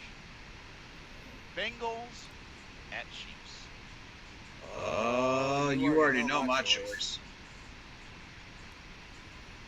Chiefs. You already know my choice, y'all. Come on now. It's the Chiefs. Look at my. These guys are loaded, man. They're loaded. They just got Mecole Hardman and Juju back. Yes, they did. You put those two back together. That's the dream team, man. And then you got Xavier Worthy that they just drafted. Oh, man. That made me mad when they got Xavier Worthy. He was one of my top rated wide receivers. Oh, yeah. Oh, man. I've got Isaiah Pacheco on my fantasy team. Oh, nice. Yeah. I want to also point out Jared Wiley. Jared Wiley is one of the guys I wanted at tight end. Wanya Morris I also scouted heavily during the time that he was drafted.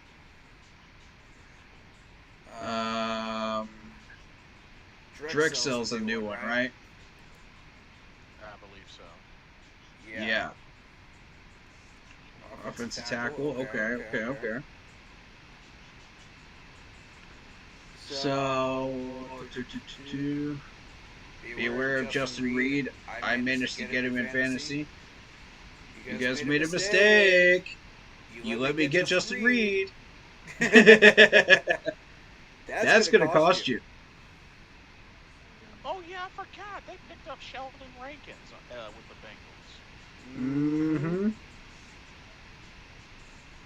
And they did draft Chris Jenkins Jr. Indeed they did. I mean, shoot. Oh, I mean, boy. they have a history. I mean, this is pretty much a rival. Yeah. So, I mean,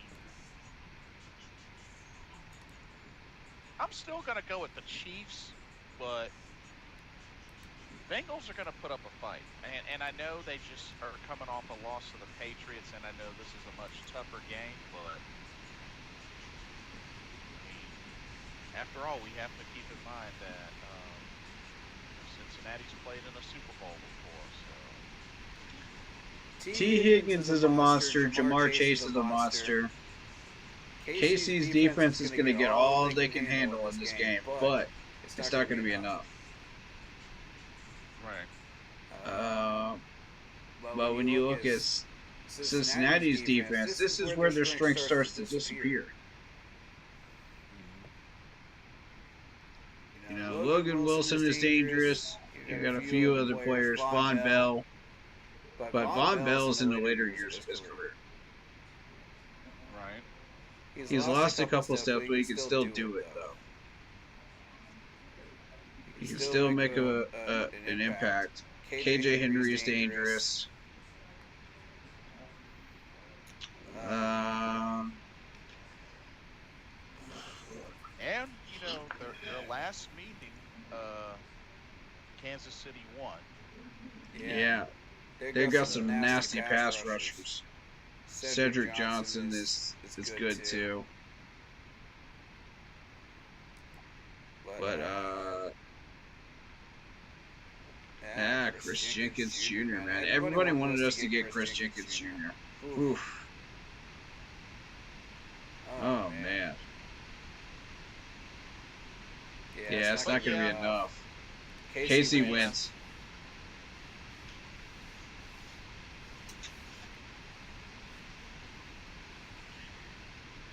Yeah, I got KC in this one.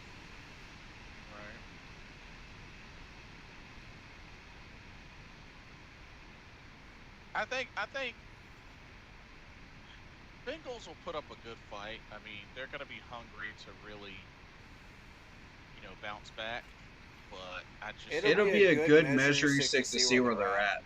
You know what I mean? Where they're actually at. Yeah. I don't think it'll be enough. Right.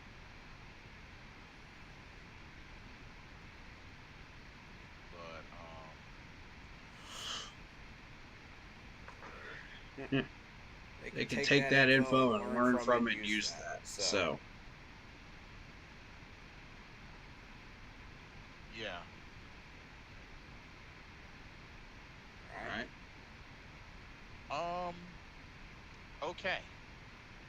Next up. Let's see.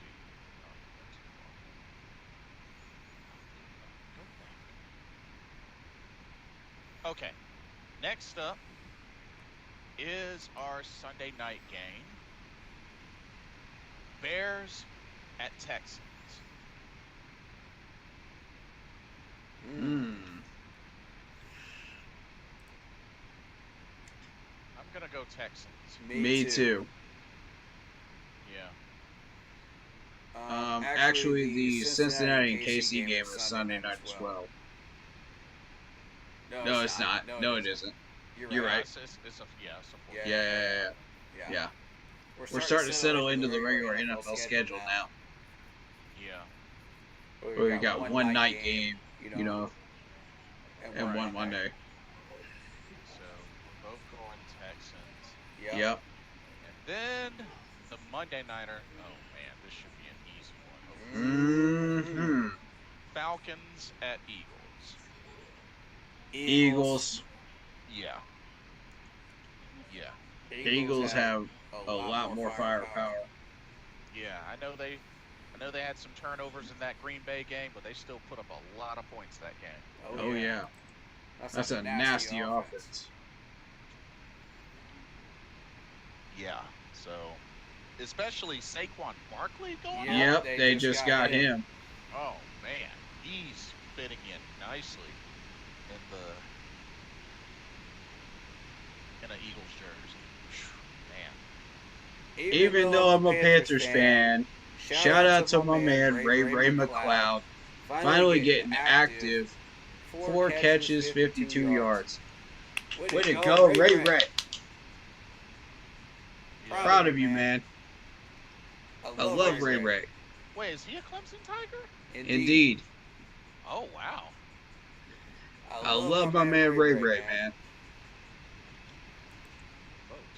And they got AJ Terrell on that defense too. Yep, that they do. Man. I'm so happy for him right now. That is so awesome. Making that impact. Indeed. 2 first downs. That is really good. So yeah, that's the Monday nighter.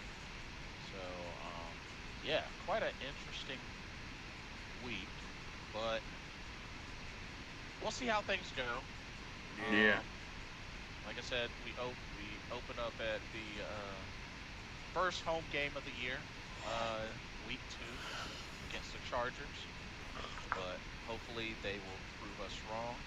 Um, I'm gonna use the restroom right quick. If you want to go ahead and start your final thoughts, you can, but I'm gonna go to the restroom right quick. I'll be right back.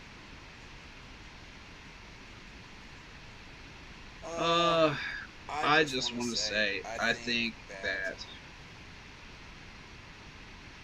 people are going to say what they're going to say, and we can't let that determine who we are. As a team, we know who we are. We have an identity, under Dave Canales. We know what we want to do. We know how we want to do it. We just have to go out there and get it done. That's what matters. We got to go out there and execute.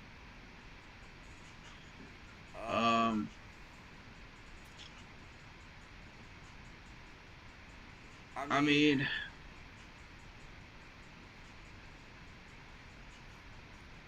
we know what we're up against. This is a tough Chargers team, and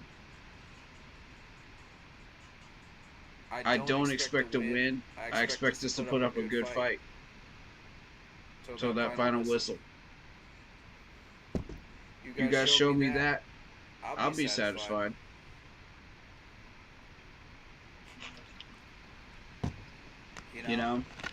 That to me counts as a rebound. Now,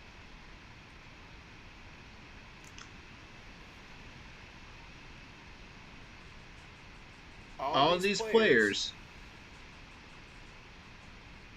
that I have pointed out last week know exactly who they are. I need y'all to step up.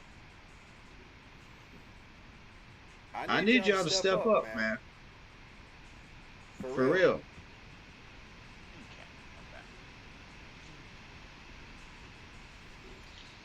But yeah, we know who we are.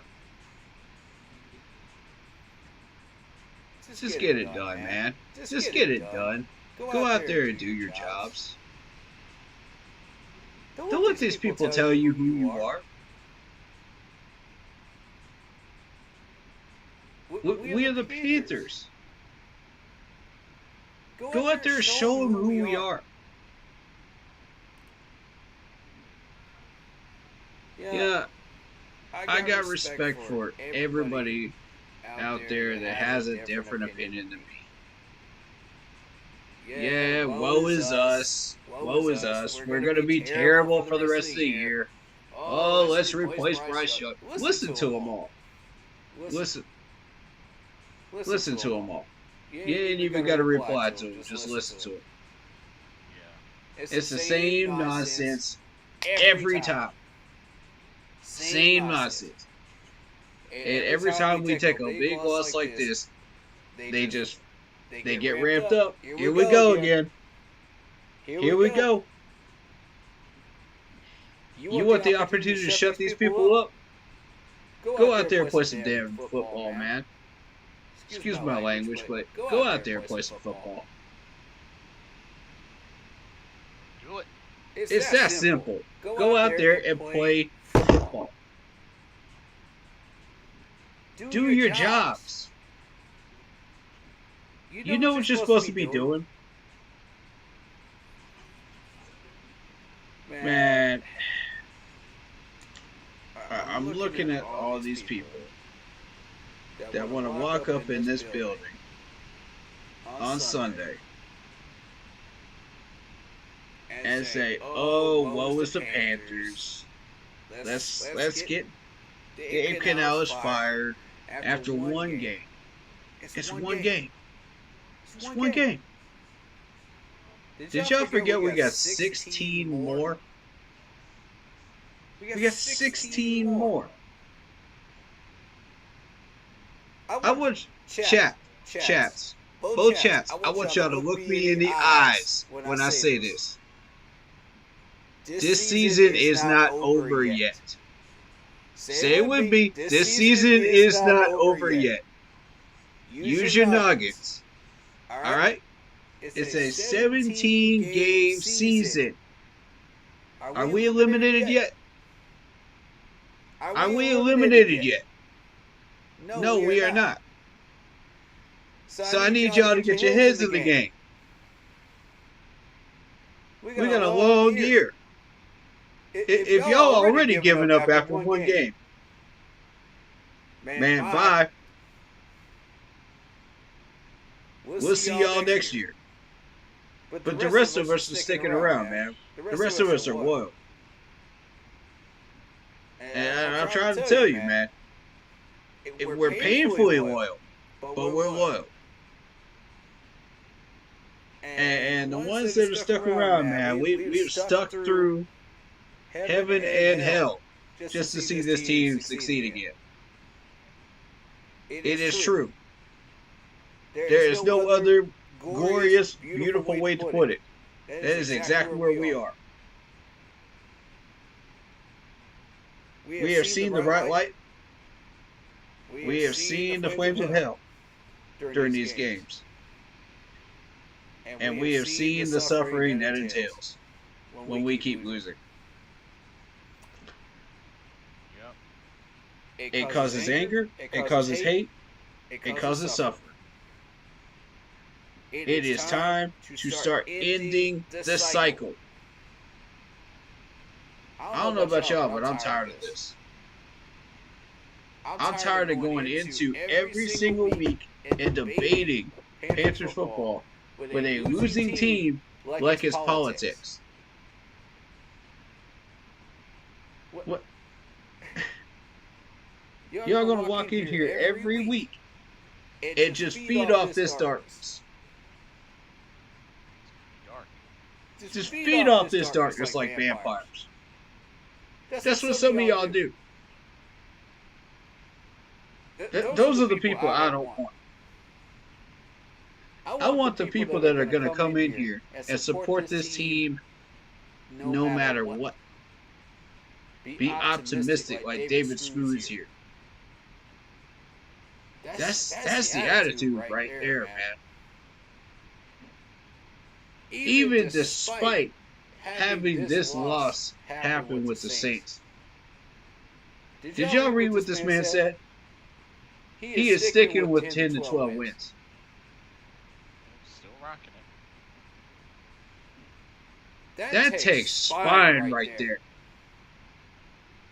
How many of y'all still have that type of spine in this fan base right now? Y'all can call him delusional, y'all can say whatever you want. But that takes spine to still continue to say that. Man, that's the type of energy we need. Is people that still believe in this team despite taking that loss. That's heart right there. That's loyalty. Right. Where the rest of y'all at? I challenge y'all. Where y'all at? Because we're still here. We are. We don't have to be here. We don't have to be on mic and cam right now. But we are. For you. Because we still believe and we are still committed to making a positive change and helping this team progress to where it needs to be. Towards success. I believe it is possible under Dave Canales. I believe we can find success for Bryce Young. I believe that we can get there. I believe that the long-term success can be achievable. I believe this team can produce on this field.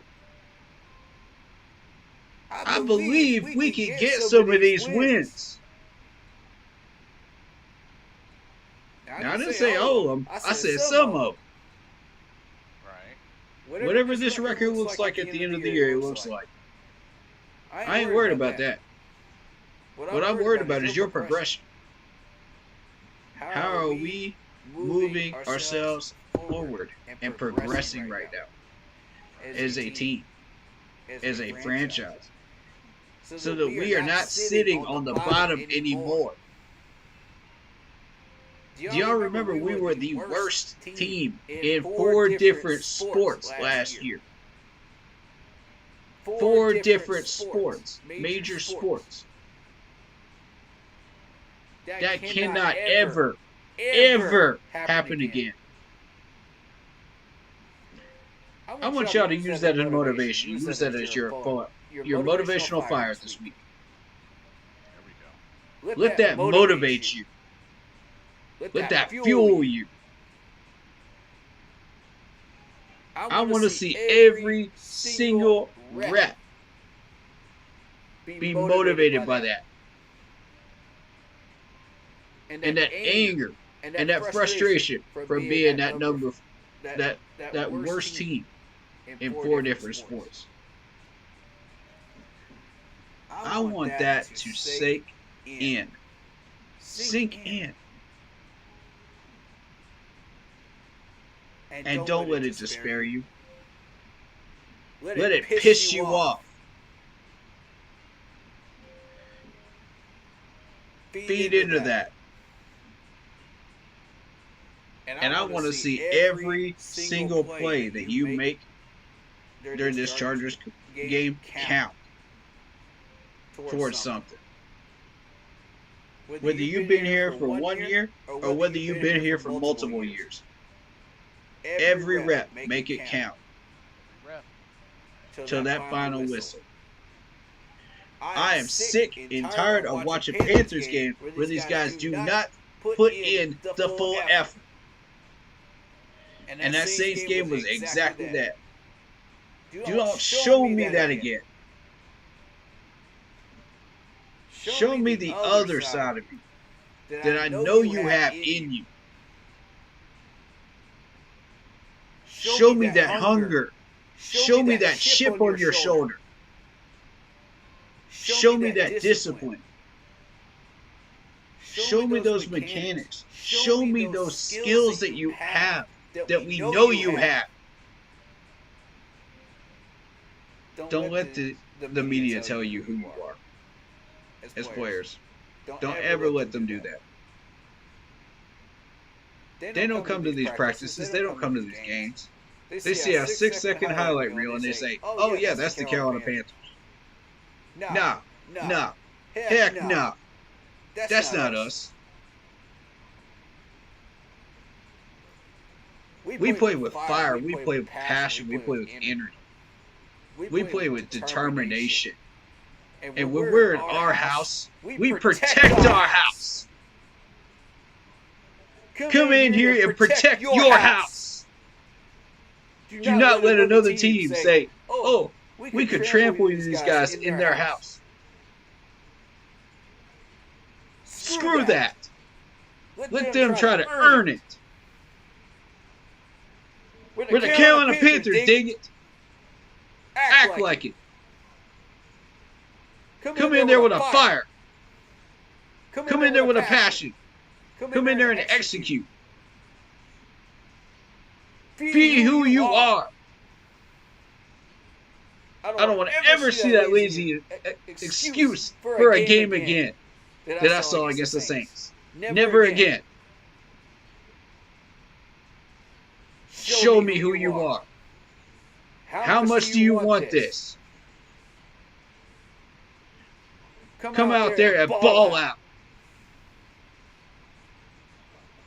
And no matter what happens, no matter what the outcome of this game is, no matter how much you progress or didn't progress, We will always keep pounding. That's right. Because that is who we are.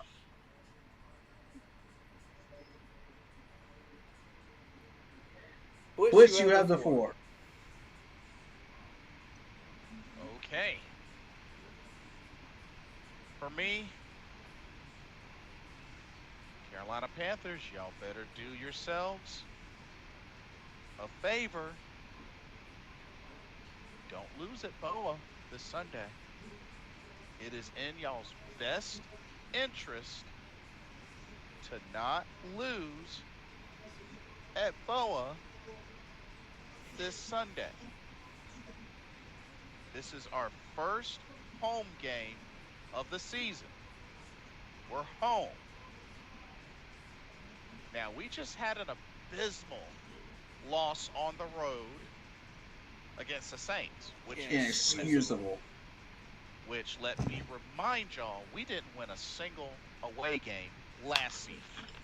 So, which we'll get to that eventually when, we start having more away games. But we're at home, already off to a rough start. Do you really want your home crowd, your fans of the Carolinas, come up to Charlotte with hope, with new life, for y'all to lose? I dare y'all to. I double, triple, dog dare y'all to. Mess around and lose this game. Y'all better do yourselves a favor and beat the Chargers at home. It is in your best interest to do that.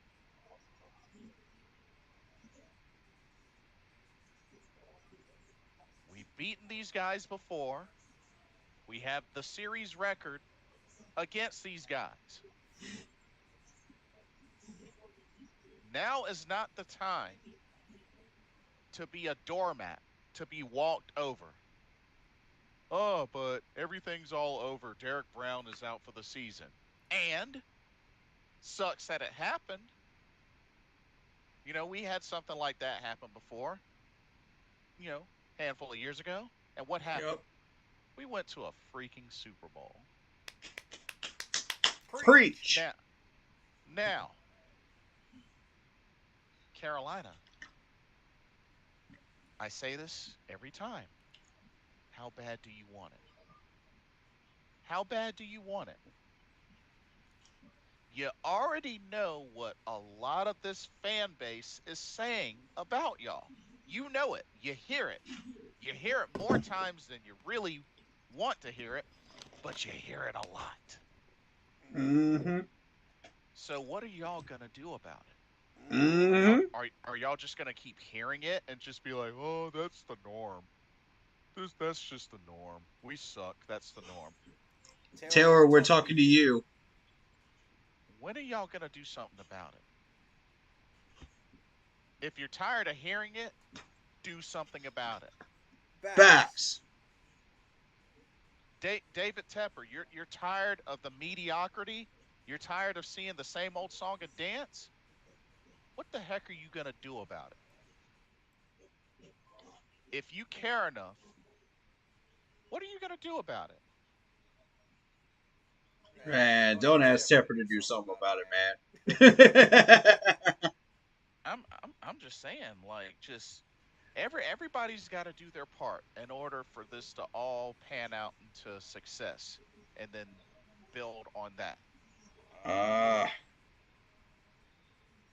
Folks want to say, oh man, I'm tired of seeing the Niners and the Chiefs always in the playoffs and the Super Bowl. Well, do something about it. Change Facts. that. Change that. Oh, I'm tired of Dak Prescott. I mean, the Cowboys make the playoffs and Dak Prescott this and that. Do something about it. We can't even get there. Amen. all that hate and all that bashing towards it, we can't even Yes, get sir. there. And we're literally talking about somebody that's been able to consistently get there. We can't even get there consistently. Facts.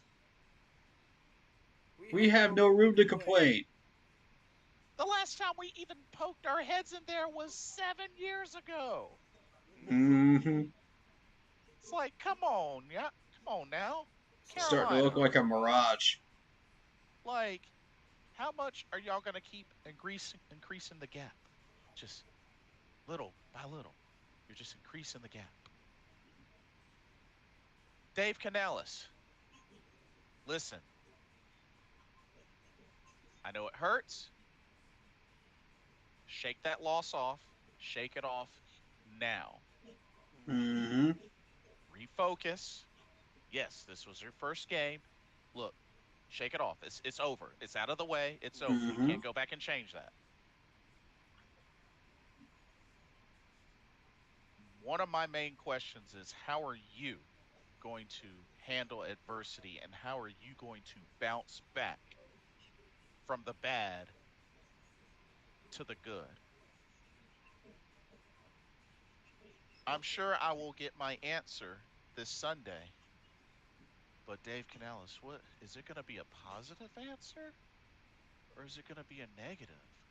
Because while there may not be any final decisions even after this game, little bit by little bit, it's going to add up. Whether it's positive or negative, it's going to add up. And you're building your resume more as a head coach. We're here. We got your back. That's why I'm emphasizing shake that loss off. We want to see you succeed, man. Yeah, shake that loss off, get refocused, and go into Bank of America revamped and lead your team to victory We need redemption. badly. And as far as the Saints, we'll get them in the rematch. We'll get them in the Mm-hmm. rematch because we they got a receipt coming. Now, I know the Chargers are scary. And like I said, more and more it seems like folks are picking against y'all. Change our minds. Mm-hmm. Don't say it.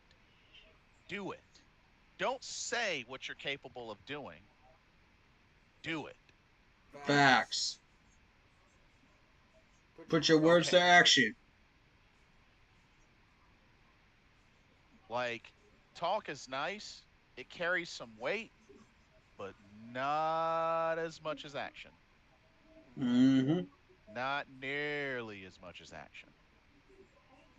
I'm tired of talking about it, bro. I want wins. Yeah. I mean, Tepper wants wins. The fans want wins. I'm sure Dan Morgan and many other wants wins. Well, how are y'all gonna do it? What are y'all gonna do about it? Yep. What y'all gonna do about it? Huh? You want fans to keep coming back and supporting and watching the games and this, that, and the other and spending their hard earned money. Give us a reason. Give us a reason to not doubt or question or regret coming to a Bank of America Carolina Panthers home game. Give us a reason to pay $180 for the cheap seats, or $700 for the sideline seats. Give us a reason. Give us a reason. Give us a reason to the point where it makes all the sense in the world that it is necessary Mm-hmm. to tune into a Carolina Panthers game. Make us want to go there, man. You know, so many folks complained in the offseason, oh, we're not going to get any primetime games. You hear that? So fix it Mm-hmm. now. Mm-hmm. Give them a reason. for next season for them to start putting us back in primetime games. Make them respect us again. I mean, I know y'all don't like hearing it. Well, if you don't like hearing it, do something about it. Shut these people up, man.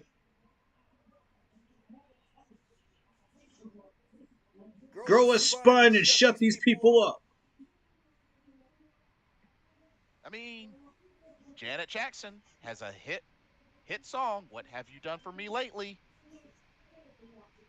Just That's what saying. the NFL is. And we're talking about somebody that happens to be one of the best recording artists in existence. Mm-hmm. Just saying. Mm-hmm. Carolina, it is in y'all's best interest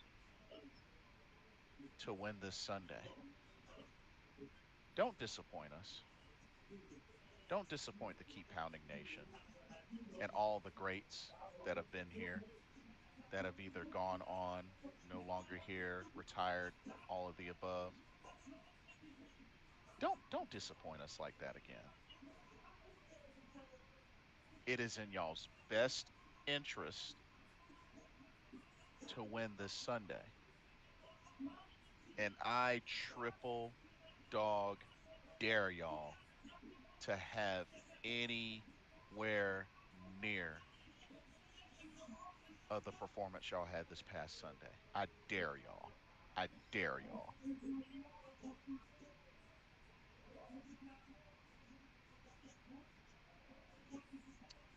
Do something about it, Carolina.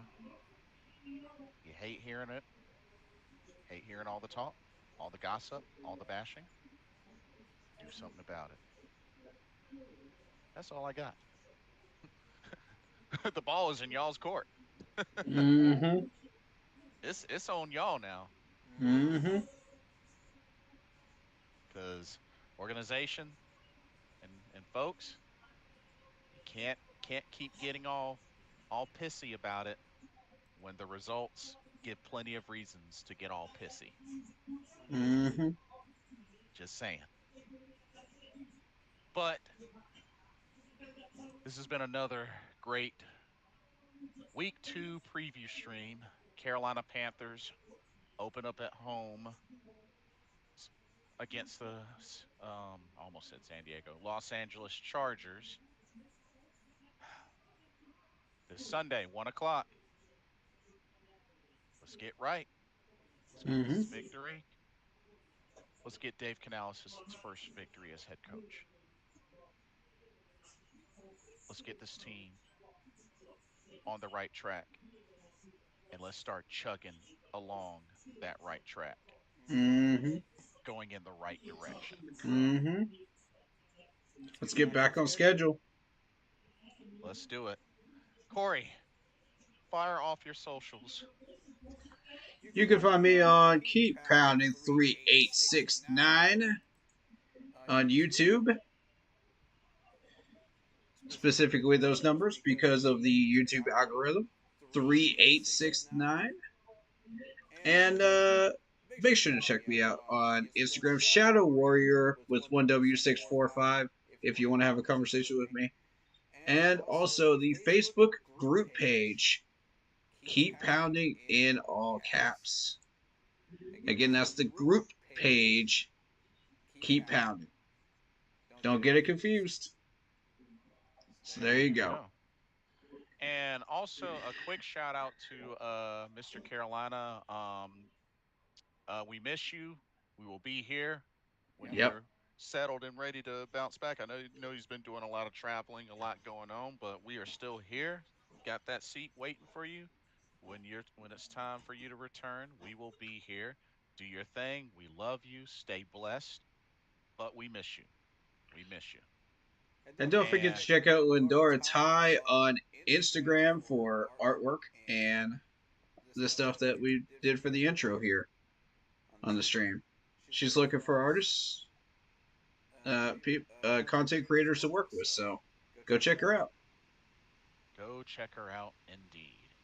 And as usual, keep an eye out here. Corey streams. Um, there's a lot to look forward to. I know I definitely plan on catching the game Sunday. I know I have an event right afterwards, so I'll probably give my thoughts on post game way later. But do look forward to that at least on my channel. I'm sure Corey's going to be going hard on this game reaction and post game. So definitely, y'all tune into him. Tune into his channel. Appreciate it. Stay alert. We're going And live at 1 p.m. you heard the Sunday. man. You heard the man. And let's cheer this team to a victory no matter what. Keep pounding. We're going to get through this. Let's stick together. Let's keep each other lifted up. Let's keep lifting this team up. And let's see these boys go out here and get this win, get this dub. But thank y'all so much for coming through. Thank y'all for joining us. We had a lot of traffic in the chat. So thank y'all so much. Thank you for your And patience. indeed, indeed. And we look forward to seeing y'all very soon. Shout out to Real Sunshine. Keep pounding the drum. That's right. Indeed, indeed. Never stop. Never stop. Never stop. Even if the handle's broken. Yeah. Yeah. That was funny. Oh, man. That was pretty funny. But hey, you gotta improvise. Even when that happens, you gotta improvise. That's no matter right. what. You got to keep pounding no matter what. Yeah. I mean, it's kind of like maintaining a straight face, so to speak. But y'all. Let's everybody have a blessed week. Let's keep up the good work, staying productive, staying busy, staying healthy. Let's keep each other lifted up.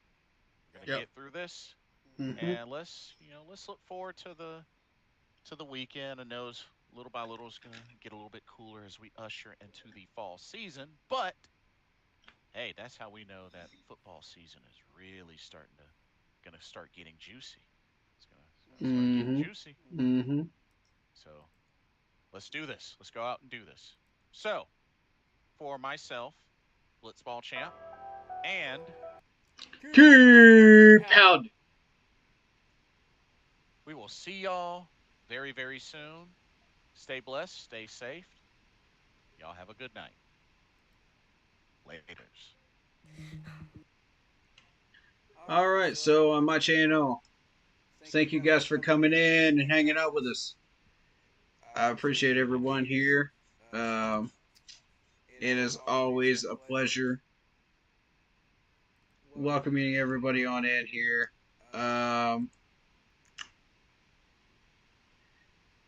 We've got shout out to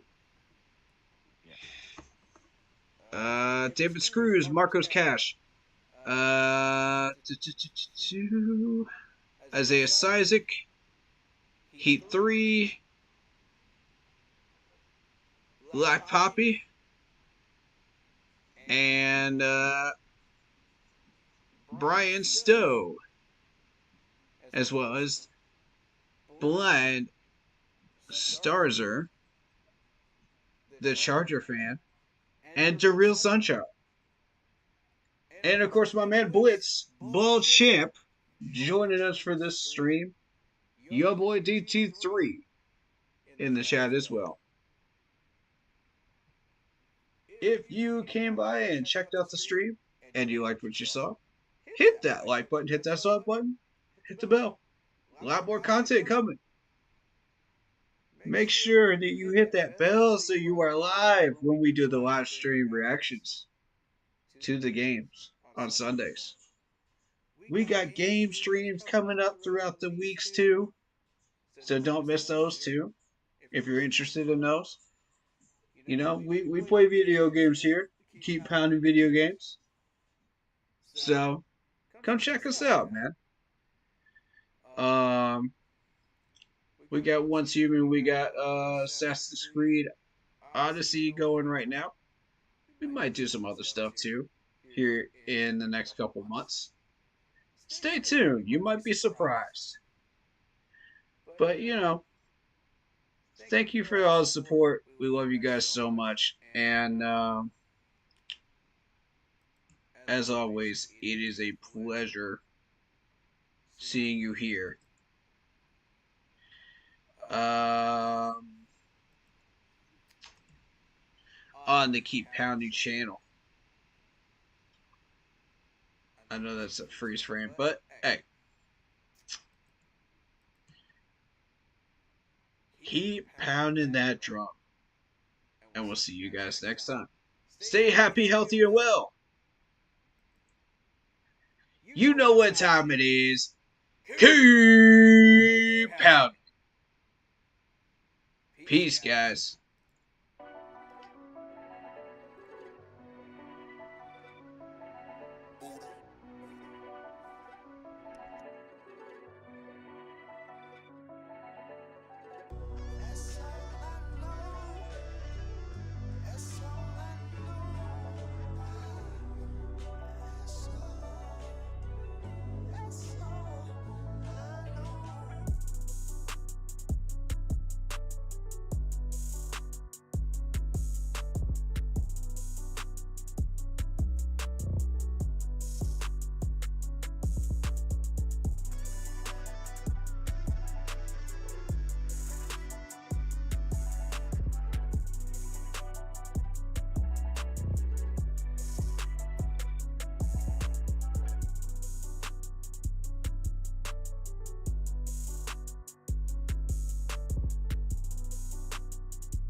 Shout out to Lucky858. Bolt up. Shout out to you.